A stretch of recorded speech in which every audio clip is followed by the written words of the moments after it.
Chapter 1: Shadows and Revelations. Naruto Uzumaki's heart raced as he stared at the massive and dilapidated forbidden scroll of seals spread out before him. The moonlight cast an eerie glow over its ancient parchment, the kanji glowing faintly as if alive with power. His fingers trembled as they traced the words of the first technique, the Shadow Clone Jutsu. This was his chance to prove everyone wrong. "Okay, Naruto, you've got this," he muttered to himself. "If I can master this, Mizuki-sensei will have to let me graduate." He clasped his hands together, tentatively forming the unfamiliar hand sign. Shadow Clone Jutsu. A puff of smoke erupted beside him. Naruto coughed and waved it away, only to groan in frustration. There it was, a limp, malformed copy of himself sprawled out on the forest floor, its face frozen in a ridiculous grimace. Come on," Naruto yelled, kicking at the dirt. "Why does it always come out like this? Stupid clone jutsu. Why did it have to be a clone jutsu?" Clone jutsu had always been his fatal flaw, at least the one that he knew of. You couldn't be hurt by a jinjutsu you didn't understand. That was what he had always said, or would start saying anyway. No matter how hard he practiced, his clones always turned out to be useless, malformed blobs. But tonight was different. Tonight, he had something to prove. Gritting his teeth, he focused again, pouring every ounce of chakra he could muster into the technique. Shadow Clone Jutsu. This time, the puff of smoke dissipated to reveal a perfect copy of himself. Naruto froze, blinking in disbelief as his doppelganger grinned at him. "What are you staring at? Do I have something on my face?" the clone quipped, crossing its arms. You can talk." Naruto's jaw dropped. The clone rolled its eyes. Yeah? I'm a clone of you, genius. Of course I can talk.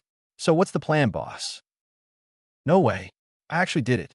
I made a real clone, and a solid one."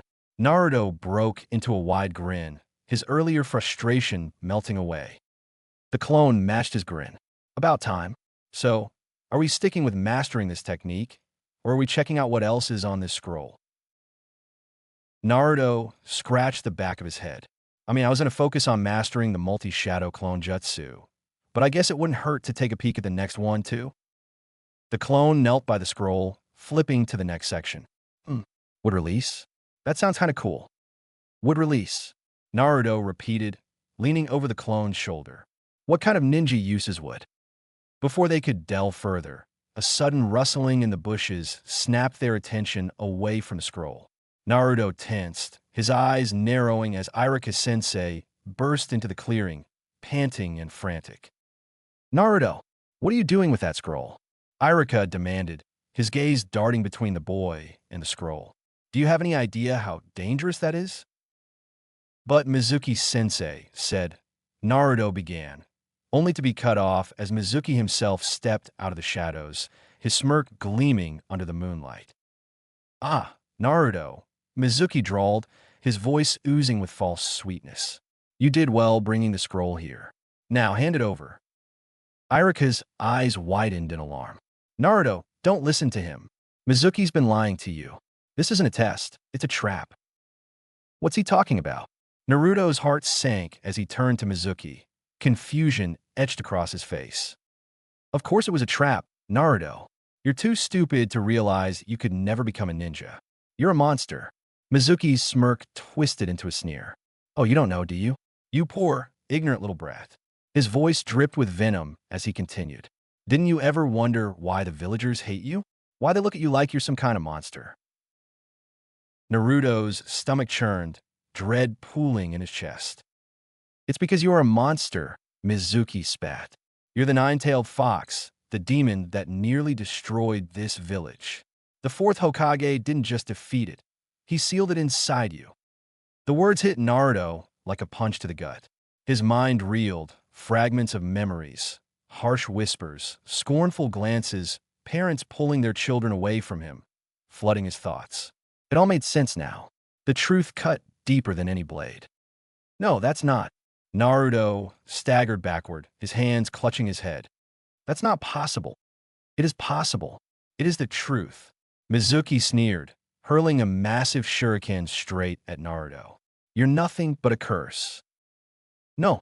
Irika leaped in front of Naruto, the shuriken embedding itself in his shoulder.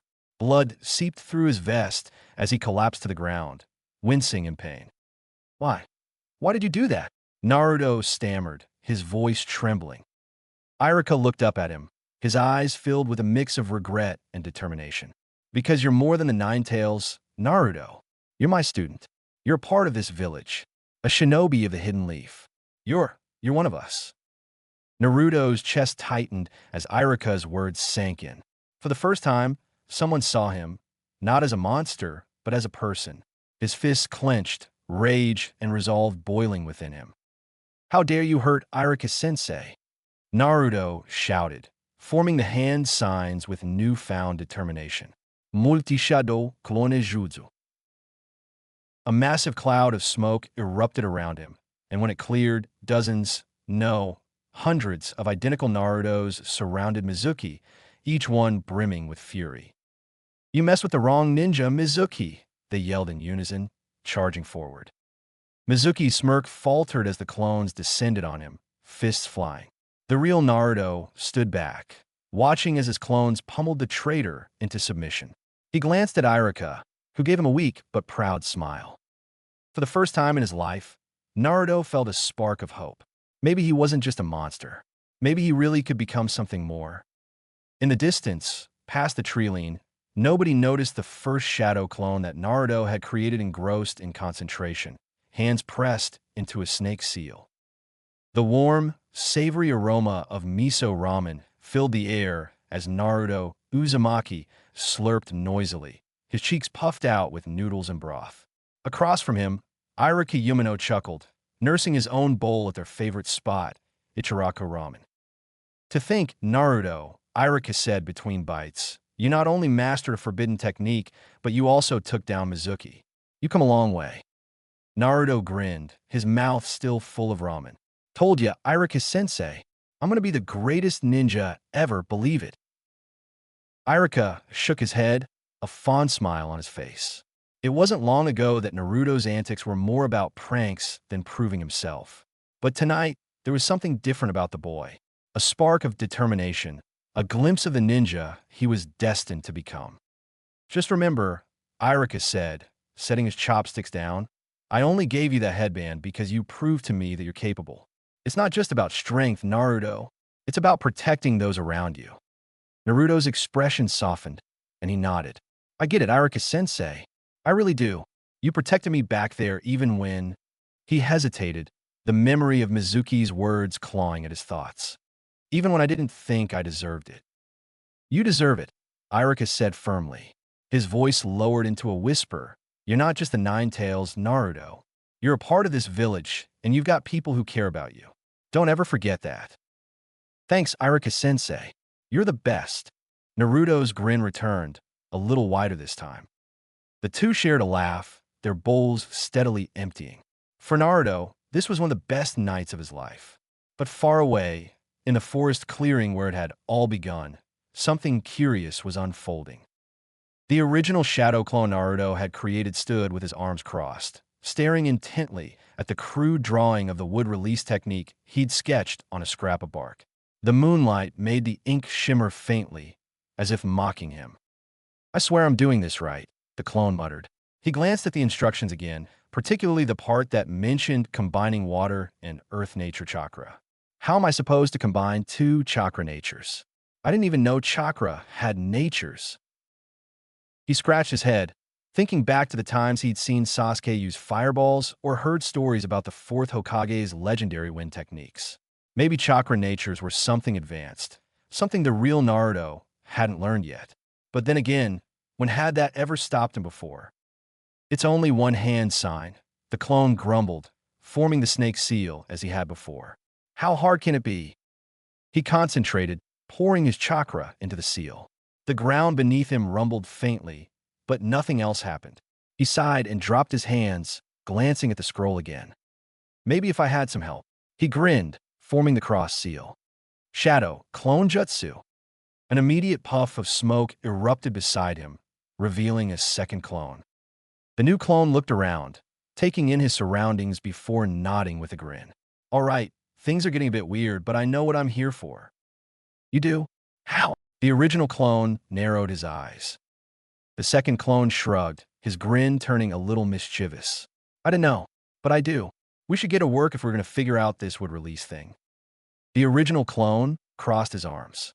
Well, good. I could use the help. The second clone tilted his head thoughtfully. Although if one clone is good, maybe two clones are better. Oh, come on. If we keep making more clones, we'll spend all night talking in circles. The original clone groaned, throwing his hands in the air. Or we'll figure out faster, the second clone countered with a smirk. The first clone rubbed his temples. Fine. But no more clones after this, got it? Got it. The second clone formed the cross seal.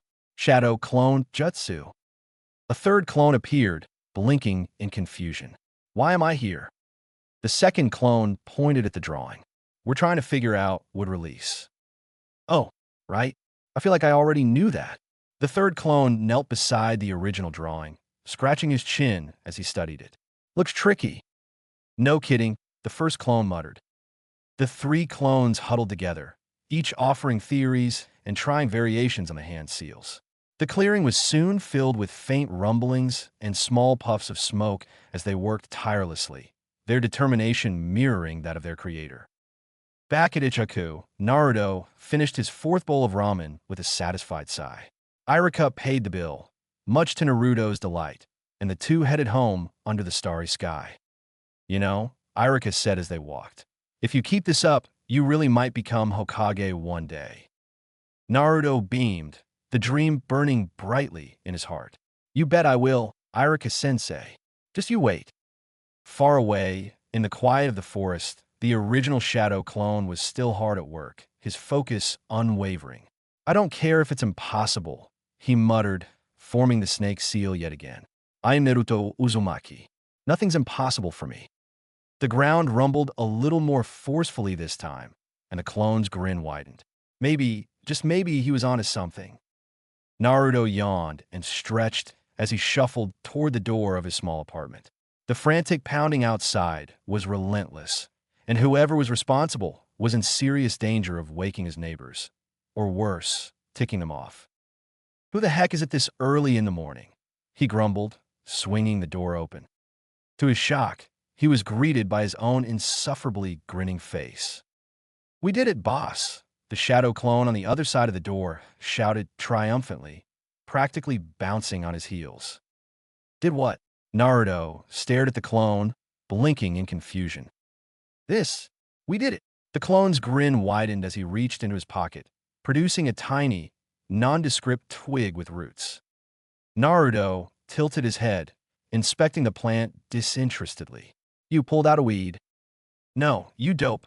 The clone laughed, holding the plant up like a trophy. This isn't just any plant.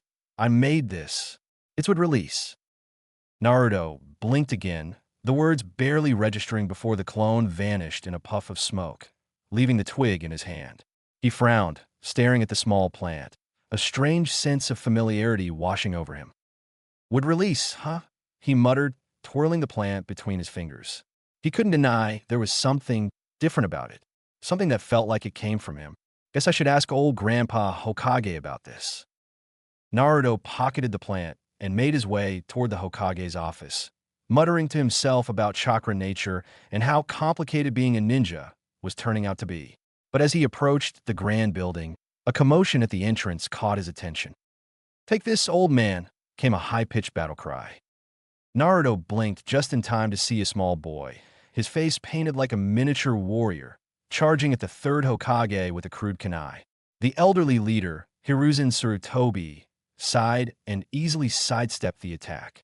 Before the boy could recover fully, Naruto instinctively stuck out a foot, tripping him and sending him sprawling onto the ground. Hey, what gives?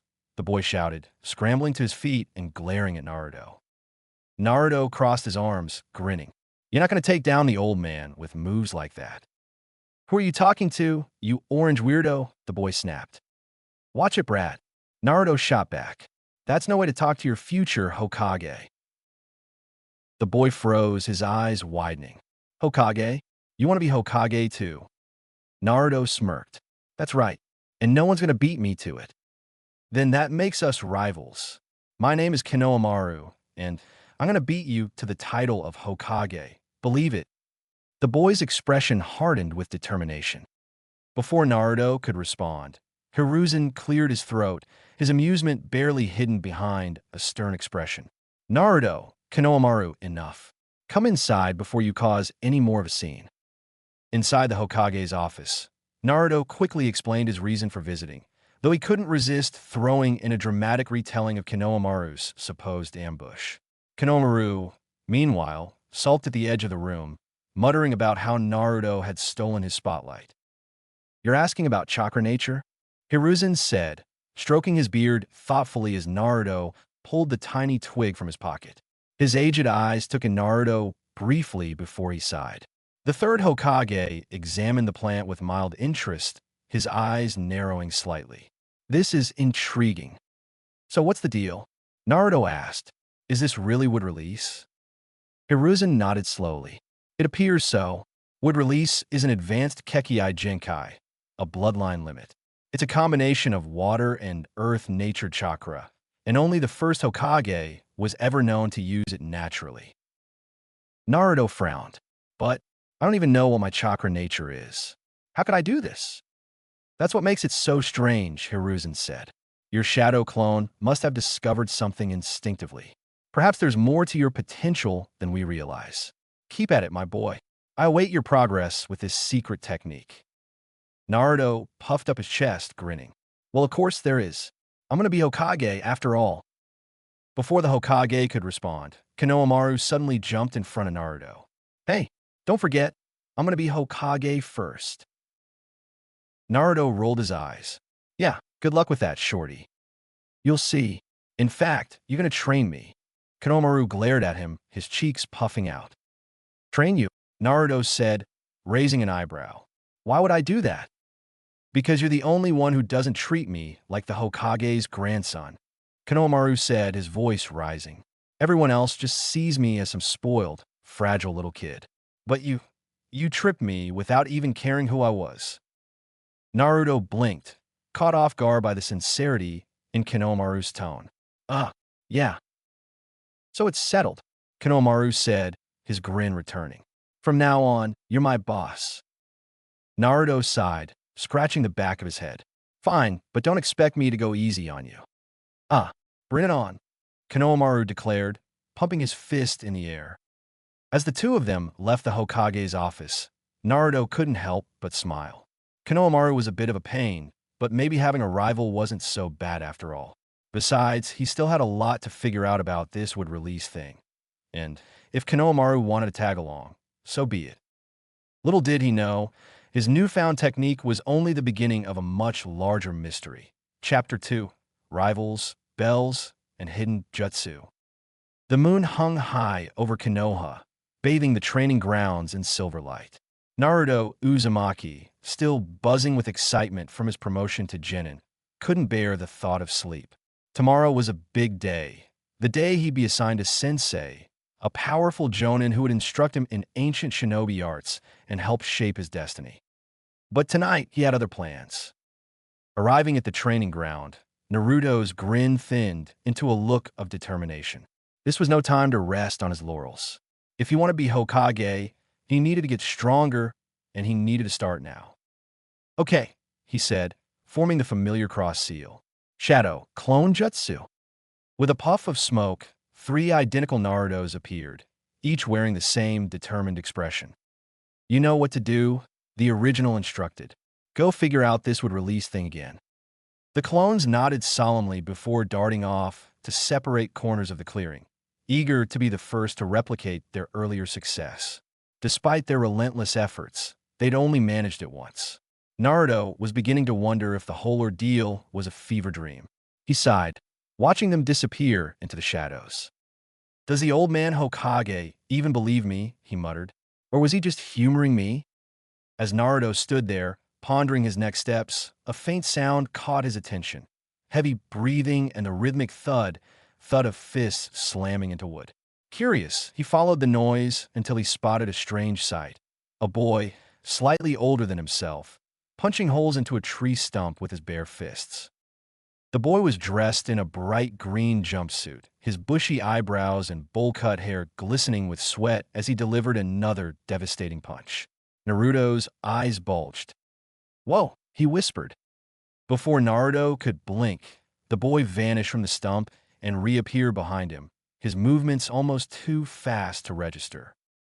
"Hello, fellow shinobi of this great village," the boy greeted with unnatural cheer, bowing slightly. "I have never met you before, but you appear to be my age. As my class was the previous most recent to graduate, I surmise you must belong to the next class. The one that graduated last week, yes?" Naruto blinked, still trying to process the boy's sudden appearance. "Whoa, you're smart, bushy brows." The boy faltered for a moment, taken aback. His neck tinged with a creeping red. "Oh, well, yes. But as an older shinobi, I must inform you that it is considered rude to spy on your fellow villagers while they train in their secret techniques." Naruto's face fell. "I am sorry. I didn't mean to spy. I didn't even know you were here." He hesitated, scratching the back of his head. "I just graduated yesterday, actually, under special circumstances." The boy studied him for a moment, but didn't press further. Instead, Naruto quickly changed the subject. "Secret technique? That sounds cool. I've got some of my own. Want to compare?" The boy's eyes sparkled with excitement. "A youthful challenge? Yash, so soon after graduating? You are an inspiration." He settled into a solid yet flexible stance, one arm outstretched toward Naruto. "I must know your name, friend." Naruto's grin widened. "Friend." He didn't hear that word often. "Naruto Uzumaki." "You." "My name is Rock Lee," the boy declared, his voice brimming with pride.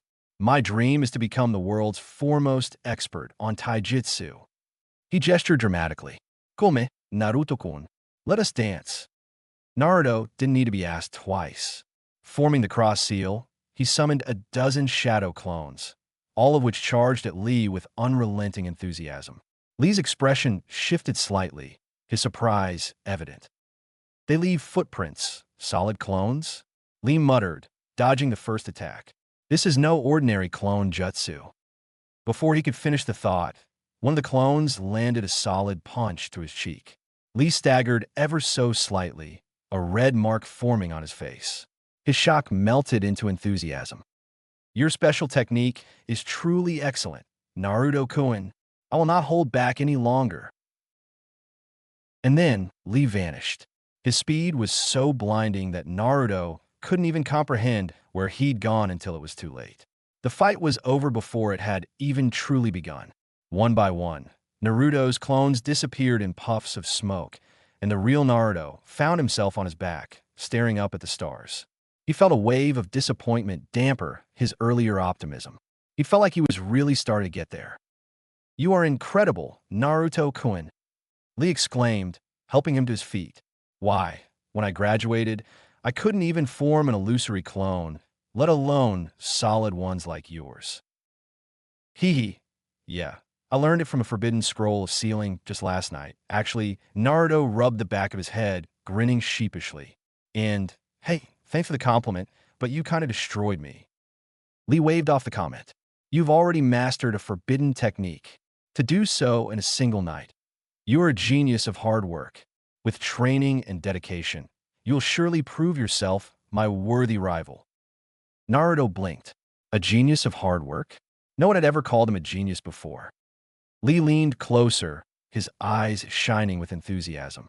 "You truly have great potential, Naruto-kun. Tell me, would you like some pointers in taijutsu?" Naruto hesitated for only a moment before nodding. "Sure, that'd be great. And I could teach you shadow clone jutsu too. I can't make normal clones either, you know." "Yash, I thank you for your generous offer, my friend. However, I cannot use chakra, and so your technique would be useless for me," Lee exclaimed, practically glowing with energy despite his words. He motioned for Naruto to settle into a stance, quickly adjusting the boy's limbs with surprising precision. As Lee explained the fundamentals of taijutsu, Naruto listened intently, absorbing every word. By the time they finished, the moon was beginning to dip below the horizon. The two boys stood side by side, panting but smiling. Let us meet again tomorrow night, Lee declared, giving Naruto a thumbs up. With your shadow clone jutsu and my guidance, we will make you unstoppable. Naruto couldn't help but grin. For the first time, he felt like he wasn't training alone. He had a rival, a friend, and that made all the difference. The morning sun cast long shadows over the training ground as Naruto Uzumaki stood with his teammates, Sasuke Uchiha and Sakura Haruno, each eyeing their sensei, Kakashi Hitaki, with a mix of curiosity and apprehension. He couldn't believe his luck. He was teamed up with his longtime crush. Unfortunately, it meant he would have to tolerate the presence of his nemesis. Naruto shook himself free of his thoughts. In front of them, two small bells dangled provocatively from Kakashi's belt. All right, Kakashi drawled, his single visible eye crinkling in amusement. The goal is simple. Get one of these bells from me. If you fail, you go back to the academy. Naruto grinned, his determination blazing. Just you wait, sensei. I'm gonna knock those bells right off you. Oomph. This'll be easy. Sasuke smirked, his arms crossed. Sakura, less confident but eager to prove herself, nodded firmly. We'll show you, Kakashi-sensei. All right then, begin. Kakashi reached into his pocket, pulling out a small orange book in lieu of a weapon or explosive tag. If that was odd to Naruto, he didn't waste a second to consider it. Shadow Clone Jutsu, he shouted, forming the cross seal. A dozen clones appeared in a puff of smoke, causing Sakura and Sasuke to gape in astonishment. Even Kakashi raised an eyebrow.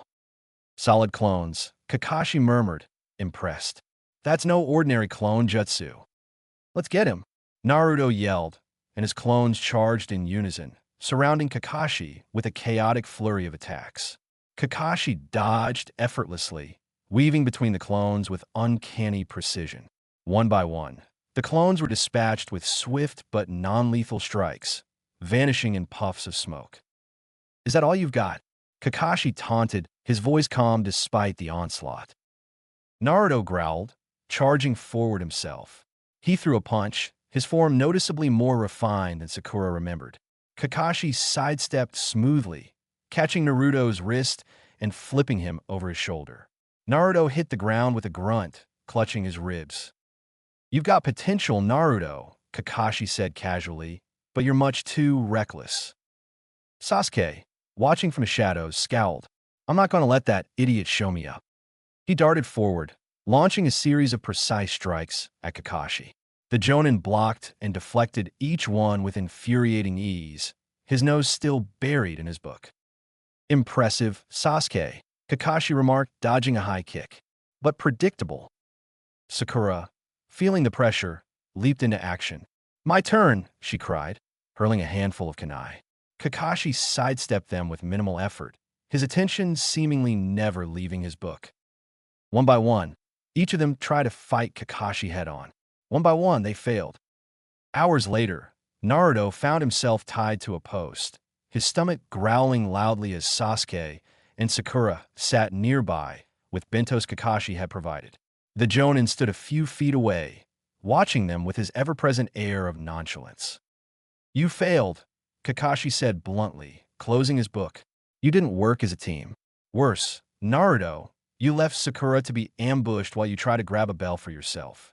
A ninja who breaks the rules is scum, but a ninja who abandons their comrades is worse than scum. Naruto squirmed against his bonds, his frustration mounting. But I was trying my best. I don't need help. I can do this on my own. Sakura frowned, looking down at her bento. Kakashi-sensei, she said hesitantly. Naruto hasn't eaten anything all day. Kakashi's eye narrowed. Don't even think about it. Feeding him is against the rules. If you do, I'll make sure you can never retake this exam. He disappeared in the swirl of concentric leaves that was the preferred body flicker of Konohinin. Naruto's stomach growled again, louder this time. Sakura glanced at Sasuke, who shrugged indifferently, then made up her mind. Quietly, she slid her bento over to Naruto, holding a piece of rice to his mouth. Here, she said softly, just don't get us caught, you moron.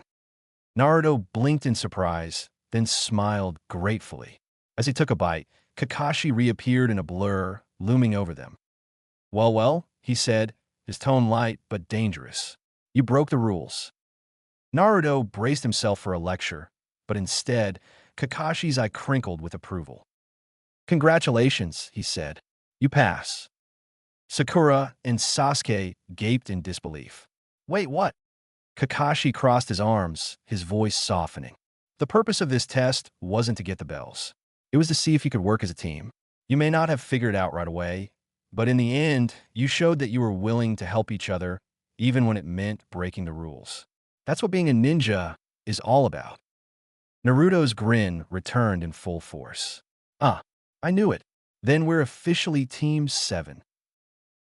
Kakashi nodded. Meet here tomorrow for your first mission. Dismissed. As the team dispersed, Naruto headed straight for the training ground where he had promised to meet Rock Lee. Sasuke watched him leave, his expression unreadable. He's going to train, Sasuke muttered to himself. Right after all of this? That dope doesn't know when to quit.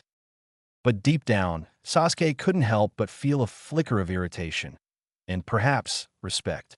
Naruto, for all his flaws, was relentless, and that made him someone Sasuke couldn't ignore. At the training ground, Lee was already waiting, his arms crossed, and his face lit up with a grin. Naruto-kun, you are late, but your youthfulness is forgiven. Let us begin immediately.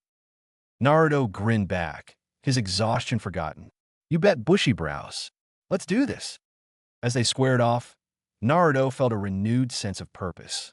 He had a lot to learn, but for the first time he felt like he was truly on the path to becoming Hokage.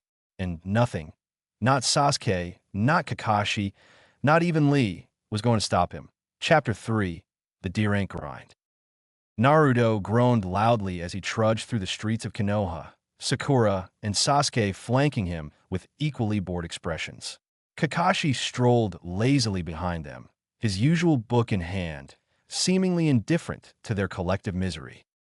This sucks, Naruto shouted, throwing his hands in the air. I became a ninja to go on awesome missions, not to chase some stupid cat. You mean like this one? The same one we just caught last week. Sakura snapped, clutching the squirming feline in her arms. The cat, a rotund creature with a ribbon tied around its neck, yowled in protest, its claws narrowly missing Sakura's face. I swear this thing hates me. It hates everyone. It's a demon comprised entirely of hate and loathing, Sasuke said flatly, his hands shoved in his pockets. And it's not a real mission if you're whining the whole time, Naruto. Naruto spun to face him, pointing an accusatory finger. Like you're having fun, Mr. Cool Guy. Enough, Kakashi said without looking up from his book. You're ninja now. D-rank missions are part of the job. Everyone has to start somewhere. Naruto grumbled under his breath, but didn't argue further.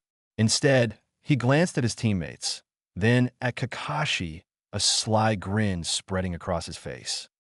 After returning the cat, Tora-chan, the daimyo's wife had called it, smothering the struggling creature in her arms, Team 7 found themselves saddled with another menial task, pulling weeds from an old woman's garden. This is so lame, Naruto muttered as he yanked at a particularly stubborn root. I could be training right now. You should be focusing on your work, Sakura said, glaring at him. This is part of being a ninja, Naruto. Naruto ignored her, forming the cross seal with a subtle motion. Shadow clone jutsu, he whispered. A faint puff of smoke appeared behind a row of hedges, and 2 clones slipped away unnoticed. Naruto grinned, satisfied. As the rest of the team continued their task, the clones darted toward the forest, heading straight for Naruto's secret training ground. There, they got to work, each focusing on the same task, recreating the ever-elusive phenomena that had produced that tiny plant. Back in the garden, Kakashi's eye flicked up from his book, briefly scanning the area. He frowned slightly, his gaze settling on Naruto, who was yanking weeds with exaggerated effort. Shadow clones, Kakashi thought. He's using them for something else. Has he discovered what the technique does? The Shadow Clone Jutsu, while impressive outright in its offensive capabilities, had a significant and unique feature. Any experience or knowledge gained by the clones would transfer back to the original when they dispelled. It wasn't a technique to be used lightly, especially not by a genin. Yet here was Naruto, apparently using it to train? Kakashi's frown deepened as he returned to his book. Just how much does this kid really understand about what he's doing? Hours later, after completing a handful of similarly mundane missions, Team 7 returned to the Hokage's office to report their progress. "Well done," Hiruzen Sarutobi said, his voice kind but weary. "Keep up the good work, Team 7. Naruto barely heard him, his mind already drifting to his training. As soon as Kakashi dismissed them for the day, Naruto bolted, ignoring Sakura's protests and Sasuke's frown. "Where's he going in such a hurry?" Sakura asked. Sasuke narrowed his eyes. "Training. Training," Sakura repeated, incredulous. "After all that work?" Sasuke didn't respond. Instead, he turned and began walking away, his expression unreadable. At the training ground, Naruto's clones dispelled one by one, their experiences flooding back to him. He staggered slightly, clutching his head as the memories and sensations hit him all at once. "Okay," he muttered, shaking off the disorientation. "So combining water and earth chakra isn't as simple as I thought. But I'm getting closer." He formed the snake seal again, concentrating on the faint feeling of interconnectedness he'd felt during the clone's attempts. The ground beneath him rumbled slightly, a patch of dirt shifting unnaturally before stopping. "Dang it," Naruto groaned, flopping onto the ground. "Why is this so hard?" Before he could try again, a voice called out from the shadows. "Still working on your special technique, Naruto-kun?" Naruto jumped, spinning around to see Rock Lee standing nearby, his ever-present grin plastered across his face. "Lee," Naruto exclaimed, quickly scrambling to his feet. "What are you doing here?" Lee crossed his arms, his grin widening. "I was going to train, but it seems you've beaten me to it. Tell me, Naruto-kun, how has your progress been?" Naruto hesitated, glancing at the patch of disturbed dirt. It's coming along," he said vaguely, "but it's going to take a while." Lee nodded sagely. "All great techniques do. Come, let's train together. Youthful effort is the key to success." "All right, bushy brows. Let's do this." Naruto couldn't help but grin. As the two began their nightly sparring session, Kakashi watched from a distance, hidden among the trees. His gaze lingered on Naruto, a mix of curiosity and concern flickering in his eye. There's something about him, Kakashi thought. Something different. If he keeps this up, he might surprise us all. Team 7 stood in the Hokage's office, the tension palpable. Naruto crossed his arms, glaring at the mission scroll Hiruzen Sarutobi had handed them. His voice echoed through the room as he shouted, "Another D-rank mission? Old man, come on. We're ninja, not babysitters." "Naruto, how can you talk to the Hokage like that? Show some respect." Sakura's eyes widened in horror as she spun on Naruto. Hiruzen chuckled warmly, stroking his beard. "It's all right, Sakura.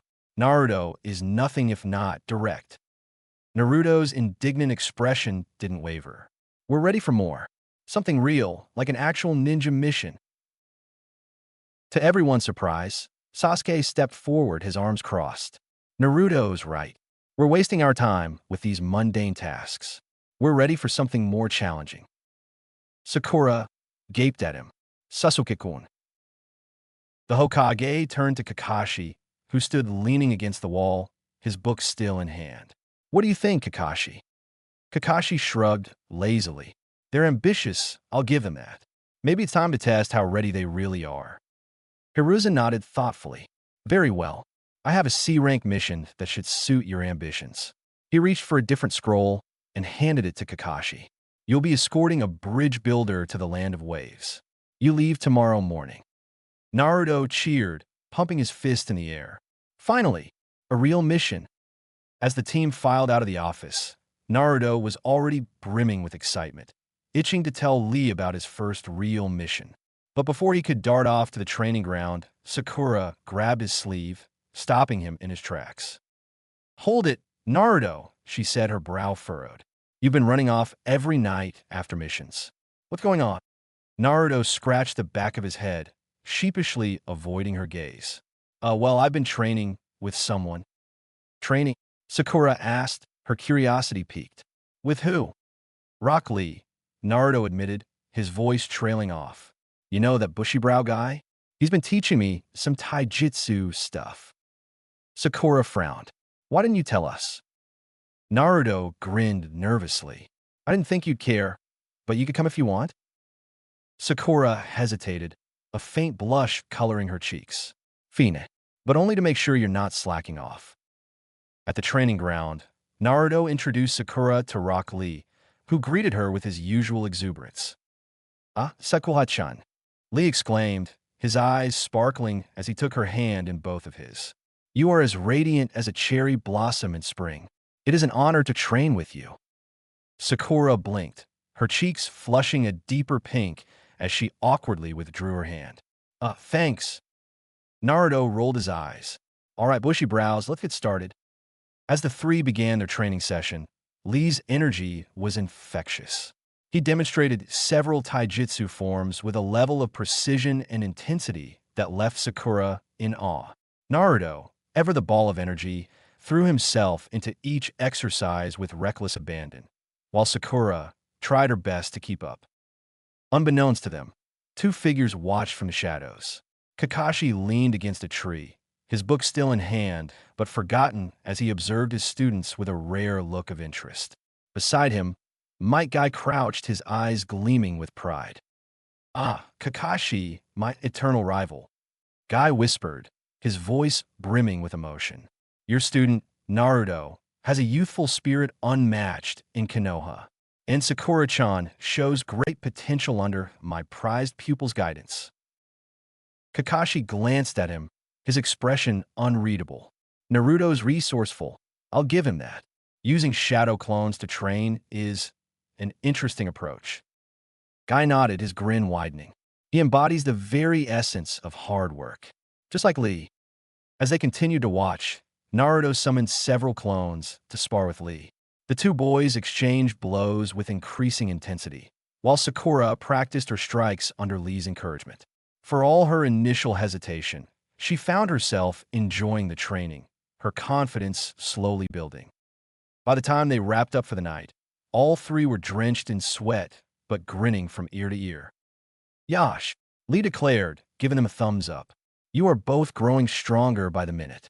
With continued dedication, you will become formidable warriors of Konoha. Naruto grinned, his exhaustion forgotten. Thanks, Lee. This was awesome. Sakura, still catching her breath, managed a small smile.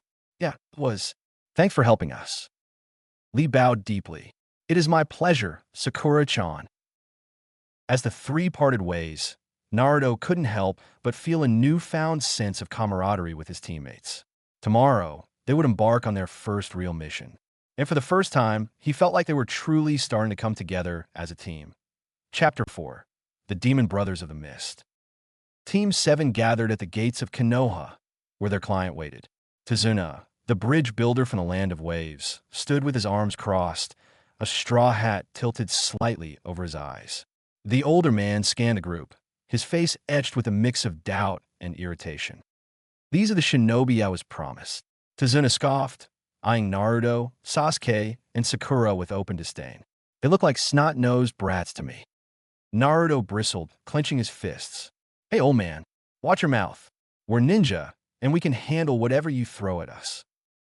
I'd like to see you try to prove it, Tazuna said flatly, unimpressed. Sakura stepped forward, her voice calm but firm. It's customary for genin teams to take on simple escort missions like this, especially since this is only a C-rank mission. We're more than capable of getting you to the Land of Waves. Tazuna's eyes averted slightly, his demeanor softening. C-rank, huh? Yeah, of course. Kakashi, who had been leaning against the gate with his usual nonchalance, spoke up. I'm a jonin, and I'll be with you every step of the way. If my students can't handle something, I'll step in. You'll be safe. Tazuna sighed, scratching his head. All right, let's get this over with. The group set off, the road ahead stretching into the dense forests outside Konoha. The morning air was crisp, but the atmosphere was tense. Sparse conversation passed between them as they walked, Naruto occasionally trying to lighten the mood with his usual antics, only to be shushed by Sakura or ignored by Sasuke. Kakashi, as always, seemed entirely unbothered, his nose buried in his ever-present book. It wasn't until they had been traveling for a few hours that Kakashi's visible eyes sharpened, his attention snapping to a small puddle on the dirt road ahead. He slowed his pace, his hand subtly drifting toward his kunai pouch. Naruto noticed the change in Kakashi's demeanor and frowned. "What's up, Kakashi-sensei?" "Nothing," Kakashi said smoothly, his voice betraying no hint of concern. "Keep walking." Naruto shrugged, but his unease lingered. Moments later, two shinobi clad in dark armor and breathing apparatuses erupted from the puddle, their chains flashing as they entwined Kakashi in their trap. "Got him," one of them growled as they pulled the chains taut. With a violent yank, Kakashi's body was shredded, exploding into a cloud of smoke and splinters. "Kakashi-sensei!" Sakura screamed, her face pale. Naruto's heart pounded, his feet rooted to the ground as fear gripped him. He couldn't believe what he'd just seen. Kakashi-sensei gone? Before anyone could react further, the two shinobi turned their attention to the rest of the group. "You're next," one of them snarled, lunging toward Tazuna. Sasuke was the first to move, his instincts kicking in. He darted forward, hurling a kunai to intercept the attack. The blade narrowly missed its mark, grazing one of the shinobi and forcing them to step back. "Snap out of it, Naruto!" Sasuke barked, his voice cutting through Naruto's haze. Sakura grabbed Naruto's arm, shaking him. "Naruto, we need you. Kakashi-sensei wouldn't just let himself get taken down like that. Come on." Naruto blinked, her words sinking in. She's right. Kakashi-sensei wouldn't go down that easily. His fear melted into anger, and he formed the cross seal. "Shadow Clone Jutsu," he shouted, summoning 3 solid clones that immediately charged the attackers. Sasuke smirked, using the distraction to flank one of the shinobi. With quick, precise strikes, he forced the attacker into a defensive stance. Meanwhile, Naruto's clones tackled the other, overwhelming him with sheer numbers. Sakura stayed close to Tazuna, brandishing a kunai and ready to defend him if necessary. The battle was chaotic but brief. Sasuke landed a decisive kick, knocking one of the shinobi unconscious, while Naruto's clones pinned the other to the ground. "Gotcha!" Naruto yelled triumphantly as the real him delivered the final blow, dispelling his clones in a puff of smoke. As the dust settled, Kakashi reappeared from the shadows, clapping slowly. "Not bad," he said, his tone light but approving. "But you need to work on your awareness, Naruto. You froze up there for a moment." Naruto scratched the back of his head, grinning sheepishly. "Sorry about that." "What happened to you?" Sakura demanded. "We thought." "Substitution jutsu," Kakashi explained, gesturing toward the splintered log on the ground. "I was never in any danger." Sasuke scowled. "You knew this was going to happen." "I had a feeling," Kakashi admitted, his eye narrowing as he crouched to inspect the unconscious attackers. "These aren't ordinary bandits. They're from the hidden mist, and this was no random attack." Tazuna shifted uncomfortably, avoiding Kakashi's gaze. "You've got some explaining to do, Tazuna," Kakashi said, his tone turning serious. The bridge builder sighed, running a hand through his graying hair. All right. I'll tell you everything. But not here. Let's keep moving." Kakashi nodded, his eye briefly glancing at his team. "Good work, all of you. But stay alert. This mission just got a lot more complicated." As they continued down the road, Naruto couldn't help but glance back at Kakashi. His sensei had been right. He'd frozen. But next time, he swore he wouldn't hesitate. Not when his team was counting on him. The road ahead was shrouded in mist, the air damp and heavy as Team 7 pressed forward. Naruto grumbled loudly, kicking at a stray rock. "This mist is so annoying. How are we supposed to see anything?" Sakura sighed, brushing a few damp strands of hair out of her face. "It's going to ruin my hair. Why couldn't this mission have been somewhere sunny?" "Enough," Sasuke snapped, his voice low and tense. "We're on a mission. Take this seriously." Naruto glanced at Sakura and smiled, his expression surprisingly gentle. "Don't worry, Sakura-chan. We got this." She blinked, momentarily taken aback by the rare reassurance for Naruto.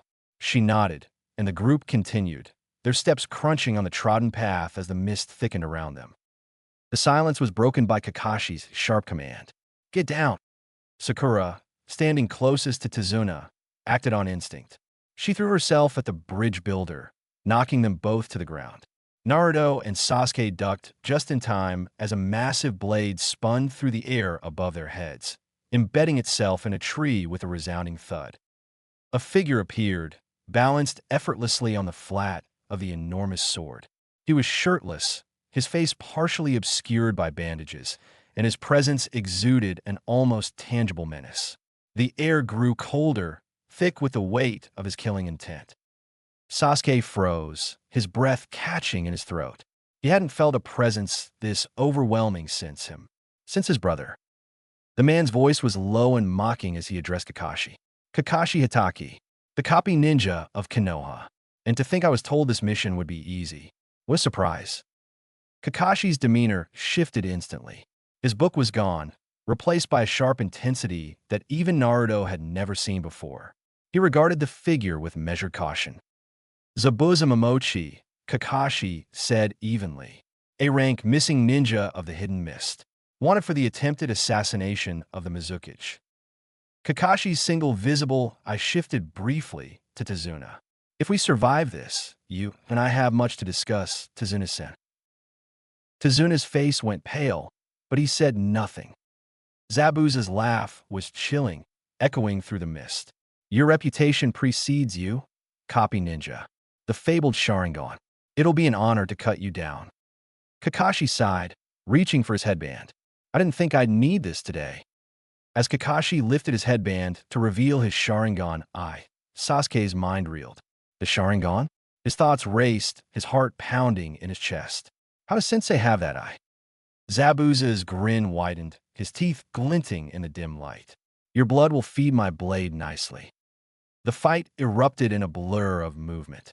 Zabuza leapt from his sword, the massive weapon dislodging itself from the tree as he swung it in a deadly arc. Kakashi met him head-on, their weapons clashing with a reverberating clang. The force of the impact sent shockwaves through the mist, rustling the nearby trees. Naruto, Sakura, and Sasuke could only watch in awe as their sensei matched the infamous rogue ninja blow for blow. Kakashi's Sharingan glinted in the fading light, tracking Zabuza's every move with uncanny precision. But Zabuza wasn't just a swordsman.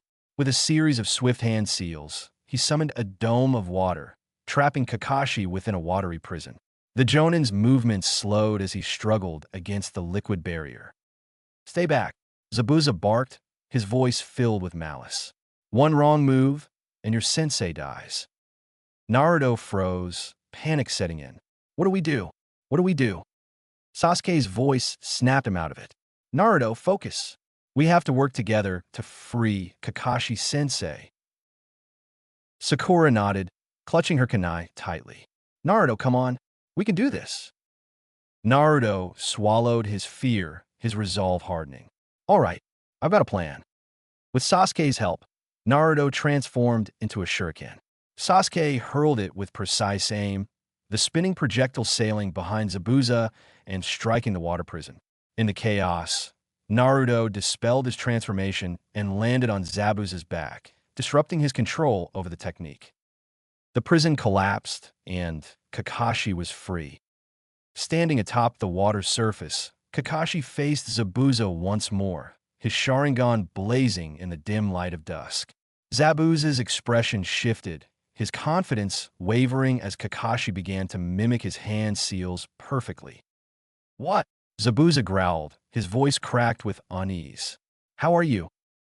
Kakashi's voice was calm, almost taunting. "The Sharingan doesn't just see. It predicts." Zabuza's hands faltered for a fraction of a second, but it was enough. Kakashi finished the Water Dragon Jutsu first, the massive serpent of water crashing into Zabuza and sending him sprawling. As Zabuza lay unconscious, Kakashi stepped forward cautiously. "It's over." But before he could check Zabuza's condition, A masked figure appeared in the mist, their presence silent and swift. They moved with precision, hurling a barrage of needles that impaled Zabuza's neck. His body slumped lifelessly to the ground. A figure appeared next to him.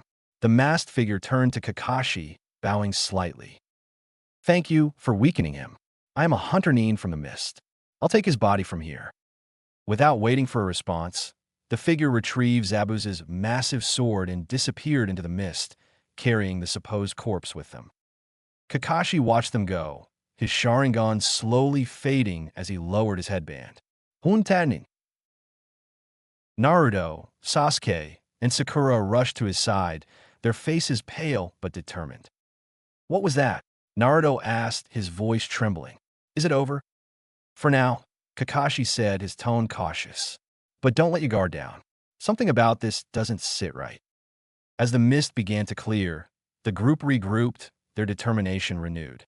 The mission was far from over, and something told Naruto that their challenges had only just begun. The group stood around a somber Tazuna, who had avoided meeting their eyes since the battle with Zabuza.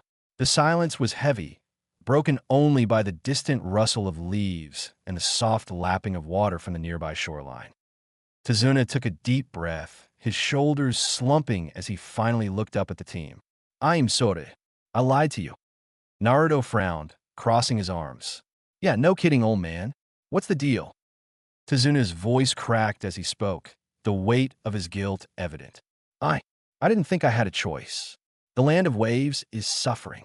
Gato has a stranglehold on our country. He controls all the trade and has left us with nothing. My bridge is our only hope, but Gato wants me dead to stop its completion." He wiped at his eyes, his voice trembling. "I knew I couldn't afford a higher-ranked mission. I thought maybe they'd send more seasoned ninja anyway, but when I saw you kids, I didn't know what to do. I didn't want to turn back, not when so many people are counting on me." Kakashi, leaning heavily on a nearby tree, fixed Tazuna with a sharp gaze. "Deception is never the answer, Tazuna-san. We're shinobi. We would have helped you regardless of the mission rank. But your lie put everyone here at unnecessary risk." Tazuna lowered his head, shame flooding his features. "I am sorry. I truly am." Naruto glanced at his teammates, then stepped forward, his voice loud but resolute. "We're not going anywhere. We came this far, and we're going to finish the mission. Right, guys?" Sakura hesitated but nodded. "He's right. We've already faced so much. Turning back now would be pointless." "It's not like we were going to quit." Sasuke crossed his arms, his face impassive. "Well, there's your answer, Tazuna-san. We're continuing the mission. Be glad these snot-nosed children have unimpeachable honor." Kakashi sighed, his visible eyes softening. Tazuna looked up at them, his eyes glassy with emotion. "Thank you. Thank you all." "All right, let's go." Kakashi straightened, his stance wavering slightly. Before he could finish, his knees buckled, and he collapsed to the ground. Naruto and Sasuke rushed to catch him, lowering him gently as his breathing grew shallow. "Kakashi-sensei," Sakura cried, kneeling beside him. "What's wrong?" "He's exhausted," Tazuna said, his voice laced with concern. "I'll bet he used too much chakra in that fight." Naruto frowned, his usual bravado giving way to worry. "What do we do?" Tazuna stood, determination replacing his earlier despair. "There's a boat waiting to take us across the river. My house isn't far from there. We can get him somewhere safe." The journey to the boat was slow and arduous, with Team 7 and Tazuna taking turns supporting Kakashi's weight. By the time they reached the river, the sun had begun to dip below the horizon, casting the water in hues of orange and gold. An old fisherman waited by the boat, his face lighting up when he saw Tazuna. "You're late," he grumbled, though his tone was more relieved than annoyed. "Get in." With some effort, they loaded Kakashi onto the small vessel, ensuring he was as comfortable as possible. The boat ride was silent, save for the rhythmic splash of oars cutting through the water. When they finally arrived at Tazuna's house, they were greeted by a young woman with soft features and kind eyes. She rushed to Tazuna, embracing him tightly before noticing Kakashi. "Father, what happened?" she asked, her voice filled with worry. "It's a long story, Tsunami," Tazuna replied, his tone weary. But he needs rest. Can we put him in the guest room? Of course, Tsunami said, already moving to help. She led them inside, guiding them to a modest but cozy room. Together, they eased Kakashi onto the bed, Tsunami fussing over him as she checked his pulse and wiped his forehead with a damp cloth. Naruto watched from the doorway, his heart heavy. He wasn't used to seeing Kakashi so vulnerable. His sensei always seemed untouchable, and now... Will he be okay? Sakura asked, her voice barely above a whisper. Tsunami offered a reassuring smile. He just needs rest. I'll make sure he's taken care of. Naruto clenched his fists, determination hardening his expression. We'll protect him and Tazuna until he's back on his feet. No one's gonna mess with us. Sasuke nodded silently, while Sakura gave a small, uncertain smile. Tazuna placed a hand on Naruto's shoulder. Thank you, all of you. I'm sorry for putting you in this position, but I'm grateful. Truly. Naruto grinned, his confidence returning. Don't sweat it, old man. We've got this. As night fell, Team 7 settled into their temporary refuge, each silently preparing for whatever challenges lay ahead. The mission had become far more dangerous than they'd anticipated, but one thing was certain. They weren't backing down. Chapter 5. Climbing Higher. Kakashi leaned on his crutches, his posture relaxed despite the tension in the room. Team 7 and Tazuna sat around him, their attention fixed as he spoke. What happened to me during the battle, Kakashi began, his tone even but firm, was an example of chakra exhaustion. It's what happens when you use more chakra than your body can handle. You don't just run out of energy, you collapse. In worst cases, it can be fatal. Naruto, sitting cross-legged on the floor, raised a hand. So you just used up all your chakra fighting that Zabuza guy? Exactly, Kakashi replied. The Sharingan drains a lot of chakra, and Zabuza is no amateur. I had to push myself harder than I expected. Sasuke frowned, his mind lingering on the image of Kakashi's Sharingan. How's he have that eye? Kakashi continued, his visible eye narrowing slightly. Speaking of Zabuza, I don't think we've seen the last of him. Sakura's eyes widened. But that Hunter Nin killed him, didn't they? Kakashi shook his head. It doesn't add up. For a Hunter Nin, they were surprisingly gentle with Zabuza's body. Normally, a Hunter Nin would destroy the corpse immediately to ensure no secrets could be extracted. I suspect Zabuza is still alive, and that Hunter Nin is working with him. The room fell silent as the weight of his words sank in. If I'm right, Kakashi said, they'll come back, and we need to be ready. Despite his crutches, Kakashi led the team into the forest behind Tazuna's house, the canopy thick with leaves and the air damp from the nearby river. He stopped in a clearing, his demeanor as calm as ever.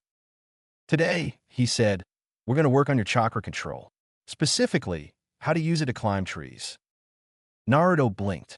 Sensei, we already know how to climb trees. Not like this, you don't.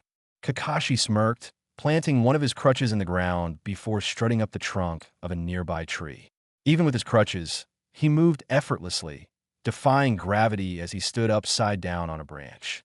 The idea is to focus your chakra into your feet, allowing you to stick to vertical surfaces.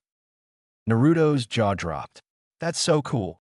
Sasuke crossed his arms, his competitive spirit igniting. So how do we do it? Kakashi hopped down, landing lightly despite his crutches.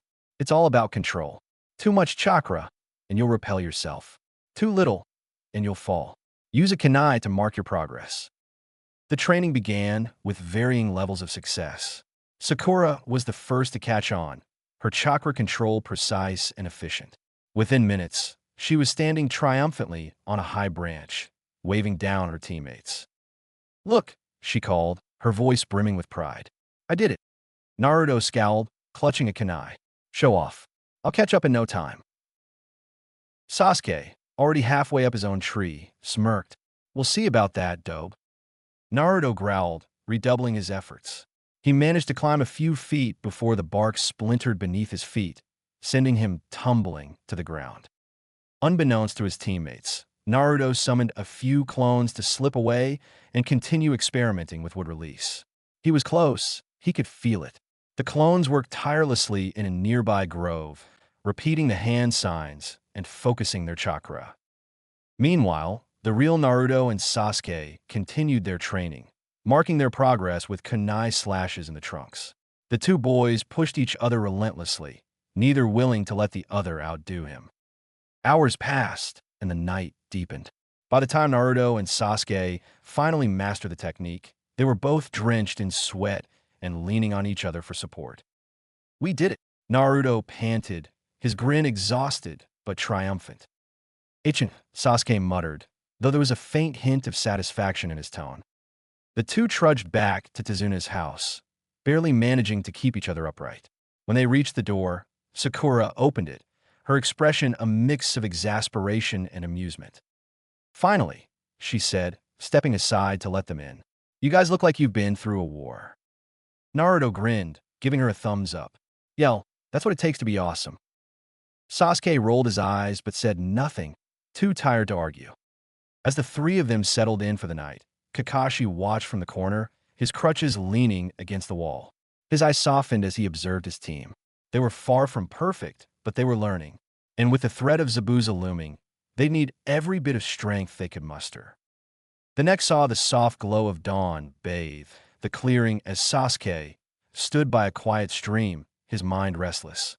Kakashi approached slowly, leaning on his crutches, his expression calm but expectant.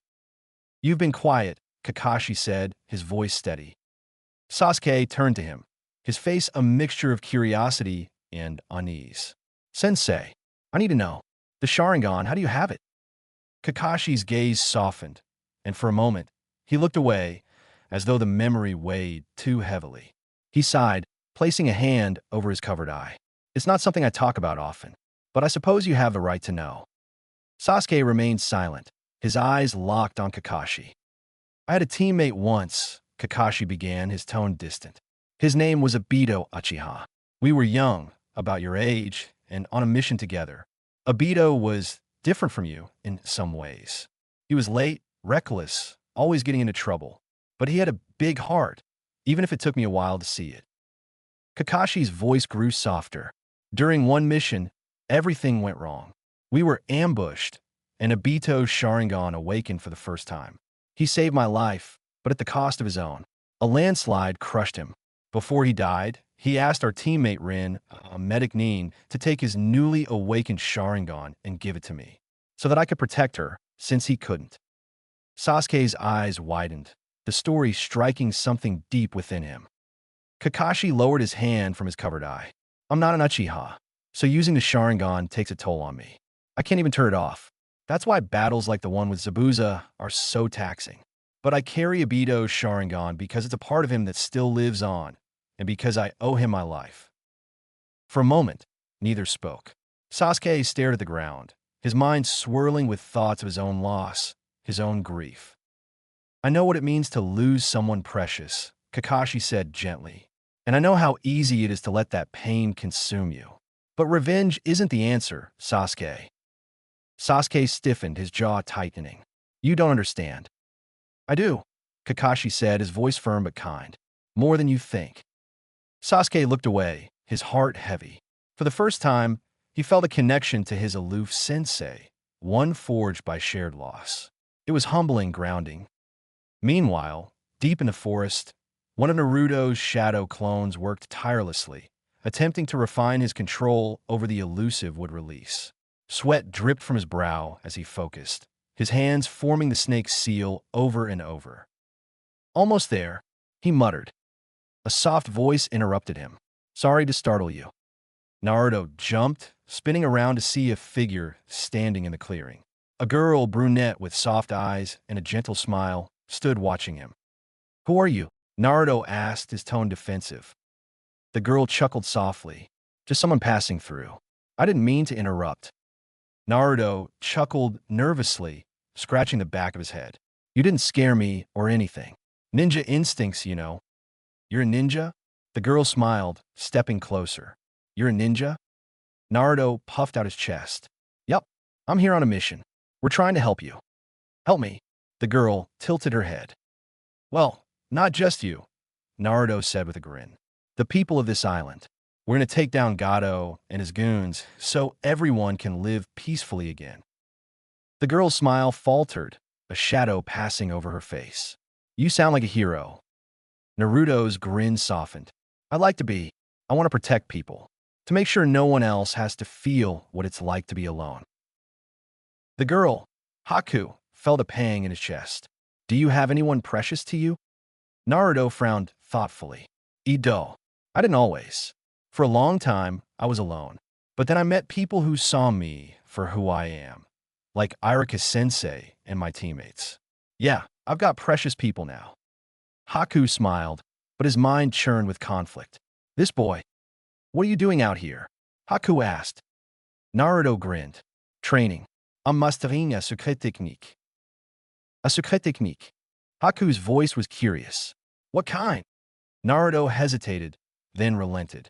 It's called wood release. It's supposed to be super rare. Akekiai Genkai. Haku's interest peaked. Combining chakra and natures? Yeah, Naruto exclaimed.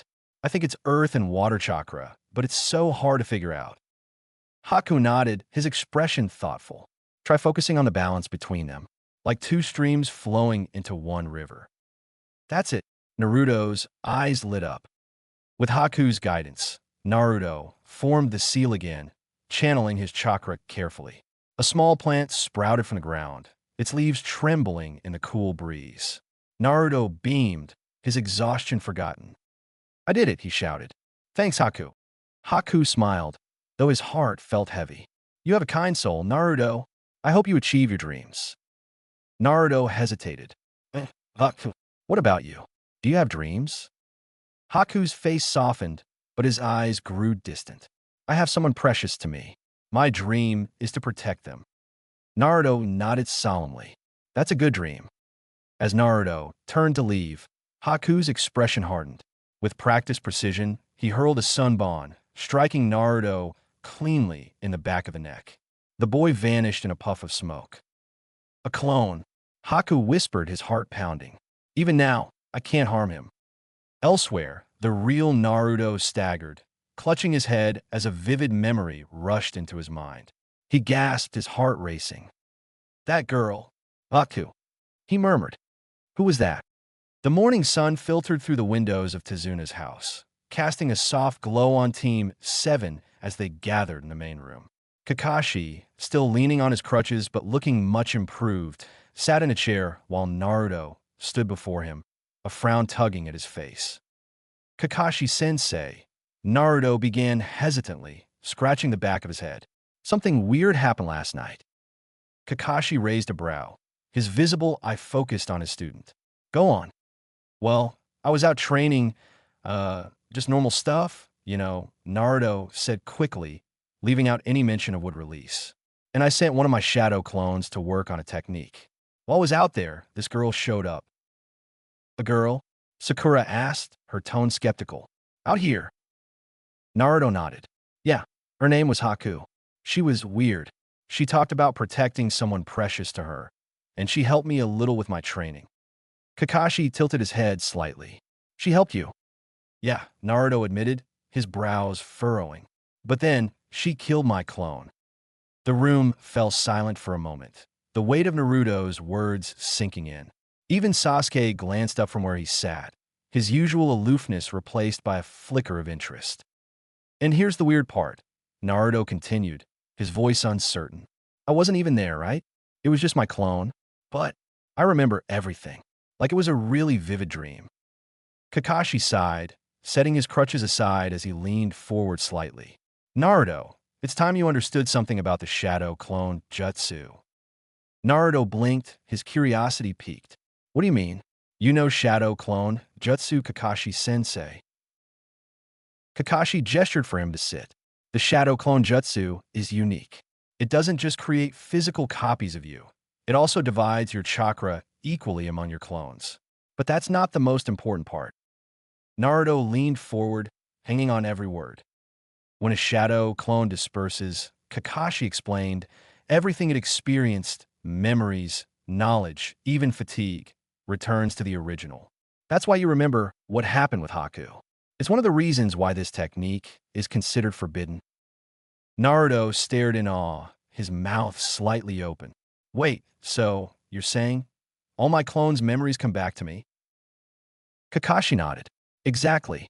It's a powerful tool, but also a dangerous one. Imagine creating hundreds of clones, each one exhausting themselves in battle or training. When they disperse, all of that strain comes back to you at once. If you're not careful, it can overwhelm you. Naruto's mind raced, his excitement barely contained.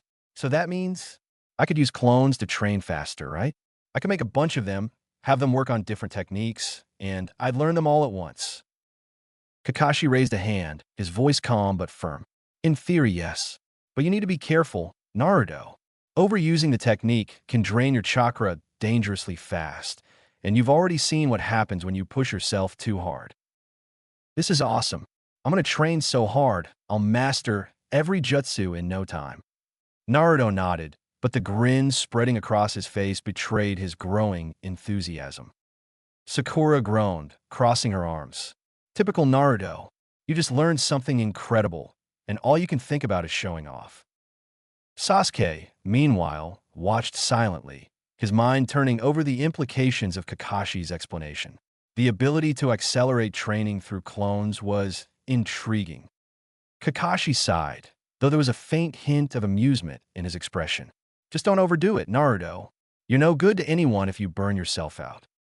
Naruto jumped to his feet, pumping his fist in the air. You got it, sensei. I'm going to become the strongest ninja ever, believe it. As Naruto ran outside, no doubt to test his newfound knowledge, Kakashi leaned back in his chair, his gaze thoughtful. Haku, he murmured. Naruto's instincts are sharp. If that person is connected to Zabuza, we'll need to be on our guard. Outside, Naruto stood in the clearing, his hands forming the cross seal. All right, time to test this out, he shouted. Shadow Clone Jutsu. A dozen identical Narutos appeared in a puff of smoke, each one grinning as they awaited instructions. All right, listen up, Naruto said, pointing dramatically. Half of you work on chakra control. The other half, go work on wood release. The clones cheered, scattering to begin their tasks. As the real Naruto watched them, his excitement burned brighter than ever. With this technique, he thought, I'm going to blow everyone away. Just you wait, Sasuke Sakura-chan. Old man Hokage. I'm going to be Hokage for sure. The morning sun was just beginning to rise over Tezuna's house when Sasuke cornered Naruto in the yard. His expression was sharp, determined. Teach me, Sasuke said flatly. Naruto blinked, caught off guard. Teach you what? The Shadow Clone Jutsu, Sasuke replied, crossing his arms. If it's as useful as Kakashi-sensei says, I want to learn it. Naruto scratched the back of his head, glancing at Kakashi, who was leaning against the porch with his ever-present book. Sensei? Is that okay? Kakashi looked up from his book, his single visible eye narrowing thoughtfully. I'm not sure Sasuke could do it. Sasuke bristled, his fists clenching. What's that supposed to mean? Kakashi closed his book and gestured for Sasuke to calm down. I mean, no insult, Sasuke. It's the principle of the jutsu. The Shadow Clone Jutsu divides your chakra in half for every clone you make. Every subsequent clone splits half of a half. It's exponential decay. You'd need significant chakra reserves just to make one useful clone, let alone a dozen. Sasuke froze, his sharp mind quickly understanding the implications. He turned to Naruto, who grinned sheepishly. Sakura, watching from the doorway, frowned in confusion. Wait, but Naruto can make a dozen clones. Kakashi smiled behind his mask.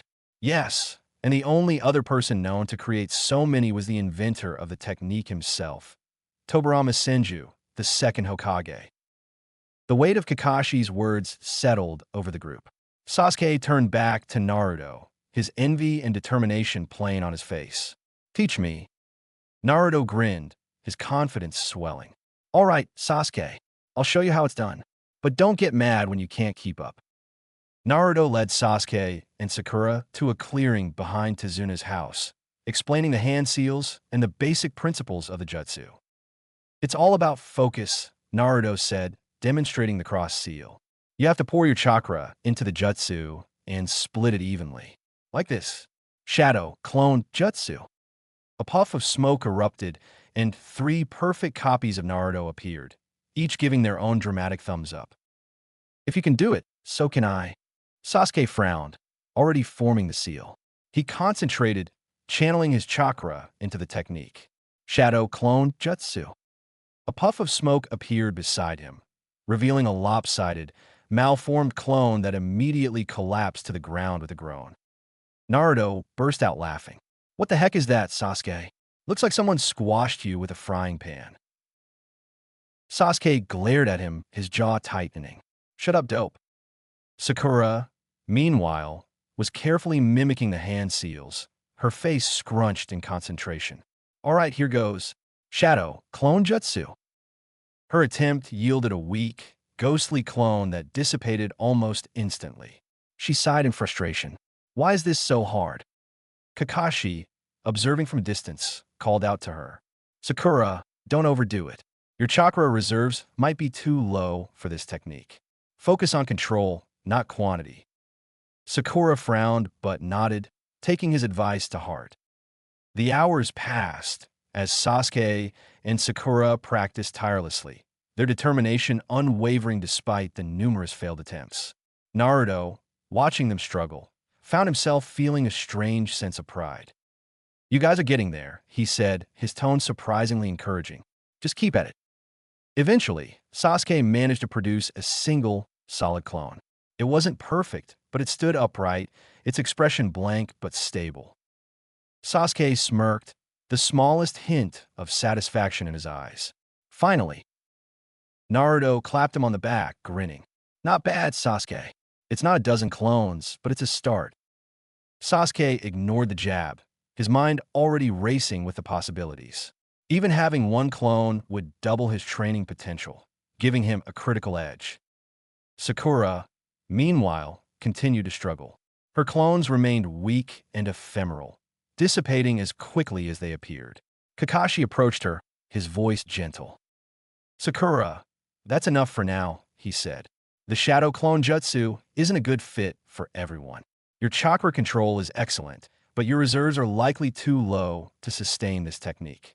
Save your strength for the fight ahead. Sakura looked down, frustrated but accepting his words. Yes, sensei.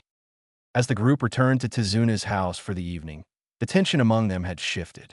Sasuke was quietly satisfied with his progress, while Naruto walked with a spring in his step, relishing his role as teacher. Sakura, though disappointed, resolved to focus on her strengths. Kakashi, bringing up the rear, glanced at his team with a faint smile. They were far from perfect, but they were growing. And with the battle against Zabuza looming, that growth might be the difference between survival and failure. Chapter 6. The Battle on the Bridge. The forest was peaceful in the early hours of dawn, the faint rustling of leaves accompanied by the occasional chirping of birds. Naruto lay sprawled on the ground, snoring softly, a small sapling growing beside him. He had done it, would release. The baby tree swayed gently in the breeze, its tiny leaves catching the morning light. Exhaustion had claimed Naruto after his triumph, and he slept soundly, completely unaware of the figure watching him from above. Haku crouched on a high branch, his expression hidden behind the mask of a hunter nin. He watched Naruto for a long moment, the memory of their brief meeting still lingering in his mind. You're a strange one, Naruto Uzumaki, Haku thought, a faint pang of guilt tugging at him. He could end this now, ensuring Zabuza's victory tomorrow. But as he gazed at Naruto's peaceful, oblivious face, he found himself unable to act. Their fate would be decided on the bridge.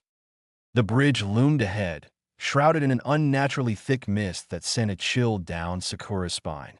She walked beside Sasuke and Tezuna, her nerves on edge as the oppressive fog closed in around them. Stay close, Sasuke said, his tone sharp. His eyes darted around, his senses straining for any hint of danger. Sakura nodded, clutching her kunai tightly. This mist, it feels wrong.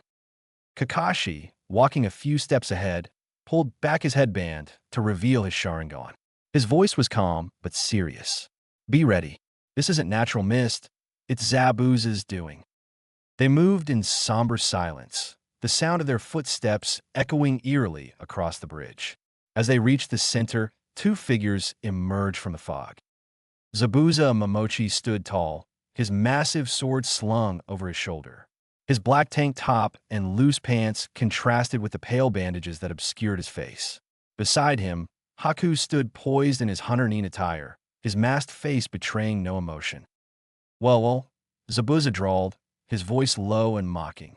Kakashi Hitaki, I see you're still alive. Shame you didn't finish me off last time.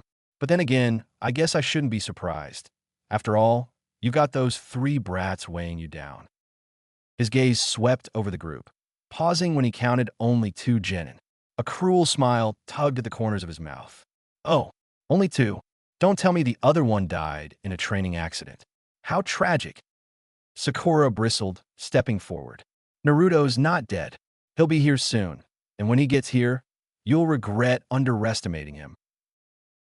We'll see about that, Zabuza laughed, his voice echoing through the mist. Kakashi's expression darkened. Sakura, stay with Tazuna. Protect him at all costs. Sakura nodded, her resolve hardening as she stepped closer to Tazuna. Without warning, Zabuza's massive blade came hurtling toward Kakashi. The Jonin's Sharingan flared, his body reacting instinctively as he dodged the strike by a hair's breadth. You'll have to do better than that, Kakashi said, his voice cold. Zabuza smirked, his hands forming the seals for his hidden mist technique. The fog thickened, swallowing the battlefield in a disorienting haze. Kakashi's Sharingan flicked back and forth, tracking Zabuza's movements with difficulty. Meanwhile, Haku turned to Sasuke, his voice soft but firm. Shall we begin? Bring it. Sasuke smirked, his confidence unshaken. The two launched into a fierce exchange of blows, their speed and precision evenly matched. Haku moved with a fluid grace, his attacks almost dance-like, while Sasuke's strikes were sharp and calculated. You're impressive, Haku said, his tone calm even as they fought. A true prodigy of your village. Sasuke's eyes narrowed. And you're not bad for Zabuza's lackey. Haku's voice softened. But not all ninja are born equal. Some are born with power far beyond the reach of others. Akekiai Jinkai. Haku stepped back, forming a series of rapid hand seals. Let me show you. In an instant, a dozen crystal-clear ice mirrors materialized around Sasuke, forming a dome that trapped him inside. Haku's reflection appeared in each mirror, his voice echoing hauntingly. This is my ice release. Let's see how you fare. Sasuke's heart raced as sunbond needles rained down on him from every direction. He dodged as best he could, his mind racing for a way out. Outside the dome, Kakashi glanced at the scene, his Sharingan briefly flickering toward Sasuke, but Zabuza's relentless assault left him no room to intervene. Naruto sprinted across the bridge, the eerie mist pressing against his skin like a cold shroud. He skidded to a stop as the scene unfolded before him. Kakashi locked in a fierce battle with Zabuza, Sakura standing protectively in front of Tazuna, and Sasuke trapped within a glittering dome of ice mirrors. A chill ran down Naruto's spine as he stared at the mirrors. Something about them felt wrong, foreboding. He clenched his fists, his determination flaring. Hang on, Sasuke. I'm coming. The sound of shattering ice echoed through the bridge as Naruto barreled into the crystalline dome, his orange jacket standing out starkly against the cold, reflective walls. He skidded to a halt, his breath visible in the freezing air. Sasuke, Naruto shouted, his voice ringing with determination. I'm here. Sasuke, kneeling on the icy floor and riddled with sunbond needles, turned his head with a sharp glare. I can see you're here, Naruto, inside the dome, trapped like me. Naruto blinked, his bravado faltering. What's wrong with that? What's wrong? Sasuke snapped, his voice a low growl. You could have stayed outside and supported me with a two-pronged assault. Now we're both trapped, and we'll both die.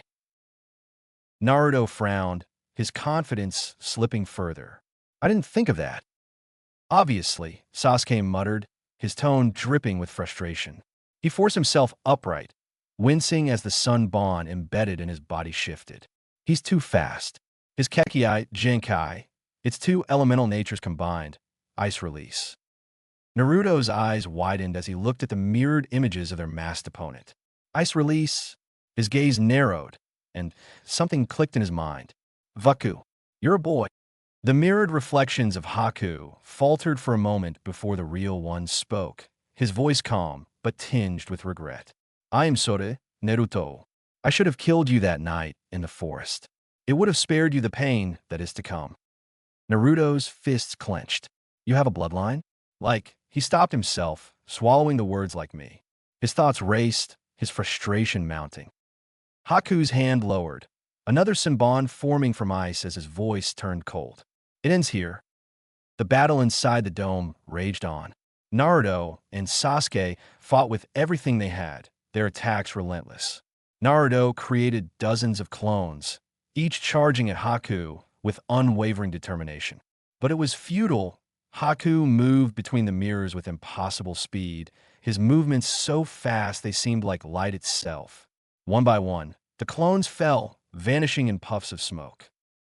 Sasuke gritted his teeth, his sharp eyes tracking Haku's every move. But even he couldn't keep up. He's everywhere at once, Sasuke muttered, his voice strained. We can't hit him. Naruto panted heavily, his body covered in shallow cuts from Haku's Senbon. We just need to figure out how to slow him down. But Haku gave them no time to think. The air shimmered with icy light as more Senbon flew toward them in a deadly barrage.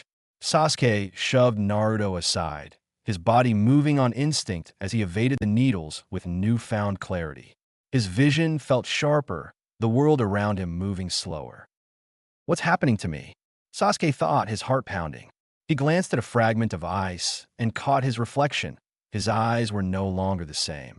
His Sharingan had awakened, bearing 2 Tomo in each eye. With his heightened perception, Sasuke could predict Haku's movements, dodging the next wave of Senbon with precision. But even with his improved reflexes, it wasn't enough. Haku was too fast, his mirrors too confining.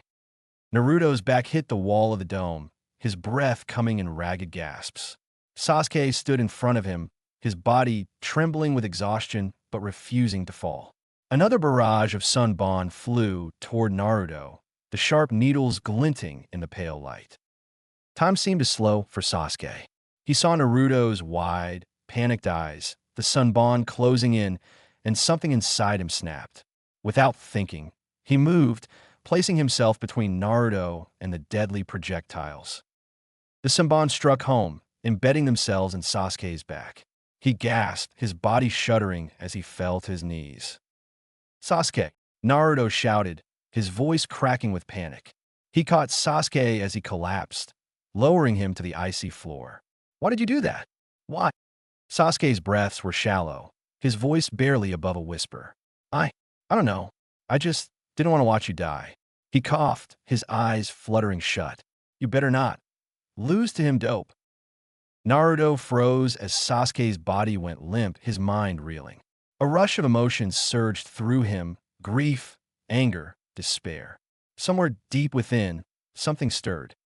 Far away, deep inside Naruto's consciousness, the nine-tailed fox rumbled, its massive form shifting. Its crimson eyes opened slowly, glowing with malevolent intent. Finally, the fox growled, its voice a low, dangerous rumble. You call on my power? Naruto's head snapped up, his eyes blazing red with slit pupils. His breath came in ragged snarls, an aura of raw, oppressive chakra radiating from his body. The air around him grew heavy, vibrating with unrestrained energy. Haku faltered, his eyes widening behind his mask. What is this chakra? Naruto's voice was low, almost feral. You heard Sasuke, and now you'll pay. The dome of mirrors trembled as Naruto's newfound power surged, the ice cracking under the sheer pressure of his chakra. The battle had changed, and for the first time, Haku felt fear. Naruto stood in the center of the shattered ice dome, his body radiating a red, ominous chakra that felt alive. The faint outline of a fox shimmered around him, flickering before it dissipated, leaving only the feral gleam of his crimson eyes. His teeth had sharpened into fangs, and his fingers curled into claw-like extensions. Every breath he took sent a ripple of tension through the air. Haku staggered to his feet, his reflection shattered in the remnants of the ice mirrors. He stared at Naruto, who vanished in a blur, leaving a red afterimage in his wake. Before Haku could react, one of the remaining mirrors exploded with a thunderous crack, sending shards flying. Naruto and Haku tumbled out onto the bridge. Haku scrambled to his feet, barely deflecting a wild slash from Naruto's claws. He managed to dodge another strike, but the sheer speed and ferocity of Naruto's attacks wore him down. The red aura surrounding Naruto pulsed with every movement, his attacks unpredictable and relentless. Haku panted, his mask cracked. "What power is this?" he whispered, his voice trembling with both awe and dread. On the other side of the bridge, Kakashi and Zabuza's battle raged on. The thick mist blanketed the area, Zabuza using it to vanish and strike in rapid, precise intervals. Kakashi countered each attack, his Sharingan tracking the faintest movements, but the hit-and-run tactics kept him on edge. Suddenly, the air shifted. Kakashi clapped his hands together, summoning a pack of dogs that materialized from the mist. The hounds darted towards Zabuza, their sharp teeth sinking into his arms and legs, immobilizing him. Zabuza grunted, struggling against the canine grip, but it was no use. Blood dripped from his wounds, pooling on the bridge below. Kakashi stood a few feet away, a crackling ball of electricity forming in his palm. The air was filled with a deafening screech as the energy grew, illuminating the mist with its glow. Kakashi's voice was steady, tinged with finality. "It's over. Lightning Blade." With a blur of motion, Kakashi dashed forward, his arm extended, the lightning in his hand roaring like a caged beast.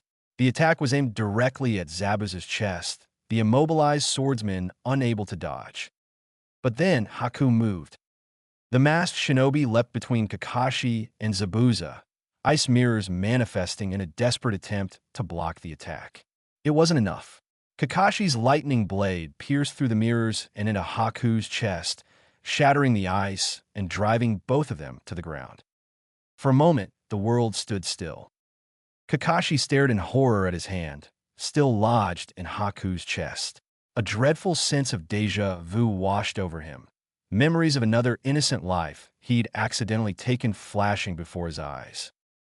Haku coughed, blood dripping from his lips as he looked up at Kakashi. "Thank you," he whispered, his voice faint, "for giving me purpose." Kakashi pulled back, his hand trembling as Haku's body slumped to the ground. Zabuza, still restrained by Kakashi's hounds, stared at Haku's lifeless form. His expression was unreadable, his voice low and gruff. "You want to know why he did it?" he said to Team 7, his tone devoid of his usual mockery. "Haku was my tool, my weapon. But to him, I was his everything, his precious person. How could you use him like that?" Sakura's eyes filled with tears. Zabuza chuckled bitterly. "Because that's what this world is. Tools and masters. But Haku was more than that. He gave everything for me, and I let him." Before anyone could respond, the sound of footsteps echoed through the mist. Gato appeared at the far end of the bridge, flanked by a group of samurai-like thugs. He sneered as he took in the scene. Well, Gato said, his voice dripping with disdain. "What a touching display. Too bad it's all for nothing." Zabuza's gaze hardened, his teeth gritting against the pain. Kakashi released the hounds, stepping back as Zabuza staggered to his feet. His arms hung limp at his sides, useless after the hound's bites. But his resolve burned brighter than ever. "Gato," Zabuza growled, his voice low and menacing. "You're going to pay." With a kunai gripped between his teeth, Zabuza charged forward. The thugs moved to intercept him, but he tore through them like a whirlwind, his sheer willpower driving him. Despite the blood dripping from his countless wounds, Zabuza fought on, cutting down every last one of Gato's men. Finally, Zabuza reached Gato. The terrified man stumbled back, begging for mercy, but Zabuza showed none.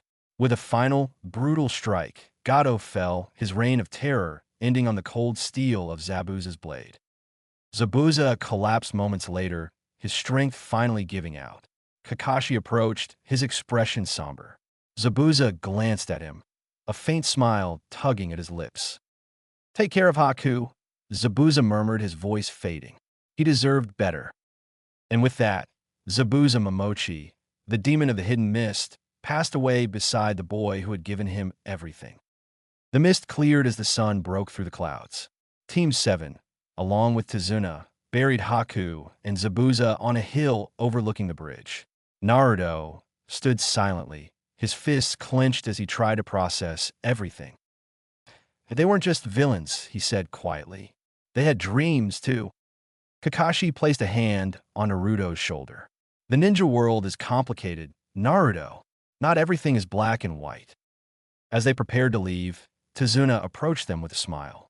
Thanks to you, the land of waves has a future. And we'll never forget what you've done for us, what you did for my grandson, Inari. That's why we're naming the bridge after you, Naruto. Naruto blinked, surprised. Huh, me? Tazuna chuckled. That's right. From now on, it'll be called the Great Naruto Bridge. Naruto grinned, his spirit lifting as the team began their journey home. The battles they'd fought and the lives they'd touched would stay with them forever, shaping the ninja they were destined to become. Chapter 7. A Day at the Ninja Library. Naruto walked through the streets of Konoha, a trio of younger kids trailing behind him like ducklings. Konohamaru, Udon, and Moegi listened intently as Naruto regaled them with exaggerated tales of his recent mission to the Land of Waves. And then, Naruto said dramatically, puffing out his chest, I charged straight into this dome of ice mirrors to save Sasuke. The bad guy had a super rare bloodline power. Ice release, but it didn't stop me. I fought him off with my secret technique. Konohamaru's eyes sparkled with admiration. Boss, you're amazing. Yeah, Moegi chimed in, clapping her hands together. You're the coolest ninja ever. Udon wiped his perpetually runny nose. So, what we doing today, boss? Naruto stopped, turning to face them with a grin. We're going to the ninja library. A library? Udon asked, tilting his head. Why? Naruto scowled, crossing his arms. It's not just a library. It's the ninja library. They've never let me in before, but now that I've got this headband, I'm finally allowed. He pointed to the forehead protector tied around his head, its metal plate gleaming in the sunlight. The kids gasped in awe, their enthusiasm fully restored. What are we looking for, boss? Konohamaru asked. Naruto leaned in conspiratorially, lowering his voice. We're looking for information about something really important to my secret technique. The trio exchanged excited looks, completely hooked. They followed Naruto with eager anticipation as he led them to the library. The ninja library was an imposing building, its exterior lined with carved stone reliefs of legendary shinobi. Naruto pushed open the heavy doors and stepped inside, his younger entourage close behind. All right, Naruto whispered to the kids. We're looking for anything about Wood Release and the first Hokage. Got it. Wood Release. Moegi whispered back, her eyes wide. Like the stuff trees are made of. Like the stuff Konoha is made of, Udon corrected with a snot-nosed grin. Naruto nodded. Exactly. Now spread out and start looking. The three kids saluted him with exaggerated seriousness before darting off into the library's towering shelves. As Naruto wandered through the aisles, he struggled to make sense of the scrolls and books. Most of the writing was dense and filled with technical terms he couldn't understand.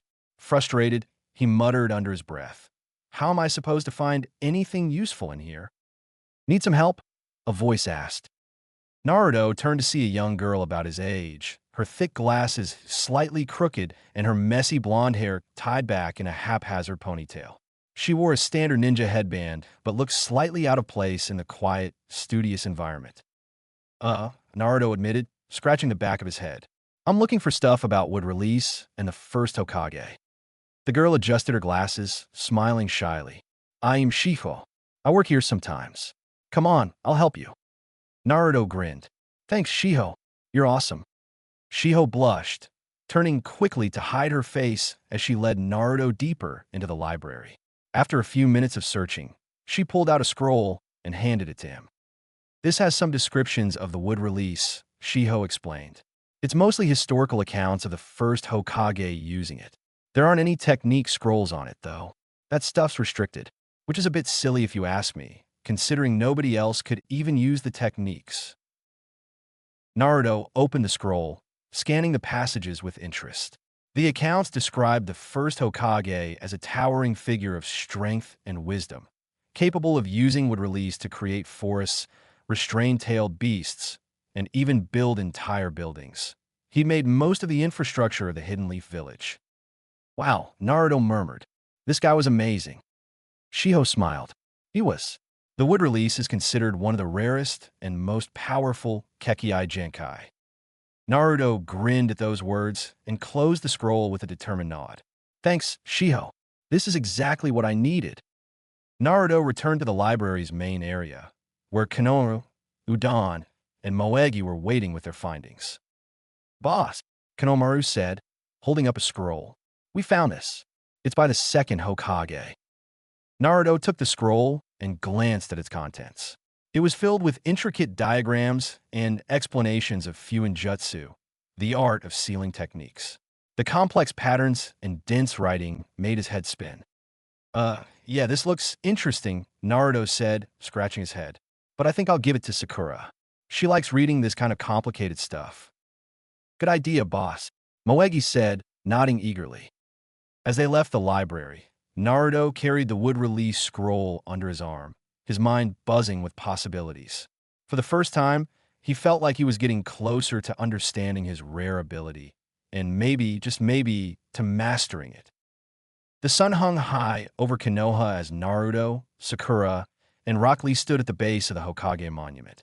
Lee, as enthusiastic as ever, struck a dramatic pose, his green jumpsuit gleaming in the sunlight. Today, Lee declared, his voice booming with passion, we will undertake a training regime to increase our strength and speed beyond anything we've ever achieved before. Our goal, to scale the Hokage monument with one hand. Sakura stared up at the towering cliff face, her jaw dropping in disbelief. This is ridiculous. Naruto groaned, leaning on his knees. Lee, at least let us use chakra control to make it easier. Lee shook his head, his bowl-cut hair bouncing slightly.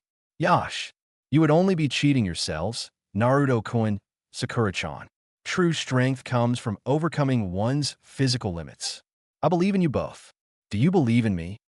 Sakura frowned, sweat already trickling down her brow. She had agreed to this extra training to help her catch up to Naruto and Sasuke, but this was beyond what she'd expected.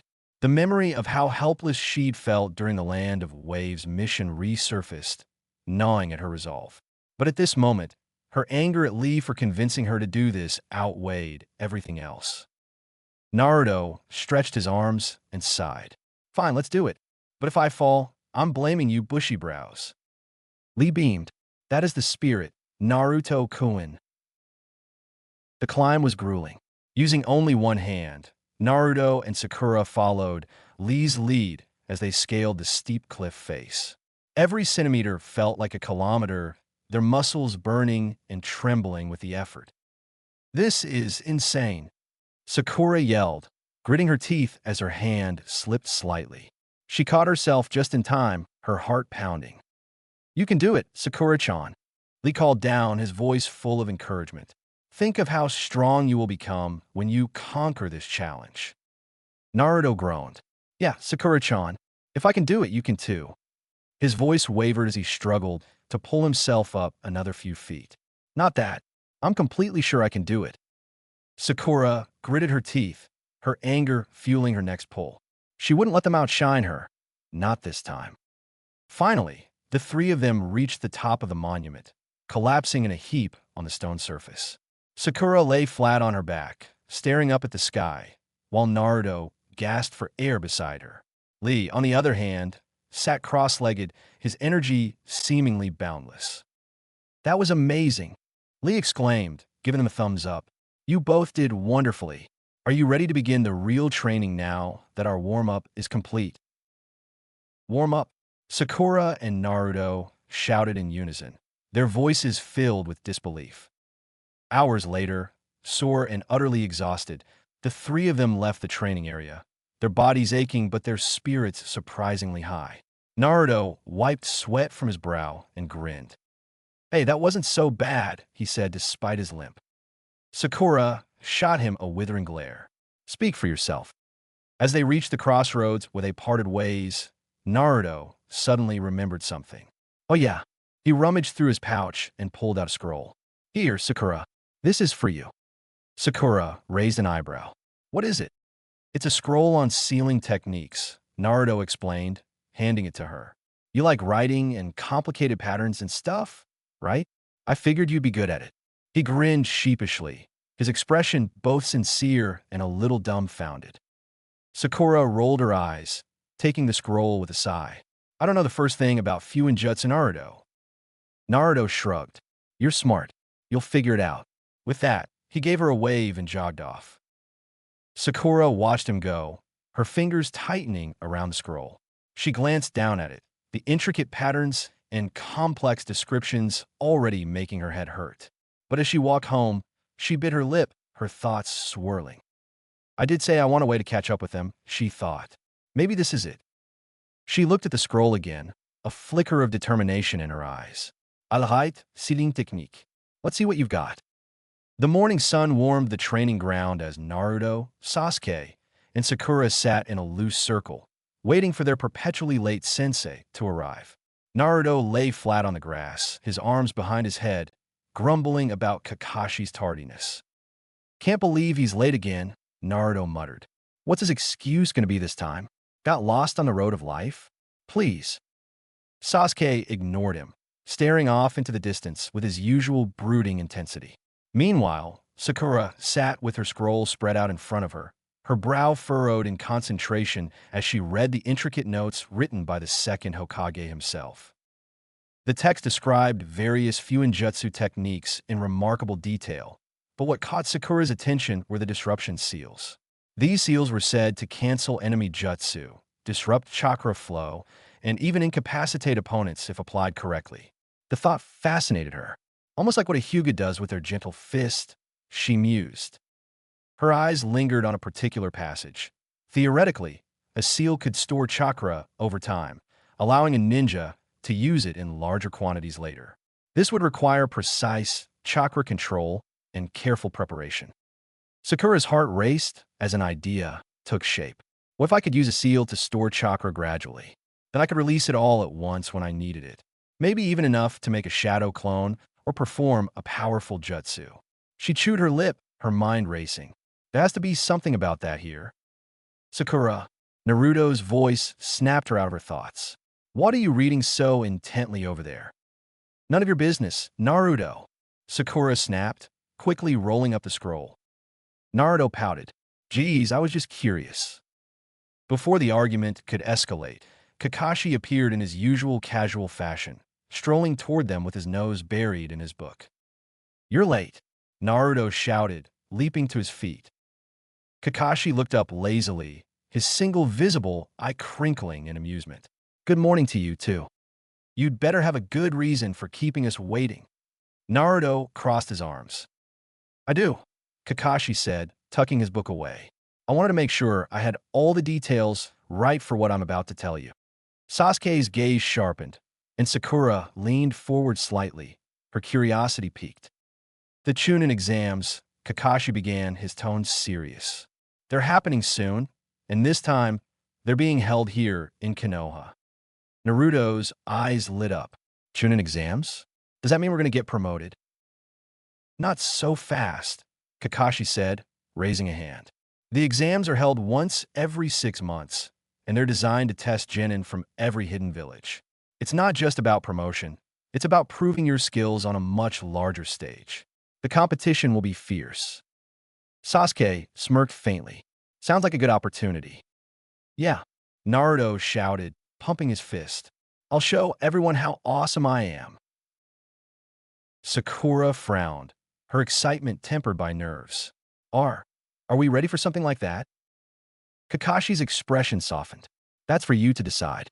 I've chosen to recommend you for the exams, but there's a condition." The three genin looked at him expectantly. You can only participate if all three of you agree to do so, Kakashi explained. This isn't a solo endeavor. It's a team decision. Naruto grinned. Of course I'm in. There's no way I'm going to pass up a chance to show off. Sasuke nodded, his confidence unwavering. I'll do it. All eyes turned to Sakura. She hesitated, her thoughts racing. The mission to the Land of Waves had shown her just how far behind she was compared to her teammates. But then she thought of the disruption seals and the potential they held. This could be my chance to prove myself. I'm in, Sakura said finally, her voice steady. Kakashi nodded, his eye crinkling in approval. Good. The exams begin in a week. Use this time to prepare. You'll need it. As Kakashi dismissed them, Naruto and Sasuke began discussing their training plans, but Sakura lingered behind, clutching her scroll tightly. Her determination burned brighter than ever. I'll show them I'm not just a tag-along, she thought. I'll find a way to stand beside them as equals. Chapter 8. The Chunin exams build up. The streets of Konoha buzzed with activity as shinobi from all over the hidden villages began arriving for the Chunin exams. Naruto strolled through the marketplace, flanked by the ever-loyal Konohamaru Corps, Konohamaru, Udon, and Moegi. The younger kids hung on his every word as he regaled them with exaggerated stories of his missions. And then, with one mighty punch, I sent Zabuza flying, Naruto exclaimed, throwing a dramatic air punch. Wow, boss, you're amazing, Konohamaru said, his eyes wide with zealous admiration. Moegi giggled. Yeah, you're going to win the Chunin exams for sure. Naruto grinned, puffing out his chest. Of course, I'm going to crush everyone. As they walked, Konohamaru ran ahead, playing a game of ninja stealth through the crowd. He darted between stalls and around corners, until, wham, he collided with something solid. Konohamaru stumbled back, looking up to see a tall, broad-shouldered ninja with face paint and a strange puppet slung over his back. Kankuro of the Sand Village scowled down at him, his expression darkening. Hey kid, Kankuro growled. Watch where you're going. Konohamaru gulped, stepping back nervously. Sorry. But Kankuro grabbed him by the collar, lifting him effortlessly off the ground. Sorry's not good enough. You want to mess with me, brat? Let him go, Moegi and Udon shouted, running up to defend their friend. Naruto appeared moments later, taking in the scene with a frown. Hey, put him down, you oversized freak. Kankuro turned his glare on Naruto, his grip on Konohamaru tightening. What did you just call me? Naruto jabbed a finger at him. You heard me. Let him go, or you'll regret it. Before Kankuro could respond, a voice cut through the tension. Kankuro, stop messing around, said a tall girl with blonde hair, tied into 4 spiky pigtails. Temari, Kankuro's older sister, approached with an exasperated expression. You're making a scene? I'm just teaching this little punk a lesson, Kankuro retorted. Temari sighed, her fan clinking against her back. Seriously, we don't have time for this. You want to fight, tough guy? Kankuro ignored her, glaring at Naruto. He still held Konohamaru in his grip. Naruto stepped forward, rolling up his sleeves. You bet I do. The standoff escalated, but before either of them could make a move, a small rock flew through the air, striking Kankuro's hand and forcing him to release Konohamaru. Who did that? Kankuro hissed, shaking his hand. Above them, Sasuke sat on a tree branch, his face calm, but his eyes sharp. You're embarrassing yourself. Kankuro growled, his hand moving toward the puppet on his back. Oh, you want to go too? Sasuke, Naruto called out, grinning. Perfect timing. Let's teach this guy a lesson. But before anything else could happen, a cold, menacing voice interrupted them. Kankuro. Everyone froze as a red-haired boy appeared above them in a flourish of sand, standing upside down on the side of a nearby tree. A large gourd was strapped to his back, and his teal eyes glared down at Kankuro with a mixture of annoyance and disdain. Jigara, Kankuro stammered, immediately stepping back. I was just... Shut up, or I'll kill you, Gaara said coldly, his gaze shifting to Naruto, Sasuke, and the others. His killing intent was palpable, making the air heavy and suffocating. You're an embarrassment to our village. Kankuro flinched but didn't argue, shrinking back under his brother's intense glare. Gaara's eyes lingered on Naruto and Sasuke, his presence exuding an aura of danger. So, you're from the Leaf. Let's see if you're worth killing during the exams. Naruto clenched his fists, meeting Gaara's gaze with defiance. Bring it on, sand freak. I'm not afraid of you. Sasuke, however, remained calm, his expression unreadable. This guy, there's something different about him. He's dangerous. Temari cleared her throat, stepping forward with an awkward smile. Naruto blushed for the first time, taking in her beauty as she said, okay, we're done here. Sorry about the trouble. Let's go, guys. Kankuro shot one last glare at Naruto before following Temari. Gaara lingered for a moment, his piercing gaze sweeping over Team 7 before disappearing in a swirl of sand. As the tension faded, Konohamaru looked up at Naruto, his voice trembling. Boss, who was that? Just some jerks who don't know what they're in for. Naruto grinned, though his bravado was slightly forced. Sasuke said nothing, his eyes still fixed on the spot where Gaara had stood. The Chunin exams are going to be interesting. The large, crowded room buzzed with nervous energy as genin from various hidden villages gathered for the first part of the Chunin exams. Team 7 stood together near the edge of the room, Naruto's usual excitement clashing with Sasuke's calm demeanor and Sakura's quiet nervousness. Naruto grinned, scanning the room. Look at all these people. They're all here to see me shine.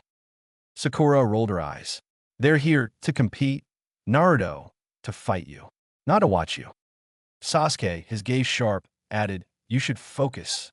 Most of these people will be stronger than you. Yeah, right? I'm gonna wipe the floor with them. Naruto crossed his arms, his grin unfazed. Before they could continue, a voice interrupted. You three are from the Leaf Village, right? The trio turned to see a ninja with silver hair and glasses approaching them. He wore a leaf forehead protector and had an air of casual friendliness. The name's Kabuto Yakushi, he said, offering a polite smile. You all seem new to this, so I thought I'd say hello. Sakura tilted her head. You're a leaf ninja? You don't look like a genin. Kabuto chuckled, scratching the back of his head. Well, this isn't my first Chunin exam. Actually, it's my 7th. I'm what you'd call a veteran. Naruto blinked. 7th? You must really suck if you haven't passed yet. Kabuto laughed it off, though a faint twitch in his smile betrayed his irritation. It's not that simple. These exams are designed to be challenging, but I've learned a lot from my failures. He reached into his pouch and pulled out a stack of cards. In fact, I put together a bit of intel on the competition. Care to see? Naruto perked up immediately. Yeah, show us. Kabuto spread the cards out and held one up, channeling a small amount of chakra into it. The card revealed detailed information about the number of participants, the breakdown of genin from each village, and a few notable teams. This, Kabuto said, is the kind of info you need to succeed. I can tell you about specific competitors, too.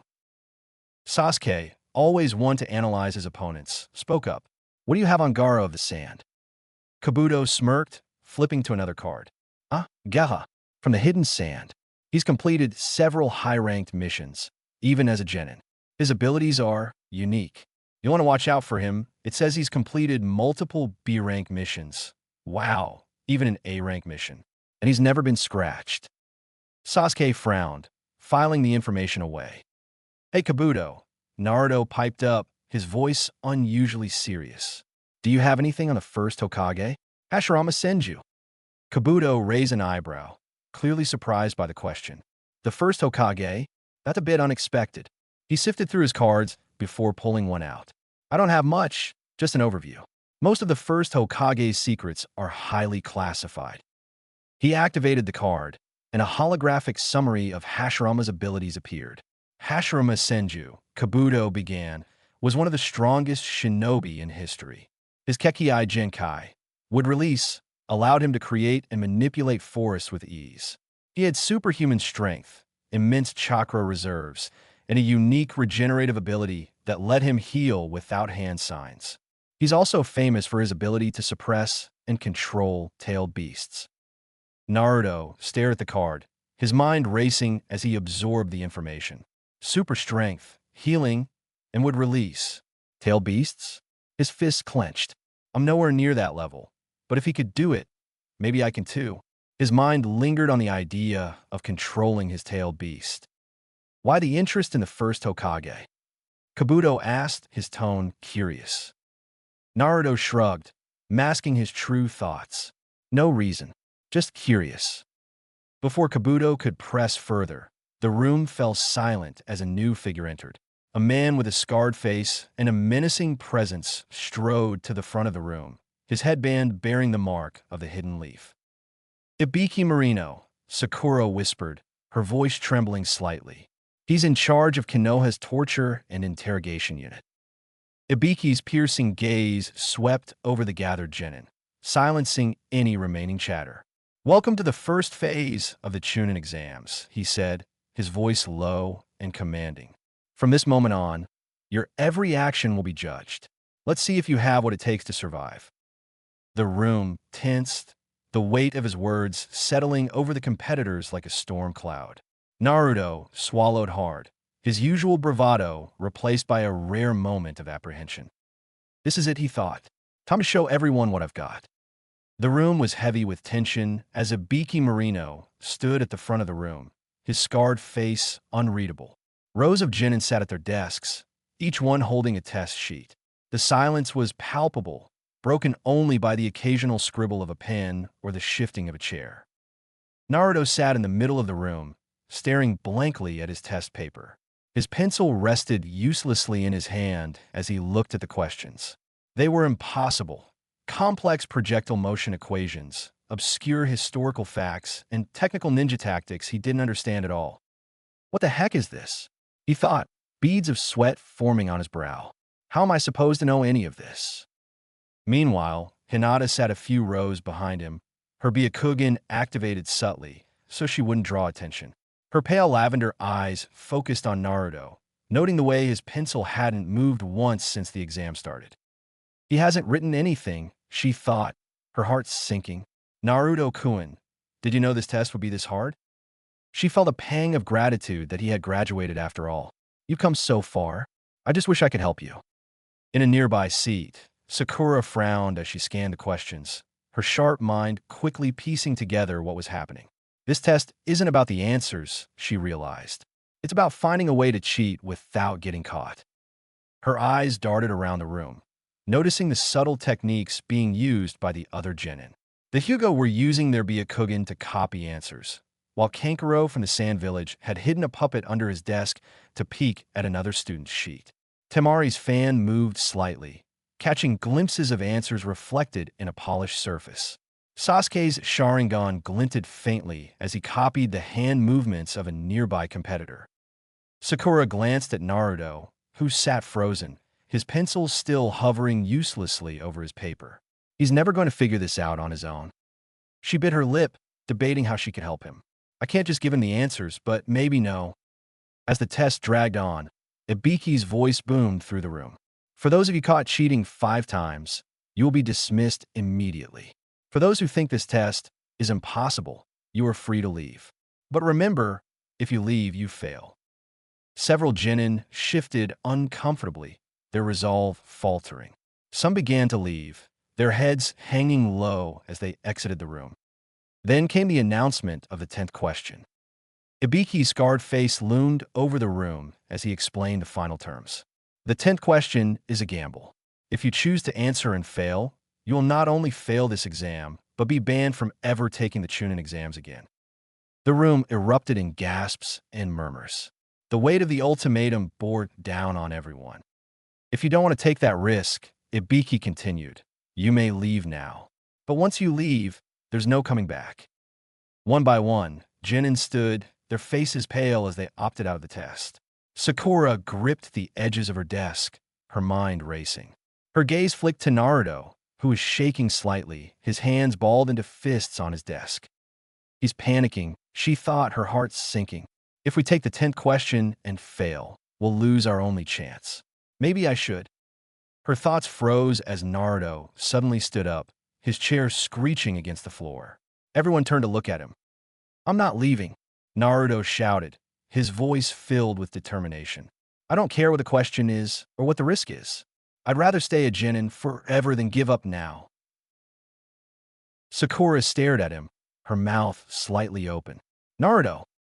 His words sparked something in the remaining genin, many of whom straightened in their seats, their resolve renewed.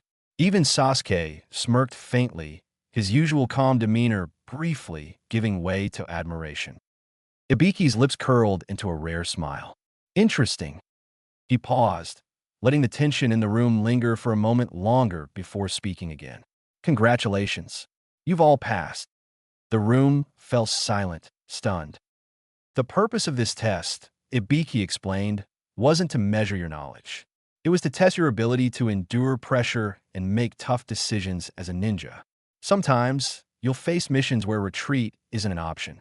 Those who stayed demonstrated the resolve needed to be a Chunin. Naruto's jaw dropped. Wait, that's it. I didn't even answer a single question. Ibiki chuckled. And yet, you didn't quit. That's what matters. As the realization sank in, the tension in the room gave way to a mix of relief and pride. Sakura glanced at Naruto, who was grinning ear to ear, and couldn't help but smile herself. Maybe he's not so hopeless after all. The sound of the door opening drew everyone's attention as a woman with purple hair strode into the room, her confident smile lighting up the space. All right, enough chit-chat, she said, her voice lively. I'm Anko Mitarashi, and I'll be your proctor for the next phase of the exam. Let's see if you've got what it takes to survive. Naruto's grin widened. The Chunin exams are just getting started. Chapter 9, Into the Forest of Death, Part 2 of the Chunin exams. The sun hung low over the dense expanse of the Forest of Death as the gathered genin stood before the towering gates. Anko Mitarashi, the proctor for the second phase of the Chunin exams, stood at the forefront, her presence electric with energy. Welcome to the Forest of Death, she announced with a sly grin, tossing a kunai into the air and catching it effortlessly. This is where things get interesting. Naruto, standing between Sasuke and Sakura, frowned. Forest of Death? That's a little dramatic, don't you think? Before he could say more, Anko's kunai flew through the air, grazing Naruto's cheek and embedding itself in the post behind him. Naruto froze as Anko appeared behind him in an instant, her voice low and teasing. You want to keep that loud mouth of yours shut, kid? It might attract the wrong kind of attention. Naruto gulped, his hand instinctively going to his cheek, where a thin line of blood trickled. Why, yes, sure. Anko smirked, pulling the kunai free and addressing the crowd. This is how it works. Each team will be given one of two scrolls, Heaven or Earth. Your goal is to acquire both scrolls and bring them to the central tower within 5 days. But be warned, this is no walk in the park. She held up a waiver, her grin widening. Sign this, so your families won't sue us if you don't make it out alive. Sakura stiffened, glancing at Sasuke and Naruto. This is serious. We have to be careful. Nearby, an inconspicuous ninja from the hidden grass village watched them intently, his gaze lingering on Sasuke. His face was hidden behind his village's standard-issue bandana, but his presence carried an unnerving air. Anko's sharp eyes flicked toward him briefly, narrowing slightly before she continued. Now, with all that out of the way, the second phase of the Chunin exams begins now. The gates creaked open, revealing the dark, sprawling forest beyond. Team 7 shared a tense glance before darting inside, the ominous shadows of the forest swallowing them whole. The Forest of Death lived up to its name. The air was thick with the sounds of rustling leaves, distant growls, and the occasional scream echoing through the trees. Team 7 moved cautiously, their senses heightened. We need to find a team with the other scroll as soon as possible, Sasuke said, his Sharingan active as he scanned their surroundings. Naruto grinned, forming the cross seal. No problem. My shadow clones will track them down in no time. Before he could summon them, a group of ninja from the Hidden Rain village emerged from the underbrush, their faces masked and weapons drawn. Well, that was fast, Sakura muttered, readying a kunai. Figured you rookies would be easy pickings. A distorted voice came through the respirator. The Rain Ninja didn't waste time. They launched a coordinated attack, their movements swift and practiced. One hurled a barrage of Sunbon at Naruto, who dodged and countered with a wave of shadow clones. "Get 'em, boys!" Naruto shouted as his clones charged forward, overwhelming the attackers with sheer numerical advantage. Meanwhile, Sasuke engaged another Rain Ninja in close combat. His Sharingan tracked every movement, allowing him to dodge a series of rapid strikes. "Naruto, boost me." "On it," Naruto replied, forming another set of clones. They lifted Sasuke into the air with a coordinated leap, giving him the perfect angle to deliver a devastating kick to the Rain Ninja's chest. The enemy crumpled to the ground, unconscious. Sakura, meanwhile, evaded an attack from the third Rain Ninja and countered with precision, her kunai slashing through the ninja's defenses. As soon as he stumbled, she slapped a paper tag on his arm. "That's one down." With the Rain Ninja subdued, Sakura quickly tagged the others with her chakra disruption seals, placing them carefully on their bodies. These seals will disrupt their chakra flow. They'll wear off in about 6 hours, so we'd better get moving. Naruto held up the Rain Team scroll, grinning triumphantly. "Check out. It's an Earth scroll. We got both now." "Good," Sasuke said, his voice calm but focused. "Let's get to the tower." Unbeknownst to them, the hidden grass ninja who had been watching them earlier lingered nearby, hidden among the trees. His unsettling presence radiated malice as his gaze followed Team 7. "They're strong," he murmured, his voice low and almost serpentine. "Especially the Uchiha." His lips curled into a sinister smile as he vanished into the shadows, his target clear. The Forest of Death had only just begun to live up to its name. The dense underbrush of the Forest of Death crackled underfoot as Team 7 pressed forward, their nerves taut. The eerie quiet of the forest was broken only by distant sounds, the rustling of leaves, faint growls, and the occasional scream far in the distance. "We're making good time," Sakura said, glancing at the 2 scrolls they'd secured. "If we keep this up, we'll reach the tower early." Naruto grinned. "Told you we'd crush this test. Nothing can stop us, Dadabayo." His confidence was short-lived. The ground beneath them trembled, and a deafening roar echoed through the forest. Trees snapped like twigs as a massive serpent burst through the foliage, its yellow eyes locked on the team. "A giant snake?" Naruto shouted, his grin replaced by wide-eyed panic. "Why is it always snakes?" The snake lunged, its gaping maw aimed directly at them. Sasuke leapt back, his Sharingan spinning to life. "Stay sharp," he barked. The battle was chaos manifest. The snake's massive tail swept through the air, forcing the team to scatter. Sakura hurled kunai at its thick scales, but they bounced off harmlessly. Sasuke darted in, aiming for the beast's head with a fireball jutsu, but the snake countered with a snap of its jaws, forcing him to retreat. "Is that all you've got, Sasuke?" Naruto shouted, forming a wave of shadow clones that swarmed the snake. "What's wrong? Are you scared?" Sasuke froze at the words, his jaw tightening. He hated the implication. Scared? The word burned in his mind. Naruto's clones distracted the snake just long enough for Sasuke to recover. His eyes narrowed as determination flared within him. "Shut up, dope," he muttered, forming hand seals. With renewed focus, Sasuke unleashed a massive fireball aimed directly at the snake's head. The flames engulfed the beast, and with Naruto's clones attacking from all sides, the giant serpent finally collapsed with a guttural roar. Naruto stood beside Sasuke, panting. "Took you long enough." Sasuke smirked faintly. "You're welcome for saving your butt." The victory was short-lived. As they caught their breath, a new presence, dastardly and dangerous, emerged from the shadows. The ninja from the hidden grass village stepped into view, but something about him felt wrong. His movements were too fluid, his aura too suffocating. "Who's that?" Sakura whispered, clutching her kunai. The ninja smiled, his voice low and mocking. "What a promising team. Especially you, Uchiha." Sasuke's Sharingan spun as he stepped forward, his instincts screaming danger. "Who are you?"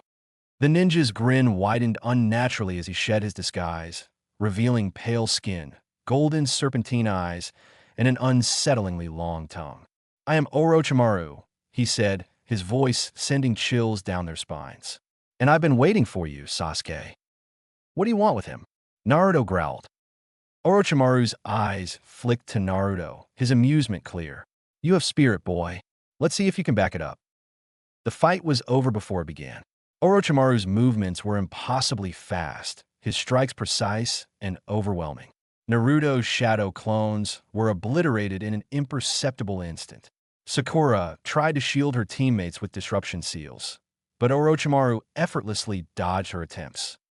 Sasuke charged in, his Sharingan blazing as he aimed for a vital strike. Orochimaru caught his wrist with ease, his strength far beyond anything the genin could match. "You're strong," Orochimaru mused, his voice almost admiring. "But you lack power." He flung Sasuke aside as though he weighed nothing. Naruto roared, summoning the Nine-Tails chakra in a desperate attempt to fight back. The red aura burned around him, but Orochimaru simply laughed. "So much potential," Orochimaru said, his golden eyes gleaming, "but still so weak." With a single strike, Orochimaru's glowing fingers sent Naruto crashing into a tree. Sakura screamed, rushing to his side, but a flick of Orochimaru's wrist sent her sprawling as well. Sasuke, dazed and battered, struggled to stand.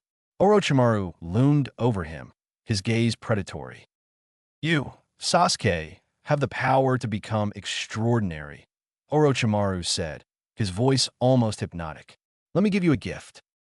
Before Sasuke could react, Orochimaru's neck extended unnaturally, his fangs sinking into Sasuke's neck. Sasuke screamed as the curse mark began to spread, black patterns crawling across his skin. "Stop it!" Naruto shouted, forcing himself to his feet. But before he could reach Sasuke, Orochimaru turned, his smile cold. "This is just the beginning," Orochimaru said, his body sinking into the ground as if it were water. "We'll meet again." As Orochimaru vanished, Sasuke collapsed to the ground, writhing in pain as the cursed seal burned into his flesh. His screams echoed through the forest before everything went black. Sakura knelt beside him, tears streaming down her face. "Sasuke, wake up!" Naruto, battered and bruised, clenched his fists. The gap between them and Orochimaru had been staggering. And now, Sasuke bore a mark that would change everything. Chapter 10. The Seal and the Sound. Forest of Death Part 2. The forest was still, its eerie silence broken only by the crackle of a distant breeze. Team 7 had taken refuge in a small clearing, Sasuke lying unconscious against a tree, his face pale and drenched in sweat. Sakura sat beside him, a damp cloth in her hand as she dabbed at his feverish forehead. Naruto paced nearby, his arms crossed and his face set in a frown. Something was wrong. He could feel in his chest, where Orochimaru had struck him. His chakra had been erratic all morning, fluctuating between surges of energy and moments of sluggishness. "Stop pacing," Sakura muttered without looking up. "You're making me nervous." Naruto paused, rubbing the back of his neck. "I can't help it. Something's off." Sakura glanced at him, her eyes narrowing. "What's that?" she asked suddenly, her gaze fixed on the faint markings peeking out from under Naruto's shirt. Naruto flinched, instinctively pulling his shirt back down. "Nothing," he said quickly, turning away. Sakura frowned, setting the cloth down and standing up. "Naruto, let me see." "No way," Naruto replied, zipping his jacket up hurriedly. He couldn't let Sakura see the seal. She didn't know about the Nine-Tails. She couldn't know. Sakura crossed her arms, her patience wearing thin. "Naruto, I already saw it. Just let me look. I saw Orochimaru do something to you, remember? What if I can help?" Naruto hesitated, his mind racing. He didn't want her to know, but if Orochimaru had altered the seal, maybe she could help. Slowly, he unzipped his jacket and pulled up his shirt, revealing the intricate seal etched onto his stomach. Sakura stepped closer, her sharp eyes studying the markings. She reached out, her fingers brushing against the edges of the seal. This is Fuinjutsu," she said softly, A complicated piece of it, too. Naruto tensed under her touch, his heart pounding. What does it mean? He asked, his voice quiet. Sakura traced the patterns carefully, her delicate hand trailing over the outer edges. Her fingers paused as she noticed a faint discoloration, a newer, cruder addition to the seal. Orochimaru did this, she said, her voice filled with certainty. This five-pronged seal here, it's not part of the original. It's disrupting the flow of chakra. Naruto stared at her, his blue eyes wide. You can tell that just by looking at it. Sakura nodded, a faint blush coloring her cheeks as she realized how close she was to him. She stepped back quickly, clearing her throat. But I think I can fix it. Naruto blinked, surprised. You can. I've been studying the scroll from the second Hokage, Sakura explained, her confidence growing. Releasing seals is much easier than creating them. I just need to remove Orochimaru's interference. Naruto hesitated, his gaze meeting hers. For a moment, all his fears and doubts melted away as he saw the determination in her green eyes. Sakura-chan, I trust you. Do it. Sakura smiled, holding out her hand. Her fingers began to glow faintly with chakra as she focused on the seal.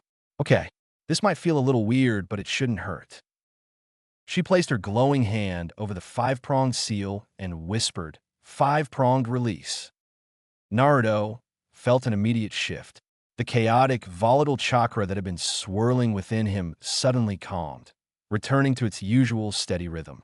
He took a deep breath, relief washing over him. Sakura-chan, it worked. I feel normal again. Sakura grinned. Good. I guess all that reading paid off. Their brief moment of peace was shattered by the sound of rustling leaves and hurried footsteps. Sakura turned sharply, instinctively reaching for a kunai. Looks like we got company, Naruto muttered, his fists clenching. Three ninja emerged from the shadows, their headbands bearing the symbol of the hidden Sound Village. They moved with predatory grace, their eyes locked on Team 7. Well, the leader sneered, his voice dripping with mockery. Looks like we found some easy pickings, prey licking their wounds. Sakura stepped protectively in front of Sasuke, her kunai at the ready. Naruto, we can't let them take our scrolls. Naruto cracked his knuckles, his confidence returning with his stabilized chakra. Don't worry, Sakura-chan. They messed with the wrong team. The Sound Ninja wasted no time, launching their attack with ruthless precision. Naruto and Sakura braced themselves, knowing this fight would test everything they had. The clearing in the Forest of Death erupted into chaos as Naruto and Sakura faced off against Zaku and Rin, two of the Sound Village genin. The third member of their team had slipped away, hunting for other targets, leaving Zaku and Rin confident that they could handle the two rookies. Naruto cracked his knuckles, his usual grin plastered on his face. You guys think you can take us just because there's two of you? What's even the odds? Forming the cross seal with his fingers, he shouted, Shadow, Clone, Jutsu. In a puff of smoke, dozens of Narutos materialized around the clearing, their confident smirks matching his. They surrounded the Sound Ninja, cutting off all escape routes. Nice move. Sakura glanced at Naruto, a faint grin tugging at her lips. Naruto shot her a quick look of appreciation. Thanks, Sakura-chan. Couldn't have done it without you fixing my chakra. Sakura readied her tools, her seal papers clutched in one hand and a kunai in the other. She'd set several traps earlier, hoping to gain the upper hand. As Zaku and Rin charged forward, Sakura triggered the traps, forcing the Sound Ninja to leap and twist to avoid the hidden wires and explosive tags. Is that all you've got? Zaku taunted, his voice full of bravado. He raised his arms, aiming his implanted air cannons. Let me show you real power. A blast of compressed air tore through Naruto's clones, dispelling half of them instantly. The real Naruto and Sakura worked together seamlessly, evading the onslaught while counterattacking with precision. Naruto's clones provided cover, distracting the Sound Ninja, while Sakura maneuvered into position to throw her tag kunai. You guys are better than I thought, Rin admitted, her tone grudging. She formed a series of hand seals, her chakra flaring. But this ends now. Naruto suddenly froze mid-step, his vision swimming. The forest around him blurred and twisted, and he felt a strange weight pressing on his mind. Jinjutsu, he muttered, struggling to break free. Rin smirked, her fingers still forming the last seal. You Leaf Ninja have such obvious weaknesses. Too bad you won't get to fix this one. Naruto collapsed to the ground, clutching his head as he fought the illusion. Sakura-chan, I can't. Sakura turned, her eyes wide with panic. Naruto, she tried to reach him, but Zaku intercepted her with a powerful blast from his air cannons. The force sent her sprawling to the ground, her weapons scattering. Zaku loomed over her, his expression dark. You should have stayed down, little girl. Now you're gonna die. Sakura gritted her teeth, trying to move, but the blast had left her dazed. She closed her eyes, bracing herself for the end. Suddenly, a dark, oppressive chakra filled the clearing, stopping Zaku in his tracks. Sakura's eyes snapped open, her gaze darting to Sasuke, who was slowly rising to his feet. Sasuke's head hung low, his bangs shadowing his face. Black markings spread across his skin, pulsating with the sinister energy of the curse mark. When he finally looked up, his Sharingan burned with an intensity that sent chills down Sakura's spine. Sasuke, she whispered, her voice trembling. Zaku smirked, clearly unimpressed. So the pretty boy finally wakes up. What are you gonna do, huh?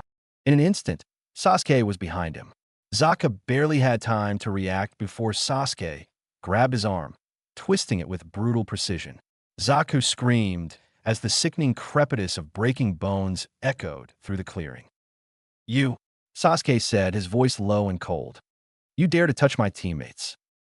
Rin tried to intervene, hurling a barrage of shuriken at Sasuke, but he dodged them effortlessly, his movements almost inhuman. He turned his cold gaze on her, and for a moment, she froze in fear. We're done here, Rin muttered, grabbing Zaku and retreating into the forest. Their confidence shattered, the sound ninja fled, leaving Team 7 behind. The oppressive chakra faded as Sasuke collapsed to his knees, clutching his neck where the curse mark had burned itself into his skin. Naruto finally broke free of the Jinjutsu, groaning as he sat up. What? What happened? He asked, rubbing his head.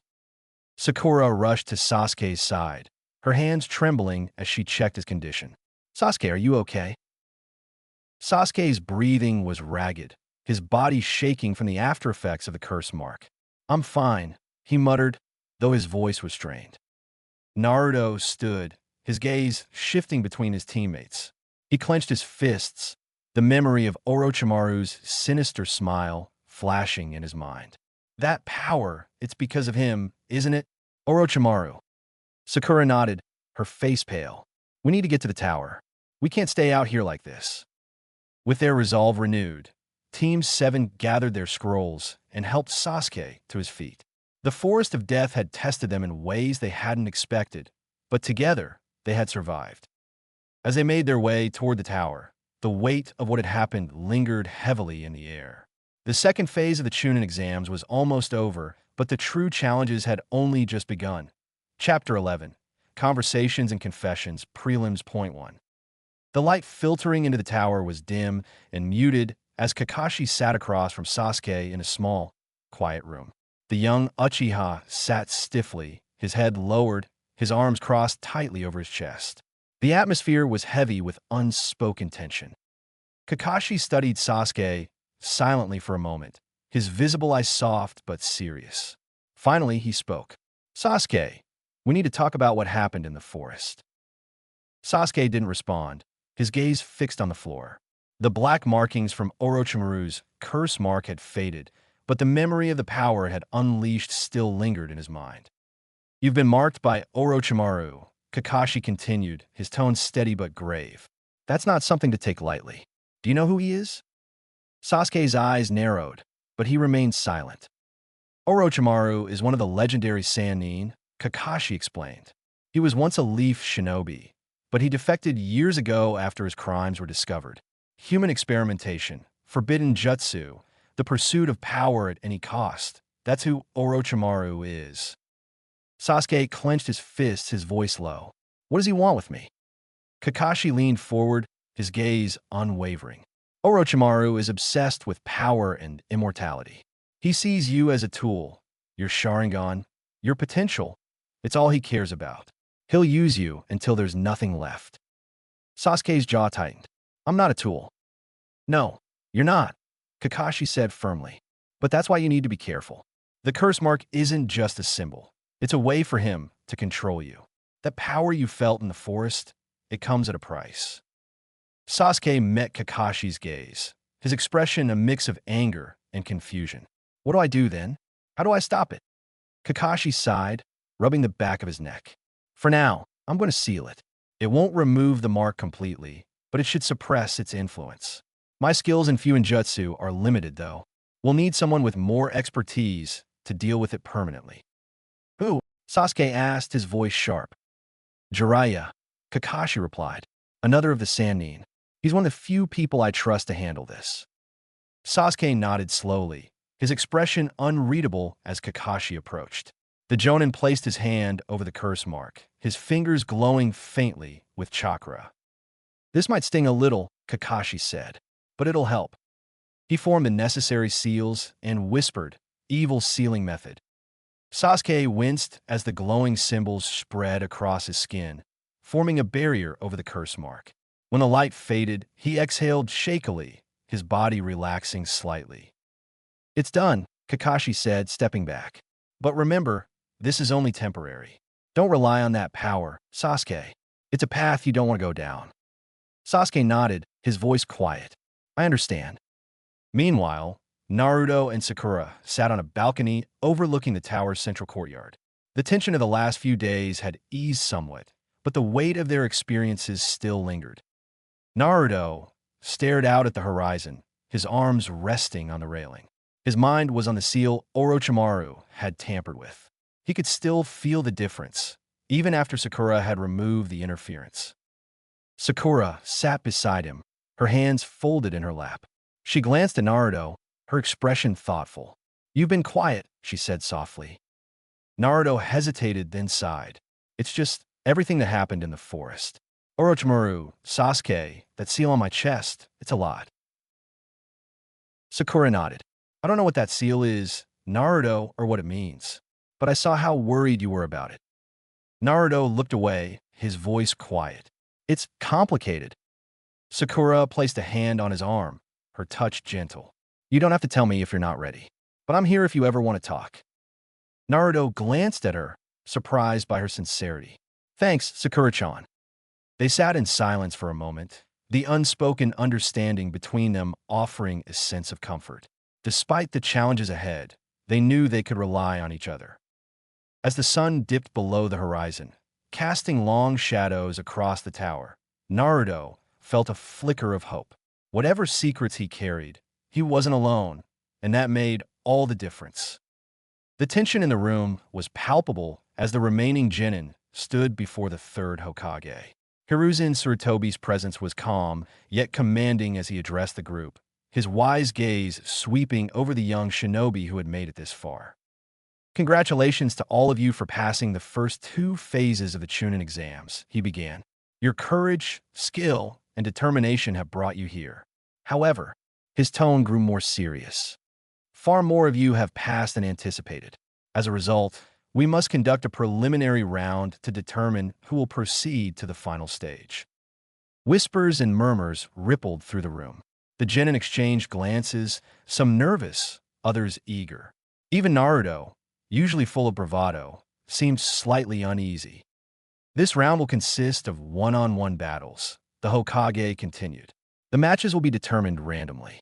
The winner will advance, and a loser will be eliminated. The proctor for this round, Hey Gecko, will step in if necessary to determine a clear winner or stop the fight if it becomes too dangerous. Hate, a pale, sickly-looking man, stepped forward with a slight cough.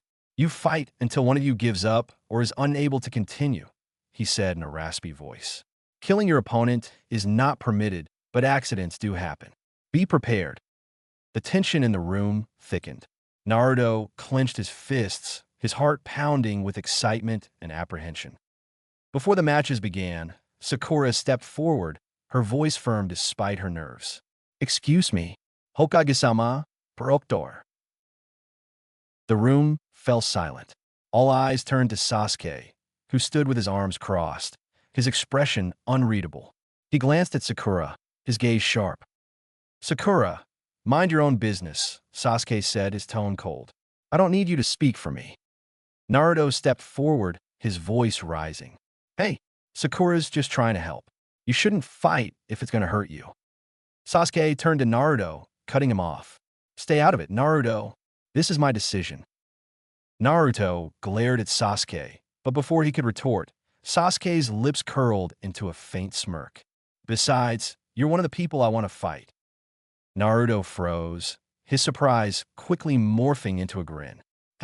"You'd better be ready when that happens, because I'm going to wipe the floor with you." The tension in the room thickened, but Sakura did not speak another word. Hate stepped forward. "Now, we'll begin the preliminary round," he said, motioning to a large electronic board that flickered to life. "The first matchup will be chosen at random." Everyone turned their eyes to the board, the names scrolling rapidly before stopping. Sasuke Uchiha versus Yoroi Akato. A murmur swept through the room. Yoroi, a tall, masked genin with an aura of confidence, stepped forward with an air of smugness. Sasuke followed, his posture calm and collected despite the weight of the curse mark on his neck. Sakura bit her lip, her worry evident. "Sasuke." Naruto grinned, his voice loud and encouraging. "You got this, Sasuke. Show him what you've got." Sasuke didn't acknowledge him as he stepped into the center of the room. Yoroi stood across from him, his hands twitching with anticipation. Hate raised his hand. "Begin." Yoroi wasted no time, lunging at Sasuke with surprising speed. Sasuke dodged effortlessly, his two-tomo Sharingan activating with a faint red glow. Yoroi smirked, his hands glowing faintly as he launched a barrage of chakra-absorbing attacks. Sasuke grimaced, narrowly avoiding a strike to his chest. He felt a tingle course through his arm as he deflected an overextended cross. "He's stealing my chakra, even with marginal contact." Yoroi's laughter echoed through the room. "You're already slowing down, Uchiha. What's the matter? Feeling weak?" Sasuke's eyes narrowed. He analyzed Yoroi's movements, waiting for an opening. When Yoroi lunged again, Sasuke dodged to the side and countered with a fierce kick to his opponent's ribs. Yoroi staggered back, his smirk replaced by a scowl. "Don't underestimate me," Sasuke muttered, his voice low and steady. The curse mark began to tingle on his neck, its sinister energy clawing at his senses. For a moment, he savored the sense of righteous purpose he felt, an almost religious zeal that made him feel invulnerable. He thought of Naruto's inexplicably red chakra that carried with it such a heavy presence. "I won't lose to you." His eyes downcast, Sasuke felt small next to Naruto's growing strength and the ever-looming, inexorable shadow his brother cast. He gritted his teeth, suppressing the mark's influence with the aid of Kakashi's seal as he pressed the attack. Each strike was precise and relentless, forcing Yoroi onto the defensive. "Impossible." Yoroi scowled deeply as he felt himself rapidly losing ground, both figuratively in terms of the battle's momentum and literally in terms of the floor beneath his feet retreating into the rapidly approaching wall. By inadvertent instinct, he locked eyes with his opponent. He cursed his mistake before even noticing that Sasuke's Sharingan now contained 3 methodically spinning tomo. Finally, Sasuke feinted left before landing a devastating blow to Yoroi's chest, following it by exhaling a great fireball jutsu that hit head-on, sending him crashing to the ground, bruised and burned. Yoroi groaned, unable to rise. Hate stepped forward, raising his hand. "Winner, Sasuke Uchiha." The room erupted into a mix of cheers and murmurs. Sasuke stood over his fallen opponent, his breathing heavy but controlled. He turned and walked back to his team, his face unreadable. Sakura exhaled in relief. He did it. Naruto grinned, clapping Sasuke on the shoulder. "Not bad, Sasuke, but you'd better save some of that for when we fight." Sasuke smirked faintly. "We'll see." As the next matchup began to roll on the board, the tension in the room reignited. The preliminary round had only just begun, and the true tests of their strength were yet to come. "You used the curse mark," Kakashi said finally, his voice low but steady. They stood in the medical room and spoke in hushed, harsh whispers. "Only for a moment," Sasuke protested, his jaw tightening. "That's not the point," Kakashi said, stepping closer. "I warned you about that power. It's dangerous, Sasuke. The more you use it, the more it will consume you." Sasuke turned his head, his Sharingan flaring briefly as he met Kakashi's gaze. "I'll use any tool I have at my disposal to fulfill my goal. If it helps me become strong enough to fight him, why shouldn't I?" Kakashi sighed, running a hand through his hair. "Because that's exactly what Orochimaru wants. He's luring you in, Sasuke, promising you power, but it's a trap. That mark isn't a gift, it's a curse. You're giving yourself, your power, and your mind to that snake." Sasuke's eyes narrowed. "And what would you have me do? Wait? Hope that training with Naruto and Sakura will somehow make me strong enough to defeat." He stopped himself, his voice breaking slightly. "You wouldn't understand. You took everything from me, Sensei." Kakashi's visible eyes softened. "You think I don't know what it's like to lose people? To have them taken from me and to want revenge? To feel powerless?" He paused, his voice dropping. "I've been where you are, Sasuke, and I've seen what that path leads to." Sasuke clenched his fists, looking away. "I don't have time to wait." Before Kakashi could respond, the air grew heavy. A sinister presence washed over the training ground, and both shinobi instinctively went on guard. Such conviction, a smooth, menacing voice echoed. Kakashi and Sasuke turned to see Orochimaru standing a short distance away, his golden eyes gleaming with amusement. His posture was relaxed, almost casual, but the malice radiating from him was unmistakable. "Orochimaru," Kakashi said, his voice cold as his hand moved toward his kunai pouch. Orochimaru raised a hand in mock surrender. "Relax, Kakashi. I'm not here to fight. Not yet, anyway." "What do you want?" Kakashi demanded, his stance tense. Orochimaru's gaze shifted to Sasuke, his smile widening. "I wanted to see how my gift was progressing. And I must say, Sasuke, you've exceeded my expectations." Sasuke stared at him, his emotions unreadable. Orochimaru's words lingered in the air, tempting and insidious. "I can give you power, Sasuke," Orochimaru continued, his tone soft but compelling. "The kind of power you'll never achieve here in the Leaf. The kind of power you'll need to fulfill your goal." Kakashi stepped forward, his chakra spiking as he formed the seals for the lightning blade. A ball of crackling electricity roared to life in his hand, illuminating the darkened training ground. "You won't touch him." Orochimaru chuckled, his amusement genuine.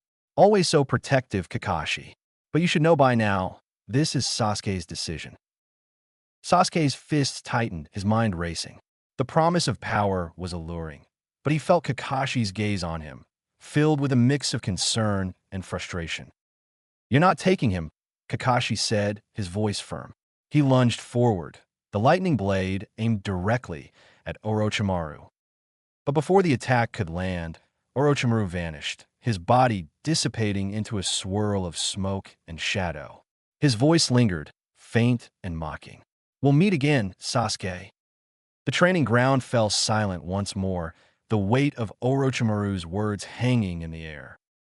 Kakashi extinguished the lightning blade, his hand trembling slightly as he turned to Sasuke. "This is exactly what I was talking about. He's trying to manipulate you."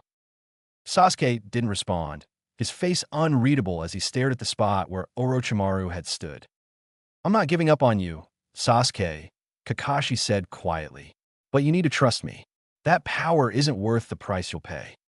Sasuke stood, his posture rigid. "I'll think about it." With that, he walked away, leaving Kakashi alone in the fading light. The Jonin sighed, his gaze distant as he contemplated the growing storm surrounding his student. "Jiraiya, I need you now more than ever," Kakashi thought, his expression grim. Chapter 12, Prelims Part 2. The room was filled with tension as the remaining genin and their senseis watched the preliminary matches from the balcony above the arena floor. Below, Hate Gecko stood at the center, his calm demeanor masking the excitement that crackled in the air. The next match is set, Hate announced, glancing at the electronic board as the names flickered before stopping. Shino Aburame versus Zaku Abumi. Shino adjusted his sunglasses and walked down to the arena with a measured, deliberate pace. Across from him, Zaku Abumi of the Hidden Sound Village strode forward, his face twisted with frustration. One of his arms hung uselessly at his side, still broken from Sasuke's earlier assault. "You've already lost one match," Shino said, his calm voice echoing slightly in the arena.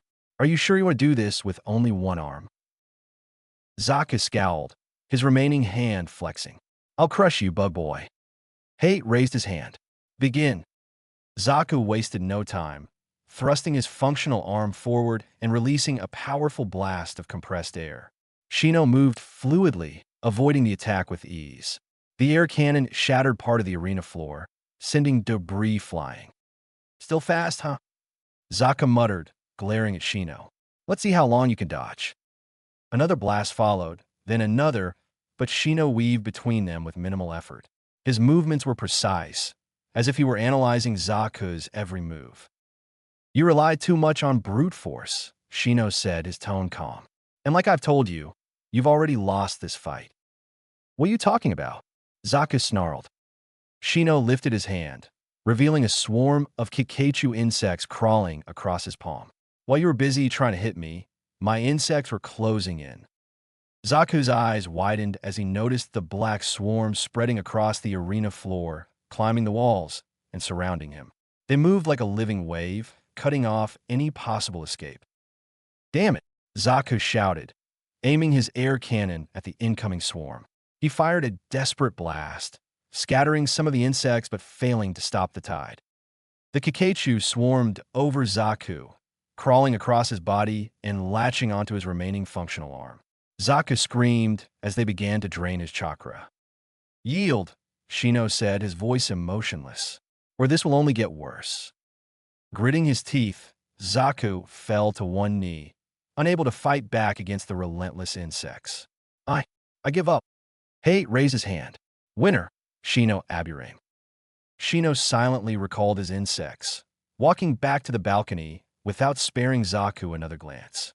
The defeated Sound Ninja was carried away, his expression a mix of rage and humiliation. The board lit up once more, displaying the names of the next match. Kankuro versus Misumi Tsurugi. Kankuro smirked as he descended the stairs to the arena, his puppet strapped to his back. Misumi, a genin from the Hidden Leaf, followed, his expression calm but focused. "This should be fun," Kankuro said, his voice laced with arrogance. "Try not to embarrass yourself too much." Misumi adjusted his gloves, his tone cold. "I'll finish this quickly." Hate glanced between them before signaling the start of the match. "Begin." Misumi darted forward with surprising speed, closing the distance between them in an instant. "You rely too much on that puppet," he said, aiming a punch at Kankuro's chest. Kankuro dodged, but Misumi's body twisted unnaturally, his arms elongating like ropes as he wrapped around Kankuro. The Sand Ninja grunted as the coils tightened around him, immobilizing his movements. "I told you I'd end this quickly," Misumi said, his voice smug. "I can crush every bone in your body." Kankuro grinned, despite the pressure. "You really think you've got me?" Misumi's brow furrowed. "What?" In a blur of motion, Kankuro's body fell apart, revealing a wooden frame beneath the cloth. The real Kankuro stood a few feet away, his fingers moving in intricate patterns as he controlled the puppet. "You were fighting Karasu the whole time," Kankuro said, his grin widening. "And now it's my turn." The puppet sprang to life, its limbs spinning and extending with blinding speed. Misumi barely had time to react before Karasu's segmented arms shot forward, wrapping around him in a crushing grip. "Let's see how you like being squeezed," Kankuro said, his voice cold. Misumi struggled, but the puppet's grip was unrelenting. With a flick of his fingers, Kankuro tightened the hold until Misumi cried out in pain. I give up," Misumi shouted, his voice strained. Hate stepped in, raising his hand. "Winner, Kankuro." Kankuro released Misumi, who crumpled to the ground, clutching his sides. With a smug grin, Kankuro hoisted Karasu onto his back and returned to the balcony. The remaining genin watched from above, the tension growing with each match. Naruto leaned against the railing, his fists clenched in anticipation. "These guys are tough," he muttered, glancing at his teammates. "But we've seen tougher." Sakura nodded, her eyes flicking to Sasuke, who stood silently, his face unreadable. The curse mark on his neck was a constant reminder of the challenges ahead. The preliminary matches continued, each fight bringing the participants closer to the final stage and to the truths they would uncover about themselves and their limits. The tension in the arena shifted as the electronic board flickered, displaying the next match. Sakura Haruno versus Ino Yamanaka. The room seemed to freeze for a moment as both girls stared at the board. Sakura's fists clenched tightly, her heart pounding. Across the balcony, Ino smirked, flipping her blonde hair over her shoulder. Well, Ino said, her tone teasing but sharp. "Looks like it's finally time to settle things, billboard brow." Sakura turned to face her, her green eyes blazing with determination. "Don't think I'm the same girl from the academy, Ino. I've changed." Ino's smirk widened. "We'll see." As the two descended the stairs to the arena, the tension in the room grew palpable. Naruto leaned over the railing, cupping his hands around his mouth. "Go get her, Sakura-chan."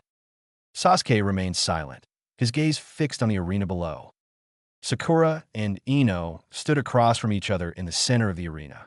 The years of rivalry between them seemed to manifest as an invisible wall of tension. Hate glanced between them, coughing slightly before raising his hand. "Begin." The fight started with a flurry of kunai and shuriken as the two girls tested each other's reflexes. Their movements were precise, almost mirror-like, as they dodged and countered. The crowd watched in silence, captivated by the balance of skill. Sakura darted in close, aiming a punch at Ino's side. Ino deflected the blow and countered with a kick, forcing Sakura to retreat. They exchanged strikes, neither gaining a clear advantage. "You've improved," Ino admitted, a hint of respect in her voice. "So have you," Sakura replied, her breath steady but strained. The fight dragged on, both girls showing impressive stamina and tactical skill. Ino's confidence began to waver as she realized just how evenly matched they were. "I didn't think you'd last this long," Ino said, forming a series of hand seals. "But let's see how you handle this." She raised her hands, her chakra focusing into a single point. "Mind transfer jutsu."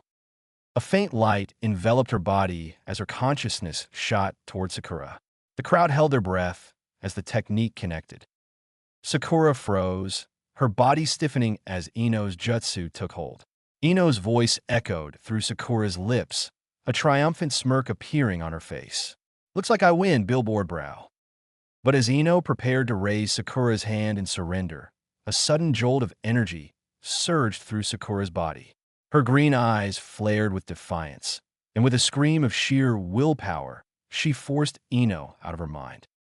Ino stumbled back, her chakra depleted from the failed jutsu. She stared at Sakura in shock. "How?"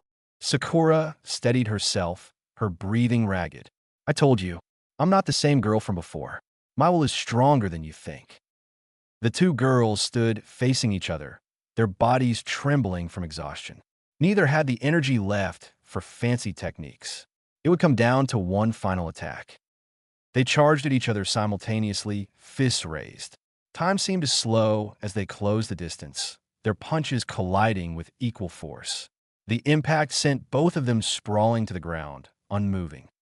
The arena fell silent as everyone waited for one of them to rise, but neither did. Hate stepped forward, checking their conditions before raising his hand. "This match is a draw," he announced. "Neither Sakura Haruno nor Ino Yamanaka will advance to the next round." Naruto slammed his hands on the railing. "What? No way. Sakura-chan should have won." "Calm down, idiot," Sasuke muttered, though his gaze lingered on Sakura's unconscious form. Medics arrived to carry both girls off the field. As they were taken to the infirmary, The tension in the room shifted once more. The matches continued, but the rivalry between Sakura and Ino left an impression on everyone present. In the end, their battle wasn't just about strength or skill. It was about their unwavering determination to prove themselves, both to each other and to themselves. The electronic board flickered once more, and the next matchup appeared. Tintin versus Temari. From the balcony, Tintin stepped forward, her expression calm and determined. She adjusted the straps on her scrolls, her confidence evident as she descended the stairs. On the opposite side, Temari smirked, the large fan strapped to her back glinting under the light. She descended the stairs lazily, her posture casual but her eyes sharp. Naruto leaned over the railing, whispering loudly to Sasuke and Sakura. Tintin's from Bushy Brow's team, right? She must be tough if she's training with him. Sasuke gave a slight nod, his attention on the arena. She's skilled with weapons, but Temari's not going to be easy. Hate stepped to the center of the arena, coughing lightly before raising his hand. Begin. Tintin wasted no time. With a flick of her wrist, she unfurled a scroll, releasing a barrage of kunai and shuriken that shot toward Temari like a hailstorm. The projectiles glinted in the air, moving with deadly precision. Temari smirked, gripping the handle of her fan. With a single, fluid motion, she swung it open, unleashing a gust of wind that scattered the weapons harmlessly to the ground. The force of the wind tore through the arena, ruffling Tintin's hair and clothes. "That's all you've got," Temari taunted, her voice dripping with confidence. "This is going to be boring." Tintin gritted her teeth, summoning another scroll.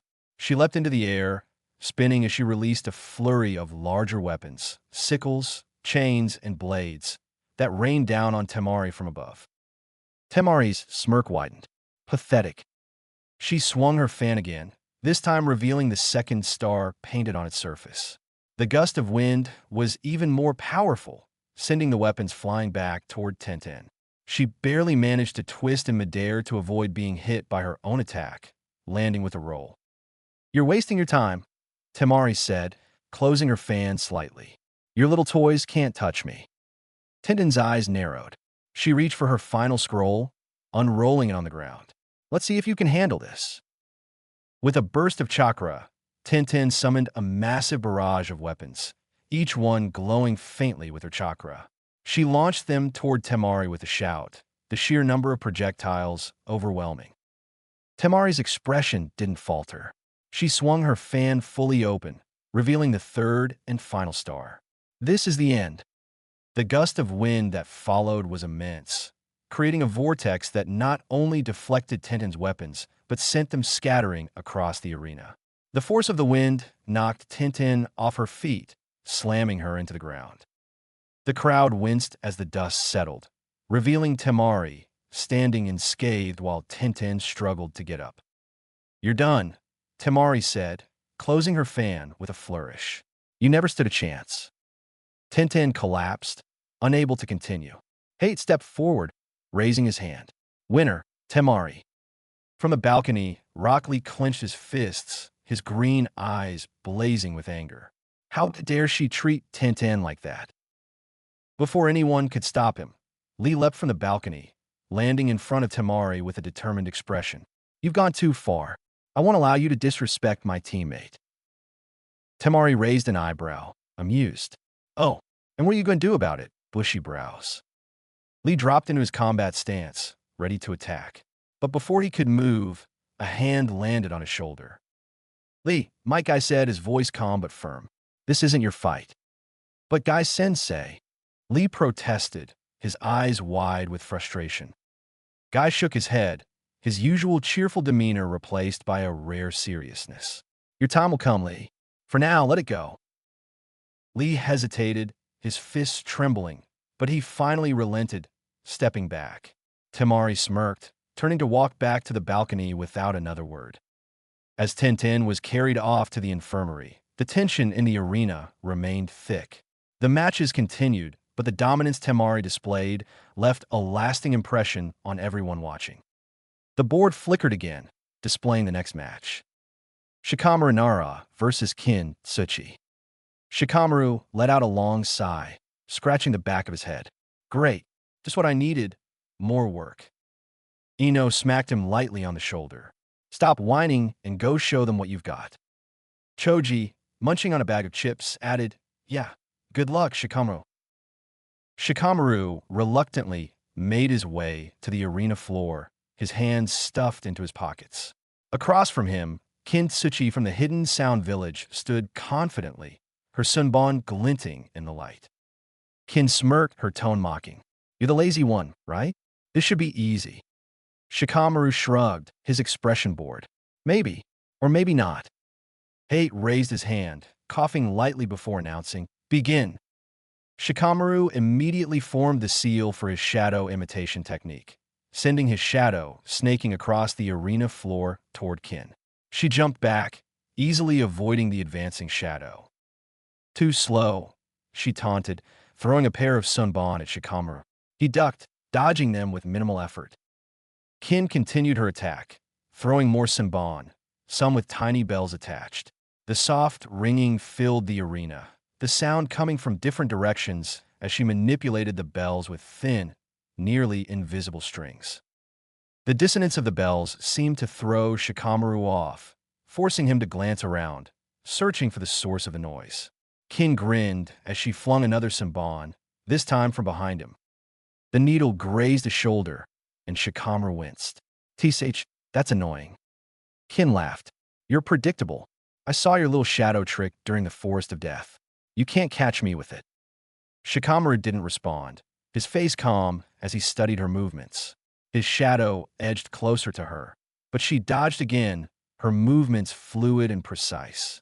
The bells continued to chime, the strings creating additional shadows that disrupted Shikamaru's ability to pinpoint her location. This is such a drag, he muttered, crouching slightly. Kin, emboldened by his apparent frustration, lunged forward with another barrage of sunbon. Shikamaru narrowly avoided the attack, his shadow creeping forward again. This time, it connected with the strings Kin was holding, traveling along them and catching her shadow. Kin froze, her eyes widening in shock. What? Shikamaru stood, his hands forming the shadow imitation seal, as he smirked. You shouldn't have kept hold of those strings. Thanks for the shortcut. Kin's movements mirrored Shikamaru's as the jutsu took effect. She glared at him, her frustration mounting. So what? We're just stuck like this now. Shikamaru reached for a shuriken, and Kin, forced to mimic his actions, did the same. They both hurled the weapon simultaneously. Kin's shuriken missed entirely, while Shikamaru's grazed her shoulder. That was pointless, Kin sneered. Was it? Shikamaru replied, tilting his head toward the wall behind her. Kin frowned, confused, as Shikamaru crouched slightly. When she instinctively followed suit, her head banged into the wall behind her with a loud thud. The impact knocked her out instantly, and her body slumped to the ground as Shikamaru released the jutsu. The arena was silent for a moment before Hate stepped forward, raising his hand. Winner, Shikamaru Nara. Shikamaru let out another sigh, scratching the back of his head as he walked back to the balcony. How troublesome. Naruto leaned over the railing, his jaw dropping. That was awesome, Shikamaru. How'd you come up with that? Shikamaru shrugged. She did most of the work. All I had to do was wait for the right moment. Ino crossed her arms, grinning. That's my teammate. Way to show everyone how smart you are. Shikamaru waved her off, muttering something about it being too troublesome to celebrate. But as he leaned against the wall, his sharp eyes flicked to the arena, already thinking about the challenges still to come. The atmosphere in the room shifted as the board displayed the next match. Naruto Uzumaki versus Kiba Inuzuka. Naruto's face lit up with excitement. Finally, my turn. He leapt to his feet, grinning confidently as he made his way down to the arena floor. Kiba smirked, his canine partner Akamaru perched on his shoulder. This won't take long, Kiba said, cracking his knuckles as he walked down the stairs. I've been waiting to show everyone what I'm made of. From the balcony, Hinata's soft voice broke through the chatter. Don't underestimate him, Shino. Shino glanced at her, his expression unreadable. Naruto's unpredictable, but Kiba is stronger. Hinata frowned. Her hands clutched nervously in front of her. Naruto-kun has improved a lot. You'll see. Meanwhile, Sakura gripped the railing tightly, her green eyes fixed on Naruto. "You got this one, Naruto. Don't mess this up," she muttered under her breath. As the two opponents faced off in the arena, Hate raised his hand. "Begin." Kiba wasted no time, charging forward with Akamaru at his side. His speed was impressive, closing the gap between him and Naruto in an instant. Kiba struck with a feral intensity, his fists and feet moving like a whirlwind. Naruto barely managed to dodge the initial attack and found himself ducking and weaving to avoid Kiba's follow-up strikes. Kiba was relentless, landing a solid hit to Naruto's side and sending him skidding across the arena floor. Kiba smirked, standing tall. "Is this all you've got, Naruto? I thought you'd at least put up a fight." Naruto groaned as he pushed himself to his feet, his grin unfazed. "That's what you think. Let's see how you handle this." Forming the cross seal, Naruto shouted, "Shadow, clone jutsu." In an instant, a dozen clones sprang to life, surrounding Kiba and Akamaru. The spectators were stunned. Kurenai turned an accusatory gaze to Kakashi. "You taught him shadow clones?" Guy interjected, his voice filled with enthusiasm. No. I saw Naruto training with a shadow clone before Kakashi even met him. I was observing my youthful student Lee's progress when Lee gave Naruto a few pointers. For that reason, I believe Naruto will win." His teeth sparkled, his thumbs-up pose radiant. Kakashi sighed, his tone nonchalant. Naruto taught himself the shadow clone jutsu. He also taught his teammates the technique. At that, Sasuke and Sakura exchanged uncomfortable glances, not used to being under scrutiny. Kakashi continued, "Of course, no ordinary person could make so many. Even I can only create 5 clones before noticing the toll on my chakra." The Genin spectators were silent, their previous doubts about Naruto fading. For the first time, they began to see him in a different light. In the arena, Kiba narrowed his eyes. "Clone jutsu, huh? They're just illusions. Let's see how tough you really are." Akamaru leapt from Kiba's shoulder, transforming into a perfect clone of his master with a puff of smoke. The two Kibas tore through Naruto's clones with vicious efficiency, their speed and coordination overwhelming. But Naruto wasn't done. "You think you've got me figured out? Guess again." As the last of his clones fell, Naruto surged forward, using the opening created by the chaos to get close. Kiba swung at him, but Naruto ducked under the attack, landing a solid punch to Kiba's stomach. "Don't underestimate me," Naruto shouted, leaping back to create distance. Kiba growled, clutching his stomach. "You're tougher than I thought, but this is over now. Fawn over fawn." Kiba and Akamaru spun toward Naruto like twin cyclones, tearing through his new wave of clones with raw power. But Naruto grinned, watching them closely. As they slowed, he launched his counterattack. With his signature cross-seal, Naruto created 12 shadow clones. Without verbal direction, his clones split into 4 groups of 3. Kiba and Akamaru, still in his beast clone form, recovered deftly from their rotation and used their angular momentum to twist into viscous kicks aimed at 2 separate Naruto clones, each dispelled with a resounding pop and plume of smoke. The others used the obfuscation provided by the smoke to conceal their movements. "Now it's my turn." Naruto Uzumaki Barrage. A fresh set of clones surrounded Kiba, the original 10 of the other set surrounding the clone of Kiba that was Akamaru.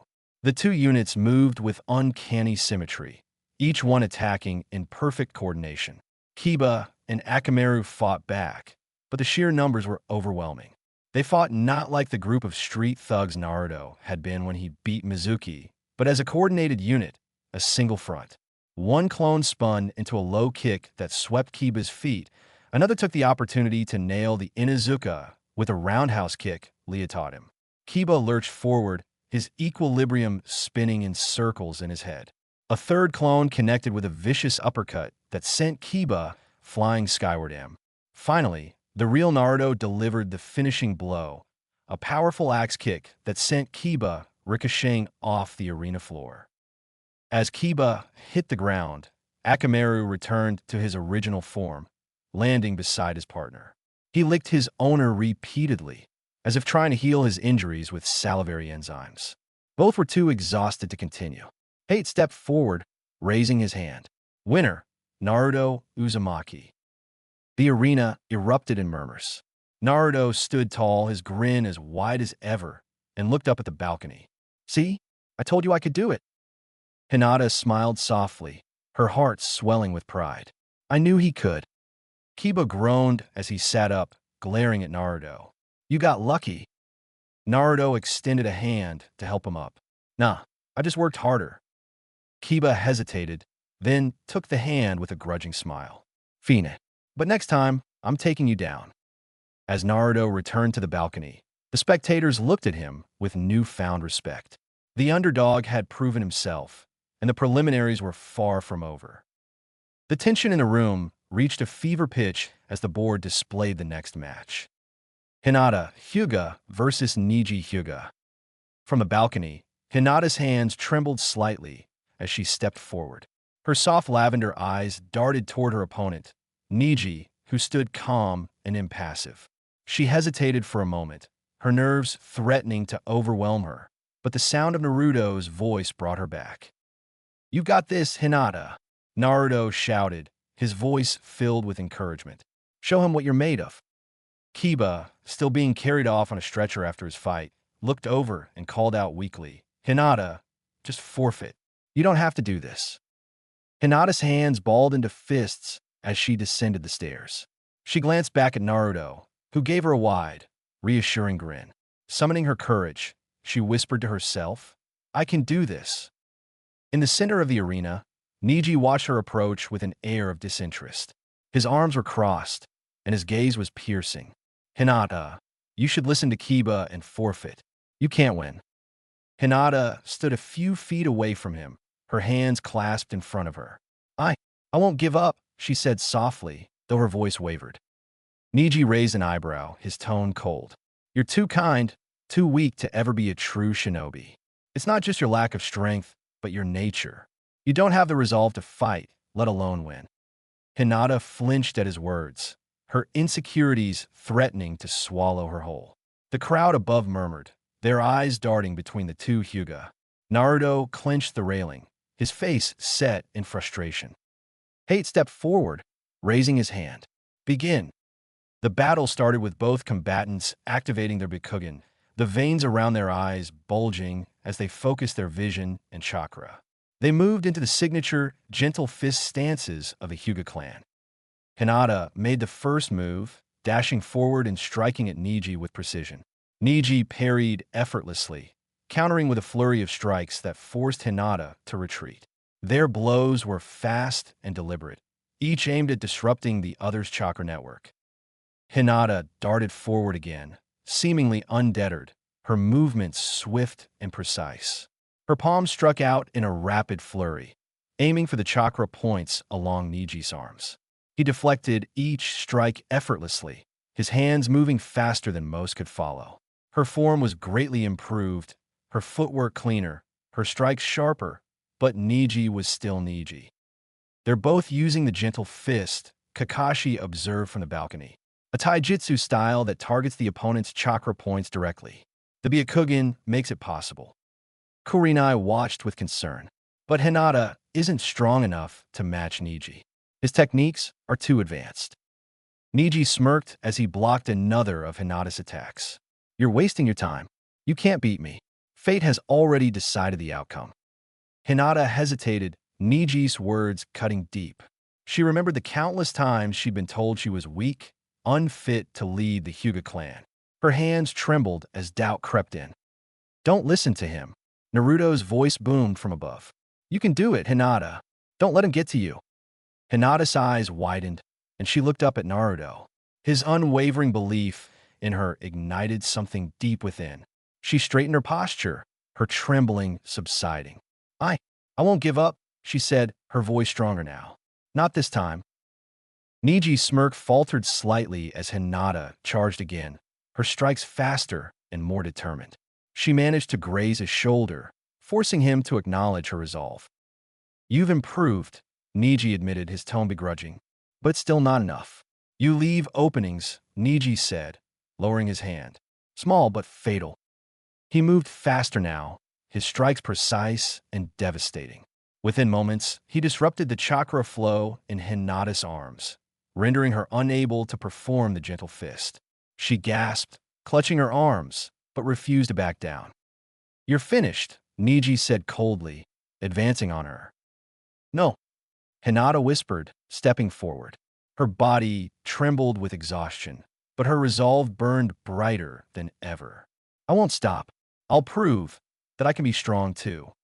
Niji stepped forward, his stance shifting as his chakras surged. "Let me show you the true power of the Hyuga." His voice rang out clear and commanding. 8 trigrams, 64 palms. Hinata's eyes widened as Niji closed the distance in an instant.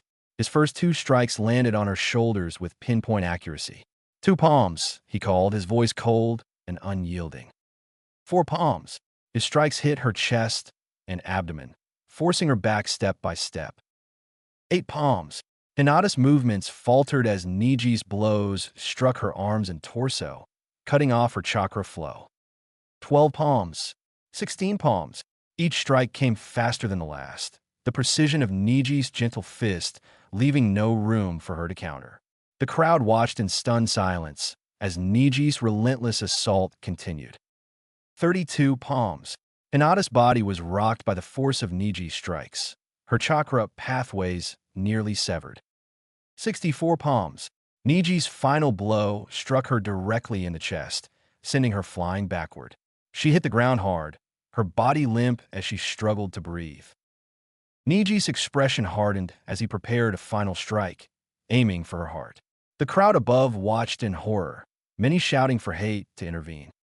Hate appeared between them in an instant, blocking Niji's attack with his arm. "That's enough," he said firmly, his voice carrying authority. Guy, Kakashi, and Kurenai had all also appeared in various points of restraint around the boy. Hinata collapsed to her knees, breathing heavily. Blood trickled from her lips, but she still managed to lift her head and meet Niji's gaze. "I'm not afraid of you," she said softly. As medics carried Hinata away, Naruto clenched his fists, his eyes burning with anger. "Niji," he shouted, "you think you're so tough, picking on Hinata like that? I'll show you. I'm gonna beat you in the next round." Niji glanced at Naruto, his expression unreadable. "You're welcome to try." Naruto's declaration resonated through the room, inspiring those watching. Hinata's bravery had left its mark, and Naruto was determined to honor her courage. From the balcony, Kurenai wiped a tear from her eye. "She's grown so much." Kakashi nodded, his gaze lingering on Naruto. "And so has he." The tension in the room was suffocating as the board displayed the next match. Rock Lee versus Gaara. The contrast between the two fighters couldn't have been more striking. Lee, with his bright green jumpsuit and determined grin, radiated energy as he hopped down to the arena floor. Gaara, in his crimson attire, descended silently, his gourd slung over his back and an aura of calm malice surrounding him. Naruto leaned forward over the balcony. "This is going to be awesome. Go get him, bushy brows." Sasuke remained silent, his eyes narrowing as he analyzed Gaara. "This won't be easy. That guy isn't normal." In the arena, Lee turned to his sensei, Might Guy, who gave him a proud thumbs up. "Remember, Lee, the power of youth burns brightest when you give it your all." "Yes, Guy Sensei," Lee shouted, his enthusiasm blazing. He turned to Gaara, bowing respectfully. "I will do my best to defeat you." Gaara's cold teal eyes barely acknowledged him. "Do as you wish," he said flatly, his tone devoid of emotion. Hate raised his hand. "Begin." Lee darted forward with incredible speed, launching a flurry of taijutsu strikes at Gaara. However, every punch and kick was intercepted by Gaara's autonomous sand shield, which moved to protect him.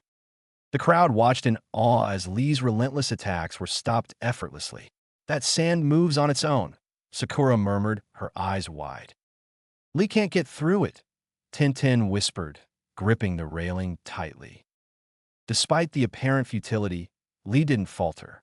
He increased the speed and intensity of his strikes, but the sand kept pace, forming an impenetrable barrier. "You're wasting your time," Gaara said, his voice calm. "You'll never touch me." Lee stopped, panting slightly as he stepped back.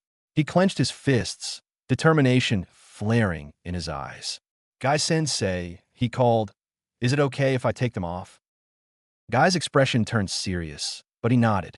"Go ahead." Lee reached down and unclipped the weights strapped to his legs.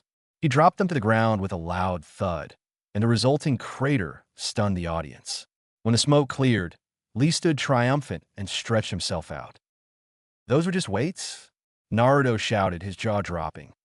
In an instant, Lee vanished. The next moment, he reappeared behind Gaara, landing a powerful kick to his side. The sand barrier wasn't fast enough to block the attack. Gaara staggered, his eyes widening in surprise. "He hit me." The crowd erupted into murmurs of disbelief. For the first time in his life, Gaara had been struck. Lee pressed his advantage, moving with such speed that Gaara's sand couldn't keep up. His taijutsu strikes landed one after another, forcing Gaara onto the defensive. However, as Lee's attacks grew more ferocious, Gaara's armor of sand became apparent, protecting his body even when the shield failed. "He's got another layer of defense," Kakashi observed from the balcony. "This won't be easy for Lee." Realizing his normal attacks wouldn't work, Lee leapt back and reached for the bandages on his arms. Wrapping them tightly around Gaara mid-dash, he launched into the air, spinning rapidly as he executed the front lotus. Gaara crashed to the ground with tremendous force, but as the dust settled, it was revealed that Lee had only struck a sand clone. The real Gaara appeared behind him, his expression calm once again. Lee landed, his body shaking slightly from the strain of the front lotus. "He's stronger than I thought," Lee muttered, sweat dripping from his brow. Guy shouted down, "Lee, you have my permission. Open the gates." Lee's eyes widened before his expression hardened with resolve. "Yes, Guy-sensei." The crowd watched in stunned silence as Lee's chakra spiked dramatically. His body glowed with a green aura as he opened the first 5 of the 8 inner gates. The sheer force of his chakra cracked the ground beneath him. "What is this?" Gaara murmured, for the first time showing a hint of unease. Lee vanished again, his speed now incomprehensible.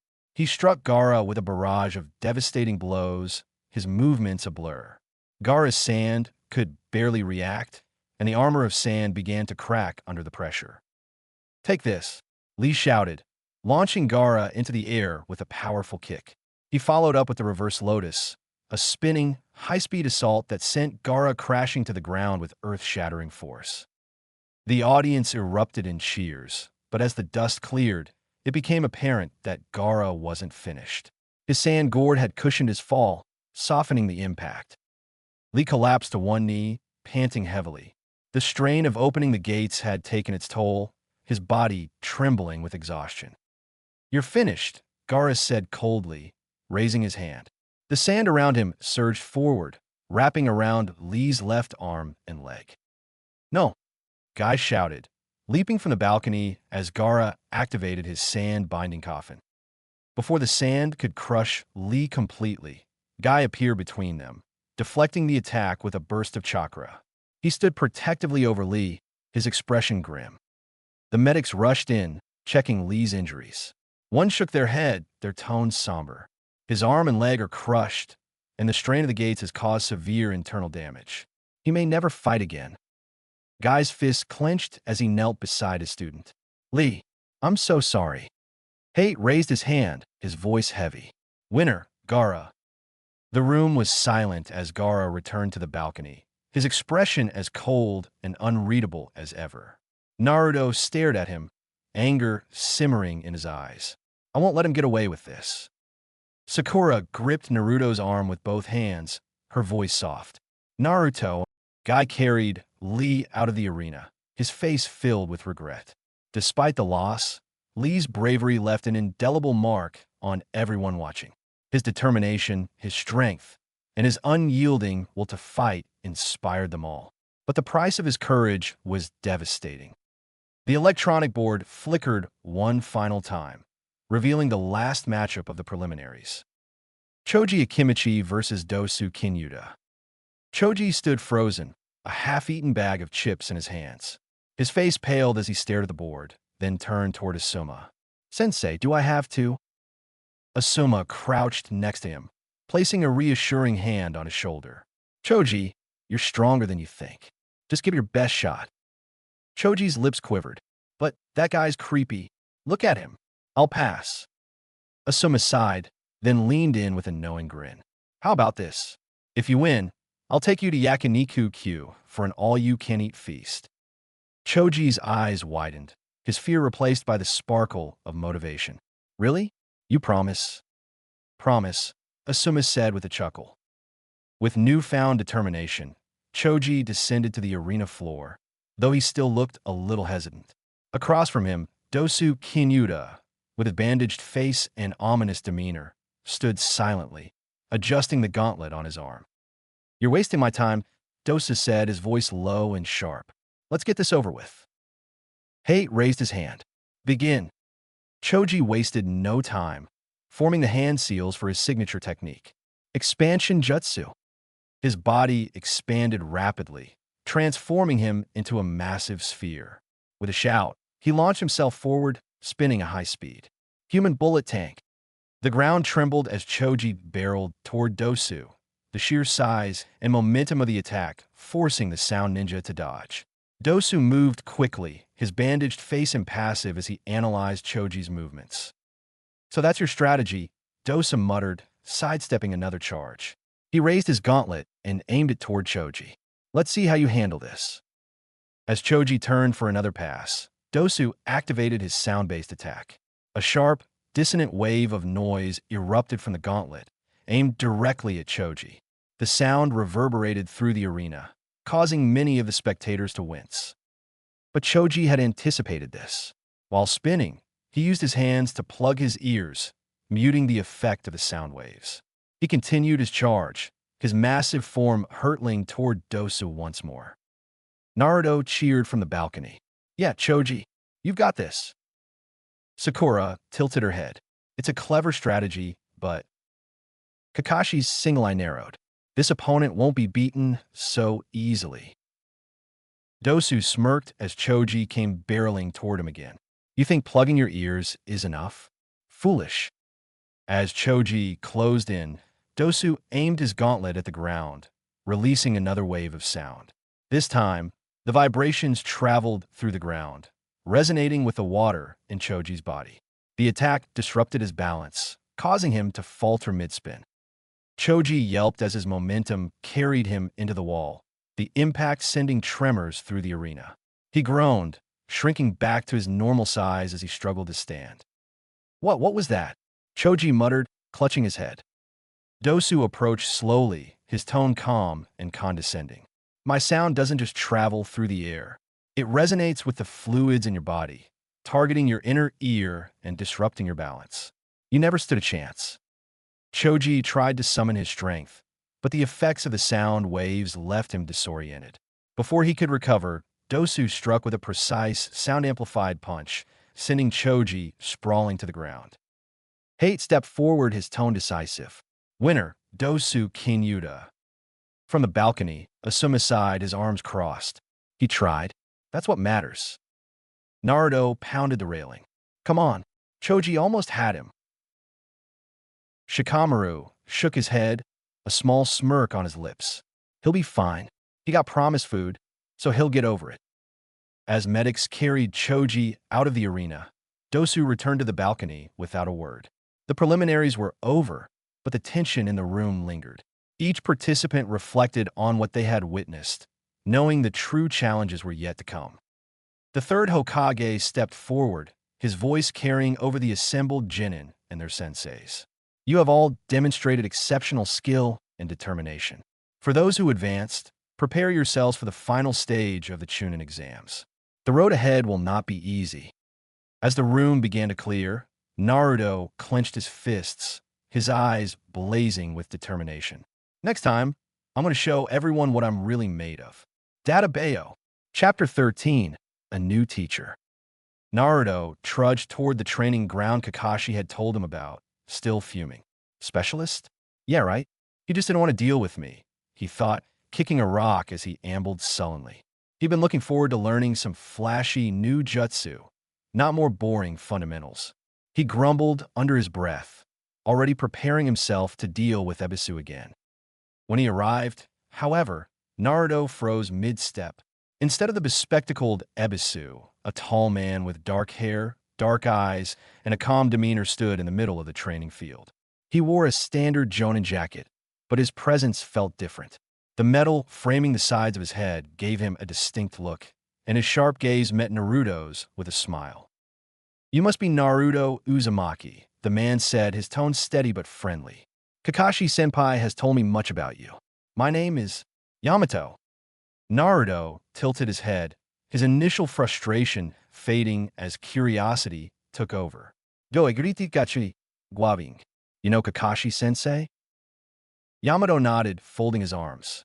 He was my captain back when we were in the Umbu Black Ops together. Naruto's eyes widened. What? Kakashi-sensei was in the Umbu? That's so cool. He grinned broadly, his earlier irritation forgotten. So, what are you going to teach me? Some awesome Umbu techniques? Yamato chuckled softly, shaking his head. Not exactly.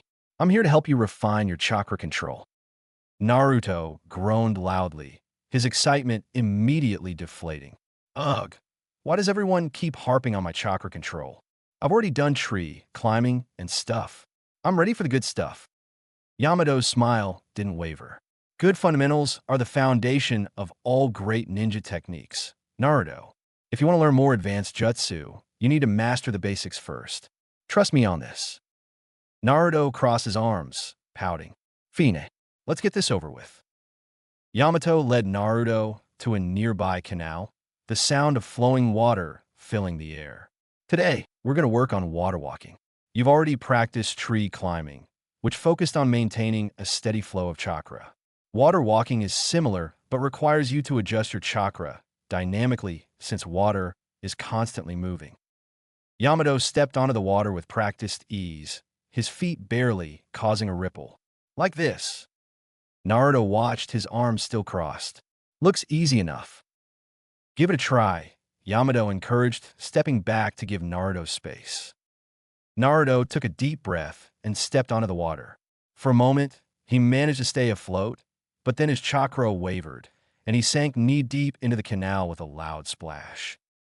Gah, this is harder than it looks, Naruto shouted, flailing as he pulled himself back to the surface. Yamato chuckled. That's why we practice. For hours, Naruto tried again and again, his frustration growing with each failed attempt.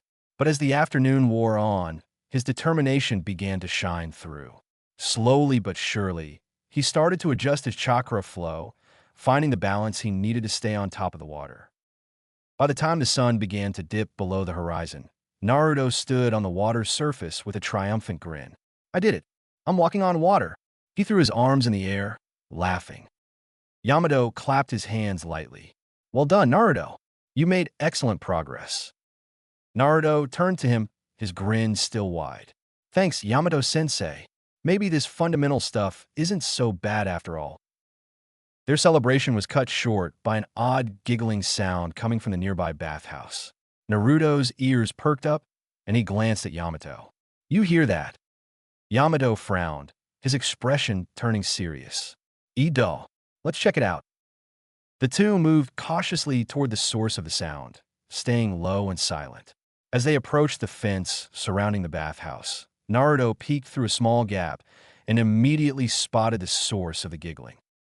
A white-haired man was crouched by the fence, peering through a hole with an unsettling intensity. His laughter was punctuated by muttered comments and a lecherous grin that made Naruto's face turn red. Who the heck is this pervy old man? Naruto whispered to Yamato, his voice a mix of confusion and irritation. Yamato's calm demeanor cracked slightly, his brow twitching. That would be Jiraiya-sama, one of the legendary Sannin. Naruto's jaw dropped. That's one of the Sannin. He's just some old perv. No way he was on Orochimaru's team. Jiraiya turned suddenly, as if sensing their presence. He grinned sheepishly, standing and dusting off his red cloak. Ah, Naruto. You must be the boy Kakashi told me about. Wait, you know me? Naruto blinked. Oh, I know plenty about you, Jiraiya said, his grin widening. And if you're done playing around with fundamentals, I'm here to teach you something interesting. Naruto glanced at Yamato, who looked less than thrilled. Yamato-sensei, who is this guy? Yamato sighed. Your newest teacher, apparently. Naruto's eyes lit up. Finally, someone who's going to teach me something awesome. Oh, don't worry. By the time we're done, you'll be exuding awesome from your very being. For I am the gallant toad sage of Mount Mayaboku. Jiraiya spoke with A. Naruto panted, sweat dripping down his face as he glared at the small, wriggling tadpole in front of him. It flopped uselessly on the ground, and he groaned, clutching his head in frustration. 3 days, and it's still a tadpole, he yelled, throwing his hands in the air. The tadpole croaked weakly in response, as if mocking him. Jiraiya, sitting nearby on a rock, sipped from a bottle of sake, utterly unfazed. Patience, kid. Summoning is all about balance and control. You're improving. Last night, you almost got legs on one of them. Naruto glared at the hermit, his frustration boiling over. I don't get it. Yamato-sensei actually shows me useful stuff. Like that chakra paper he gave me yesterday. Did you know I've got 2 chakra natures? Water and earth. Huh. He paused, rubbing his chin thoughtfully. Though, I guess I already kind of knew that. Jiraiya raised an eyebrow at Naruto's idiosyncrasies. Fascinating as your inner monologue is, brat, we're trying something new today. You're going to thank me for this later. Moments later, Naruto was screaming at the top of his lungs as the ground disappeared beneath him. You threw me off a cliff. A cliff. What kind of teacher does this? He yelled, his voice echoing as he plummeted into a dark, seemingly bottomless ravine. Jiraiya's voice called down after him, calm and maddeningly casual. Relax, kid. If you figure out how to summon properly, you'll save yourself. If not, well, let's just say you won't need to worry about training anymore. Naruto flailed, the wind whipping past him. This guy's crazy. This is child endangerment. I'm gonna die. I need a miracle. Naruto's surroundings shifted abruptly. One moment he was falling, and the next he stood in a dark, damp sewer. The faint sound of dripping water echoed around him, and a cold shiver ran down his spine. Ahead of him stood an enormous cage, the bars so large they seemed endless. The air was heavy with malice, and as he stepped closer, a massive red eye snapped open, glowing in the darkness. Well, if it isn't my jailer, a deep, guttural voice rumbled. Naruto gulped, his voice small. Nine-tailed fox. The monstrous form of the Nine-Tails emerged from the shadows, its sheer size and malevolence filling the space. Its teeth gleamed as it grinned mockingly. Would that you were but a meter closer, the fox sneered, its voice dripping with disdain. Naruto frowned, steeling himself against the creature's oppressive presence. Look, I know you don't like me, but I bet you don't like dying either. If you don't help me, then we both die. I'm about to hit terminal velocity out there. The fox's laughter boomed, echoing through the chamber. You think I would lend my power so easily? You dare to call on me, thinking yourself strong enough to master that accursed would release. Naruto blinked. What? How do you know about? The fox's massive eyes narrowed, cutting him off. You wish to walk in his footsteps? The one who stood at the pinnacle of this world? Prove yourself. He never needed my power. The fox closed its enormous eyes with an air of finality, its massive body settling down as if to sleep. Hey, wait! Naruto yelled, his panic rising. Don't just ignore me. I'm gonna die. The fox didn't stir. Its silence was deafening, a clear dismissal. Naruto clenched his fists, his heart pounding. His mind raced as he searched for something, anything, to save himself. He closed his eyes, focusing inward. He thought of his training with Yamato, of the paper revealing his chakra natures. He thought of that perverted sage's lessons, which contained unconventional wisdom. Water and earth. Look deep within yourself. The pieces clicked into place. Naruto gritted his teeth, his resolve hardening. Fine, if you won't help me, I'll save myself. He focused all his chakra, pulling from the depths of his being. Images of his friends, his dreams, and his unrelenting desire to become Hokage filled his mind. The raw energy surged through him, and he felt the faintest flicker of something new, something deep and untapped. I'm not giving up, Naruto roared, pouring every ounce of his willpower into the summoning seal.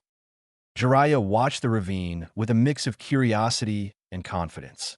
A loud boom echoed from below, followed by a massive plume of smoke. The ground trembled, and a gust of wind blew up from the ravine. Jiraiya grinned as he saw a massive toad's head emerge from the smoke, its yellow eyes glaring up at him. Naruto stood on the toad's head, panting heavily but grinning from ear to ear. Ah, I did it! The toad croaked loudly, its voice booming. Who dares summon me? Jiraiya, you have 10 seconds to explain yourself. Jiraiya waved lazily from the cliff's edge. Relax, Gamabunta. It's just a kid.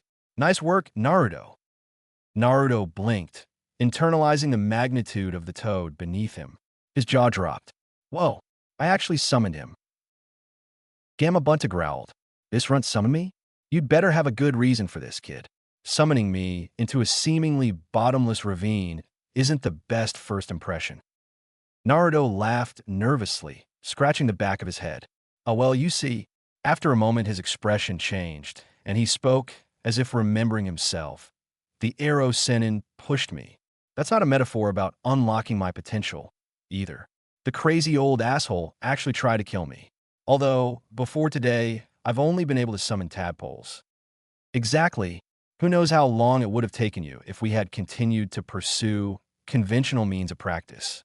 There's a method underlying the madness, boy. All part of my patented progress plan. Jiraiya chuckled, his hands on his hips. Congratulations, Naruto. You're one step closer to becoming a true disciple of the Toad Sage. Tomorrow, your real training begins. Naruto groaned despite his burgeoning grin, feeling an odd mix of dread and anticipation. But as he looked at the behemoth toad beneath him, he couldn't help but feel a flicker of pride. One step closer. Next time, have a few barrels of sake. Or give me someone strong to fight. Gamabunta grumbled with faint annoyance. Though I suppose I can't blame you entirely for the irresponsibility of your teacher. Teacher. Naruto's head reeled. A few short months ago, he was alone. He'd had nobody. His classmates openly derided him. His teachers ignored him. And the general populace was content to suffer him provided he suffered in solitude. For that reason, he had resolved to become truly insufferable. He was unabashedly boisterous, played juvenile pranks, and in doing so forced attention from those who would see him unattended. The attention wasn't usually positive, but even that was preferable to being alone. But now, he had Iruka-sensei, Kakashi-sensei, Sasuke, Sakura-chan, Lee, Yamato-sensei, and many more. He had friends, companions, and teachers who would suffer him willingly. He looked at the ostentatious figure of Jiraiya, who returned his dumb expression with a disarming levity. Naruto's eyes burned with resolve as he determined to learn everything he could from everybody who would deign to teach him. Sakura sat under the shade of a tall tree, panting heavily as she wiped sweat from her brow. The clearing was quiet now, the training session with Naruto and Lee having ended for the day. Lee had been as energetic as ever, shouting words of encouragement to her and Naruto as they climbed trees, ran laps, and sparred. But now, alone with her thoughts, Sakura couldn't shake the feeling of inadequacy that weighed heavily on her. She sighed, pulling a small kunai from her pouch. Its blade gleamed faintly in the fading sunlight, but what made it special were the intricate seals she had carefully etched onto its surface over the past week. Unrolling her sealing scroll, Sakura began reviewing her notes. Her Fuinjutsu studies had been the one area where she felt she could contribute something unique to her team. It had started with simple storage seals, but her ambitions had grown. Now, she was experimenting with chakra storage and transfer, even transmutation seals, inspired by the techniques of the second Hokage and the legendary Jiraiya of the Sannin. She traced her finger over the lines of one seal she mastered, the marked kunai, glowing faintly in response. Half of my chakra is stored in here, she muttered to herself. It's not much, but it's something. A start. Sakura frowned. She knew about seals like Tsunade's strength of 100, capable of storing vast amounts of chakra within a user's body. But such techniques were volatile and dangerous, and she wasn't ready to take that risk. For now, channeling her chakra into external storage was safer, even if it meant sacrificing some of her reserves during training. Her musings were interrupted by the sound of approaching footsteps. Sakura looked up, her hand instinctively tightening around her kunai. A woman stepped into the clearing, and Sakura's breath caught. The woman was stunning. Her pale skin was accentuated by her sleek purple hair, which cascaded down her back. She wore a standard Konoha Jonin uniform, though there was an air of elegance about her that made her stand out. Despite her composed appearance, Sakura noticed the woman's eyes were red and puffy. "Hello, Sakura," the woman said, her voice soft but confident. Sakura stood, uncertain. Can I help you?" The woman offered a small smile. "My name is Yugao Yuzuki. Your sensei, Kakashi, was an old captain of mine. He thinks it would be beneficial for both of us if I teach you Kenjutsu, the art of the blade." Sakura blinked, taken aback. "Kenjutsu? Me? Using a sword?" She glanced down at the kunai in her hand, the idea of wielding a true blade feeling foreign. "I've never thought about it. I suppose I do find myself lacking in close-range combat situations." Her voice trailed off as she tried to process the suggestion. This was Kakashi-sensei's idea. Yugao nodded, her smile faltering slightly. "Yes, he believes you have the discipline and focus needed to master the blade." Her tone was steady, but there was a weight behind her words that Sakura couldn't quite place. Sakura hesitated. She had never considered herself a swordswoman, but the offer intrigued her. "Why now? Why would he suggest this? I already lost my match. I'm out of the tournament." Yugao's expression grew distant for a moment, her eyes clouded with an unspoken sadness. "Sometimes," she said quietly, "we need a new path to find our strength." Sakura noticed the faint trembling in Yugao's hands, quickly hidden as the woman folded them behind her back. Her curiosity was piqued, but she didn't press. Instead, she nodded, her resolve firming. "All right, I'll do it. Teach me Kenjutsu." Yugao's smile returned, a hint of relief in her eyes. "Good. We'll start tomorrow. Bring focus, determination, and patience." She turned to leave, but paused, glancing over her shoulder. "And Sakura, you have more potential than you realize. Don't let doubt hold you back." As the woman disappeared into the trees, Sakura sat back down, her mind buzzing. She looked at her ceiling scroll again, then at the kunai in her hand. A new determination sparked within her. If Kakashi believed she could master the blade, then she would. She wouldn't just rely on Fuinjutsu or her intellect. She would find strength in a new way and prove to herself, her teammates, and her sensei that she belonged by their side. She clenched the kunai tightly. This was the beginning of something new.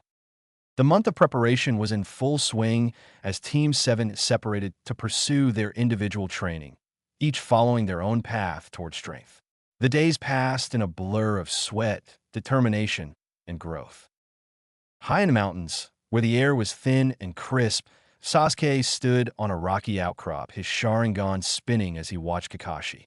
His sensei stood a short distance away, holding a single kunai, the faint crackle of electricity dancing along its edge.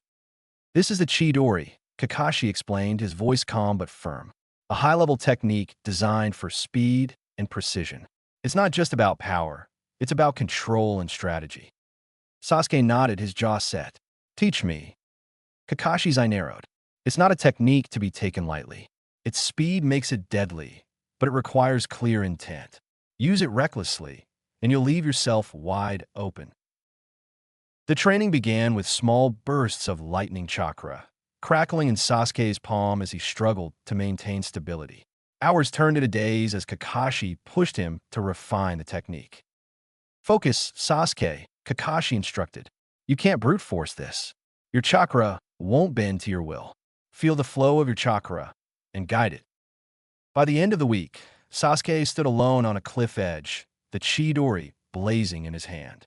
He smirked as the sound of chirping birds filled the air, the technique finally within his grasp. Naruto's days were divided into 3 grueling sessions. Each morning, Yamato guided him through chakra control exercises. Standing on water became second nature, and Yamato introduced new challenges, such as maintaining his balance while performing hand seals. Your chakra reserves are immense, Yamato observed, but that makes control even more important. Without it, you'll waste more energy than you use. In the afternoons, Jiraiya took over, focusing on summoning techniques. Naruto's frustration grew with each failed attempt to summon anything more than a tadpole. Stop overthinking it. Jiraiya barked one day, his patience wearing thin. Your chakra's fine. It's your conviction that's lacking. You need to believe you can do it. Finally, after countless attempts, Naruto stood atop Gamabunta, the massive toad glaring at him. You again? Gamabunta growled. What do you want, runt? Naruto grinned, his exhaustion forgotten. To get stronger. Evenings were spent with Lee and Sakura, sparring and running endless drills. Lee pushed him to his limits, shouting encouragement as they raced up the Hokage monument. Sakura's training with Yugao began with the basics. The older Kunoichi handed her a simple katana, its edge unremarkable, but its weight unfamiliar in Sakura's hands. Kenjutsu isn't just about swinging a blade, Yugao explained. It's about precision, timing, and understanding your opponent. A sword can extend your reach, but it also leaves you vulnerable if you overcommit. Sakura practiced basic stances and strikes, her movements clumsy at first. Yugao was patient but firm, correcting her posture and guiding her hands. You're overthinking again, Yugao said one evening as Sakura fumbled a parry. Let your instincts guide you. I don't have instincts for this, Sakura muttered, frustration creeping into her voice. Yugao placed a hand on her shoulder. You do. You just haven't found them yet. Trust yourself. As the days passed, Sakura's strikes became smoother, her movements more confident. Yugao introduced her to exercises that combined Kenjutsu with chakra control, showing her how to channel chakra into her blade for enhanced attacks. One evening, as the sun set, Yugao watched Sakura spar against a wooden dummy, her strikes sharp and deliberate. The older woman smiled faintly, her mind flashing back to a younger version of herself. As the month wore on, the 3 shinobi pushed themselves to their limits. Sasuke honed his Chidori until it became second nature, the lightning chakra dancing in his palm with ease. Naruto's summoning improved, and he began experimenting with using his toads in battle scenarios. Sakura's strikes with her blade became fluid, her Fuinjutsu skills seamlessly blending into her combat style. Each of them carried their own burdens and dreams, but the time apart forged them into something greater. When they finally reunited, they would find themselves stronger, ready to face the challenges that lay ahead.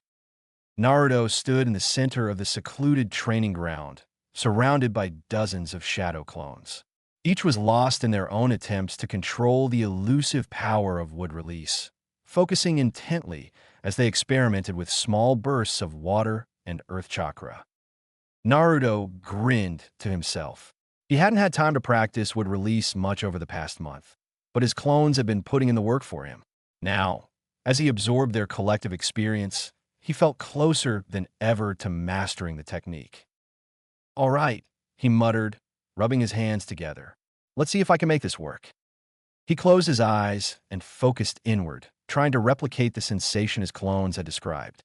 He felt the familiar tug of his water and earth chakra, the two natures intertwining like threads in a tapestry. And then, there it was, that elusive melding. Naruto seized the feeling and pulled. The ground beneath him trembled, and a meager tree, the size of a bush, sprouted from the earth. Its bark was smooth, its branches reaching skyward as if saluting its creator. Naruto grinned, his chest swelling with pride. Yes, that's my best one yet. From the shadows of the nearby forest, a quiet clap broke the stillness. That was impressive, Yamato said as he stepped into view, his tone calm, but genuinely appreciative. It took me years to make one that big. Naruto jumped, spinning around with a startled expression. Yamato-sensei. I can explain. He scratched the back of his head nervously, certain that he was about to get in trouble for using what he thought were forbidden bloodline techniques. Yamato's calm smile didn't waver. Explain what? Naruto, you're a wood release user. Before Naruto could respond, Yamato brought his hands together in a snake seal. Wood release, great forest technique. The ground rumbled as a tree as tall as an aspen burst forth, its thick trunk and sprawling branches forming a protective barrier around Yamato. The display was both awe-inspiring and humbling. Naruto's jaw dropped. That's almost like the technique from the scroll. Did you steal it too? Yamato froze for a moment before bursting into laughter, the absurdity of the question catching him off guard. What? No. Why would I steal it? How could I? Only those with the Kekkei Genkai can even use it. Naruto frowned, his confusion evident. Wait, so I didn't steal the bloodline techniques? Yamato's smile softened as he approached Naruto, placing a reassuring hand on the boy's shoulder. No, Naruto. Wood release isn't something you can just learn from a scroll. It's a Kekkei Genkai, a special ability passed down through bloodlines. It's the result of combining water and earth chakra into something greater. Naruto blinked, his brow furrowed in thought. So, it's a coincidence I can use it? More than a coincidence, Yamato said, his tone turning more serious. The only natural user of wood release in history was the first Hokage, Hashirama Senju. His power was legendary, strong enough to control tailed beasts and shape the land itself. No one since has been able to use it naturally. Naruto tilted his head. Then how can you use it? Yamato's expression darkened slightly, and he took a deep breath. I didn't inherit it naturally. My abilities are artificial. Naruto's eyes widened. Artificial? What do you mean? Yamato hesitated, then gestured for Naruto to sit. You deserve to know the truth. As Naruto plopped down cross-legged, Yamato began to explain. When I was a child, I was one of 60 infants taken by Orochimaru. He was conducting experiments to replicate the first Hokage's abilities. Orochimaru infused us with Hashirama's DNA, hoping to create new wood release users. Naruto's fists clenched, anger bubbling up at the mention of Orochimaru. That snake, he's always doing messed up stuff. Yamato nodded grimly. Most of us didn't survive the experiments. I was the only one who did. I don't know if it was luck or fate or something else, but I gained the ability to use wood release as a result. Naruto stared at Yamato, his expression a mix of awe and sympathy. That's crazy. I'm sorry that was done to you, sensei. But you're using it to help people now, right? That's what matters. Yamato smiled faintly. Exactly. And now, it seems like fate has brought me here to help you. Your ability to use wood release naturally is something extraordinary, Naruto. It's not just a power, it's a responsibility. If you master it, you could achieve things no one else can. Naruto's grin returned, his determination blazing in his eyes. All right, then I'll become the best wood release user ever. Databeo. Yamato chuckled. One step at a time, Naruto. Let's keep practicing. As Naruto stood, ready to dive back into training, he couldn't help but feel a renewed sense of purpose. For the first time, he truly understood the magnitude of the power he was beginning to unlock and the legacy it carried. Chapter 14. A glimmer of insight. Begin the final round. The moon hung high in the night sky, its silver light filtering through the canopy of trees as Naruto made his way home. The forest was quiet except for the occasional rustle of leaves beneath his feet. Despite the cool night air, he was lost in thought, his mind replaying the intense training session with Sakura and Lee. Tomorrow's the big day, he thought, clenching his fists. I'll show everyone just how strong I've become, and I'll teach that prick a lesson about fate. Suddenly, the soft crunch of leaves nearby snapped him out of his thoughts. Naruto froze, his senses on high alert. Who's there? He called, scanning the shadows. A faint shuffle followed, and then, stepping hesitantly into the moonlight, was Hinata Hyuga. Her pale lavender eyes widened, her face a vivid shade of red as she met his gaze. "Hey, Hinata!" Naruto exclaimed, waving enthusiastically. "What are you doing out here?" Hinata's blush deepened, spreading to the tips of her ears. She stammered, her hands fidgeting nervously. "Oh no, I'm not spying on you. I promise." She squeezed her eyes shut as if expecting some kind of reprimand. Naruto tilted his head, frowning slightly. Her nervousness reminded him of her fight with Neji during the preliminaries, the way he had taunted her, belittled her, and hurt her. His frown deepened. "I'm sorry for the way he treats you, Hinata," Naruto said softly. "You don't deserve that. You didn't choose to be born different than him." Hinata's eyes flew open, her breath hitching. Her mind reeled at the protective tone in Naruto's voice, and her heart raced. "He's defending me? I'm going to beat him tomorrow," Naruto continued, his fists clenched with determination. "I'll prove that his idea of fate is a load of shit. I'll make him pay for hurting you." Hinata's vision blurred, and for a moment, she thought she might faint. She tried to steady herself, her hands clasped tightly in front of her. "Naruto," she managed, her voice barely above a whisper. Please don't hurt him. Not badly. I care about him. He's had a rough life." Naruto blinked in surprise, her compassion catching him off guard. He grinned, a genuine smile that reached his eyes. "You're amazing, you know that? Even after everything, you still care about him." Hinata felt her heart swell at his words. His grin was infectious, and she couldn't help but smile back, though her face was still burning with embarrassment. Naruto scratched the back of his head, his grin turning mischievous. "If only those crazy eyes of yours, no offense, had some sort of weakness, a blind spot or something, then I'd really have the upper hand tomorrow." Hinata made a soft noise of surprise. She wasn't offended. She couldn't possibly be offended by Naruto. His earnestness and determination were far too endearing. Her lips parted, and before she could stop herself, she spoke, her words feeling almost treasonous. "If only there were," she murmured, her voice barely audible. "But as heir of the clan, I would never be allowed to share such a thing. If it existed." She tapped the back of her head in an exaggerated way, as if to punctuate her words. Her heart pounded, and she couldn't believe how bold she was being. Her face felt like it was on fire. She was all but betraying clan secrets. Naruto's eyes widened. He grinned even wider, leaning forward slightly. "Wait, are you giving me a hint, Hinata?" Hinata's blush deepened, and she made a soft, nervous laugh. "Gee, good luck tomorrow, Naruto," she said, her voice barely above a whisper. She turned to leave, but paused, glancing over her shoulder. "Remember, even the sharpest eyes can't see everything." Naruto blinked, her words bouncing around in his head. "Was that?" "Nah, couldn't be." "Thanks, Hinata," he called after her, waving. "I'll do my best." Hinata nodded shyly and disappeared into the shadows, her heart still racing. As she walked away, she couldn't help but feel a tiny spark of pride. She hadn't stuttered nearly as much as usual, and maybe, just maybe, she'd help Naruto in her own way. Naruto stood in the clearing for a moment longer, watching the spot where Hinata had vanished. He smiled to himself, his resolve only growing stronger. "Tomorrow's the day. Watch out, Neji, I'm coming for you."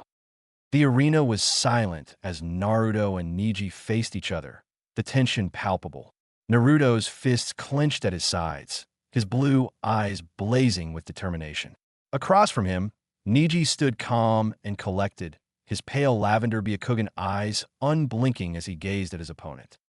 "You should give up now, Naruto," Neji said coolly, his voice carrying an air of finality. "Fate has already decided the outcome. A failure like you has no chance of defeating me." Naruto's glare hardened. "Fate, huh? You keep talking like everything's set in stone. Like people can't change. That's crap. I'm going to prove you wrong. Right here, right now." Niji's expression didn't waver. "You speak like someone who has never known true hardship. Your ignorance is as pitiful as your resolve." Naruto's jaw tightened. "What about Hinata? You call her weak, but she stood up to you. She fought with everything she had. You don't get to talk about her like that. Hinata was a fool, just like you are now. The weak should accept their place and stop pretending they can change their destiny. Niji's eyes narrowed. Naruto's fury erupted. I'm going to wipe that smug look off your face. The fight began with a blur of motion. Naruto charged forward, launching a flurry of surprising sharp punches and kicks that Niji effortlessly dodged and deflected. Niji retaliated with a precise strike, aiming for Naruto's chakra points, but Naruto leapt back just in time. Your taijutsu has improved, Niji admitted, his tone still calm. But it's not enough. Naruto grinned, forming his signature cross seal. Then how about this? Shadow clone jutsu. Dozens of Narutos appeared in a puff of smoke, surrounding Niji in an instant. The clones rushed forward, attacking from every angle. Niji moved like water, weaving through their strikes with practiced ease. His gentle fist strikes sent clone after clone disappearing in bursts of smoke. You're stalling, Niji said, his tone even, prolonging the inevitable. The midday sun bore down on the Chunin exam arena, casting stark shadows over the battlefield. The crowd watched with bated breath as Naruto Uzumaki and Niji Hyuga squared off in a clash of wills and philosophies. Naruto, his orange jumpsuit already scuffed and dirted, stood at the edge of the arena, his fists clenched and his face set in determination. You think you've got me figured out, huh? Well, we'll see about that, he shouted, his voice echoing through the arena. Niji, calm and composed, stood in the center of the battlefield. His pristine white Hyuga robes fluttered slightly in the breeze, his Byakugan activated and the surrounding veins pulsing faintly. His voice was cold, almost dismissive. Fate has already decided the outcome of this match. Naruto, you can send as many clones as you wish, but they will all fall before me. You cannot change destiny. We'll see about that, Niji. Shadow clone jutsu. Naruto grit his teeth, his scowl deepening. In an instant, the arena was flooded with copies of Naruto, the battlefield becoming a sea of orange and yellow. The clones surged forward, a chaotic wave of fists and shouts, each one determined to overwhelm Niji. Niji's Byakugan flared, his field of vision expanding in every direction. To him, the chaos was anything but random. Each clone was a flicker of chakra, a beacon easily distinguishable from the panoramic backdrop his eyes provided him. He stepped forward, calm and deliberate, and unleashed a flurry of strikes. 20 times 0 is still 0. You will all fall before my gentle fist, Niji whispered as his fingertips were enveloped in chakra. The first clone burst into smoke with a single, precise strike to its chest. Another clone lunged from behind, but Niji twisted effortlessly, delivering a jab to its midsection, dispelling it in an instant. Clone after clone charged at him, and with each attack, Niji responded with surgical precision. His movements were fluid, almost like a dance, as he weaved between strikes, countering every blow with pinpoint accuracy. Each clone fell, reduced to harmless puffs of smoke, the battlefield momentarily clouded with the remnants of Naruto's failed assault. From the stands, Lee leaned forward, his fists clenched in excitement. Niji's control over his gentle fist is flawless. His strikes are so precise, he's neutralizing Naruto-kun's clones without breaking a sweat. Tenten nodded, though her eyes were wide with disbelief. But look at Naruto. He's not stopping. How much chakra can he possibly have left? You can't win, Naruto. No matter how many times you try, your clone's efforts are futile. They lack the resolve and strength to break through my defenses. Niji's voice cut through the chaos as he struck down another wave of clones. But Naruto's grin widened, even as his clones fell one by one. Yeah, maybe, but there's more where that came from. Once again, Naruto summoned more clones, the arena filled with a fresh army of orange-clad attackers. This time, the clones came at Niji from every direction, their movements faster and more coordinated. A group charged him head-on, while others leapt into the air, descending upon him like a rain of fists. Niji spun on his heel, his arms outstretched, and unleashed his ultimate defensive technique. 8 trigrams, rotation. A dome of spinning chakra erupted around him, blasting the clones away in every direction. The sheer force of the technique sent waves of dust and smoke into the air, momentarily obscuring the battlefield. When the dust cleared, Niji stood alone, unharmed, while Naruto's clones had been completely obliterated. The real Naruto, crouched low at the edge of the arena, was panting heavily, sweat dripping from his brow. "Is that all?" Niji asked, his voice calm but laced with condescension. "No matter how much effort you put in, the outcome will not change. I am the genius of the Hyuga clan, and you are a failure." Naruto's fists tightened, his nails digging into his palms. He stood slowly, his breathing ragged, but his grin never faltered. "Yeah, you got all the fancy moves. You're perfect, Niji, but you're missing something. I've got something you'll never understand. And that's the will to never give up." Niji's eyes narrowed slightly, his Byakugan focusing on Naruto. Empty words from someone who doesn't know his place. "You've seen the difference in our strength. Why do you persist?" Naruto chuckled weakly and raised a hand to wipe the sweat from his forehead. "Because I got something to prove to you, to everyone watching, and to myself. I'm going to win this fight, Niji, no matter what it takes."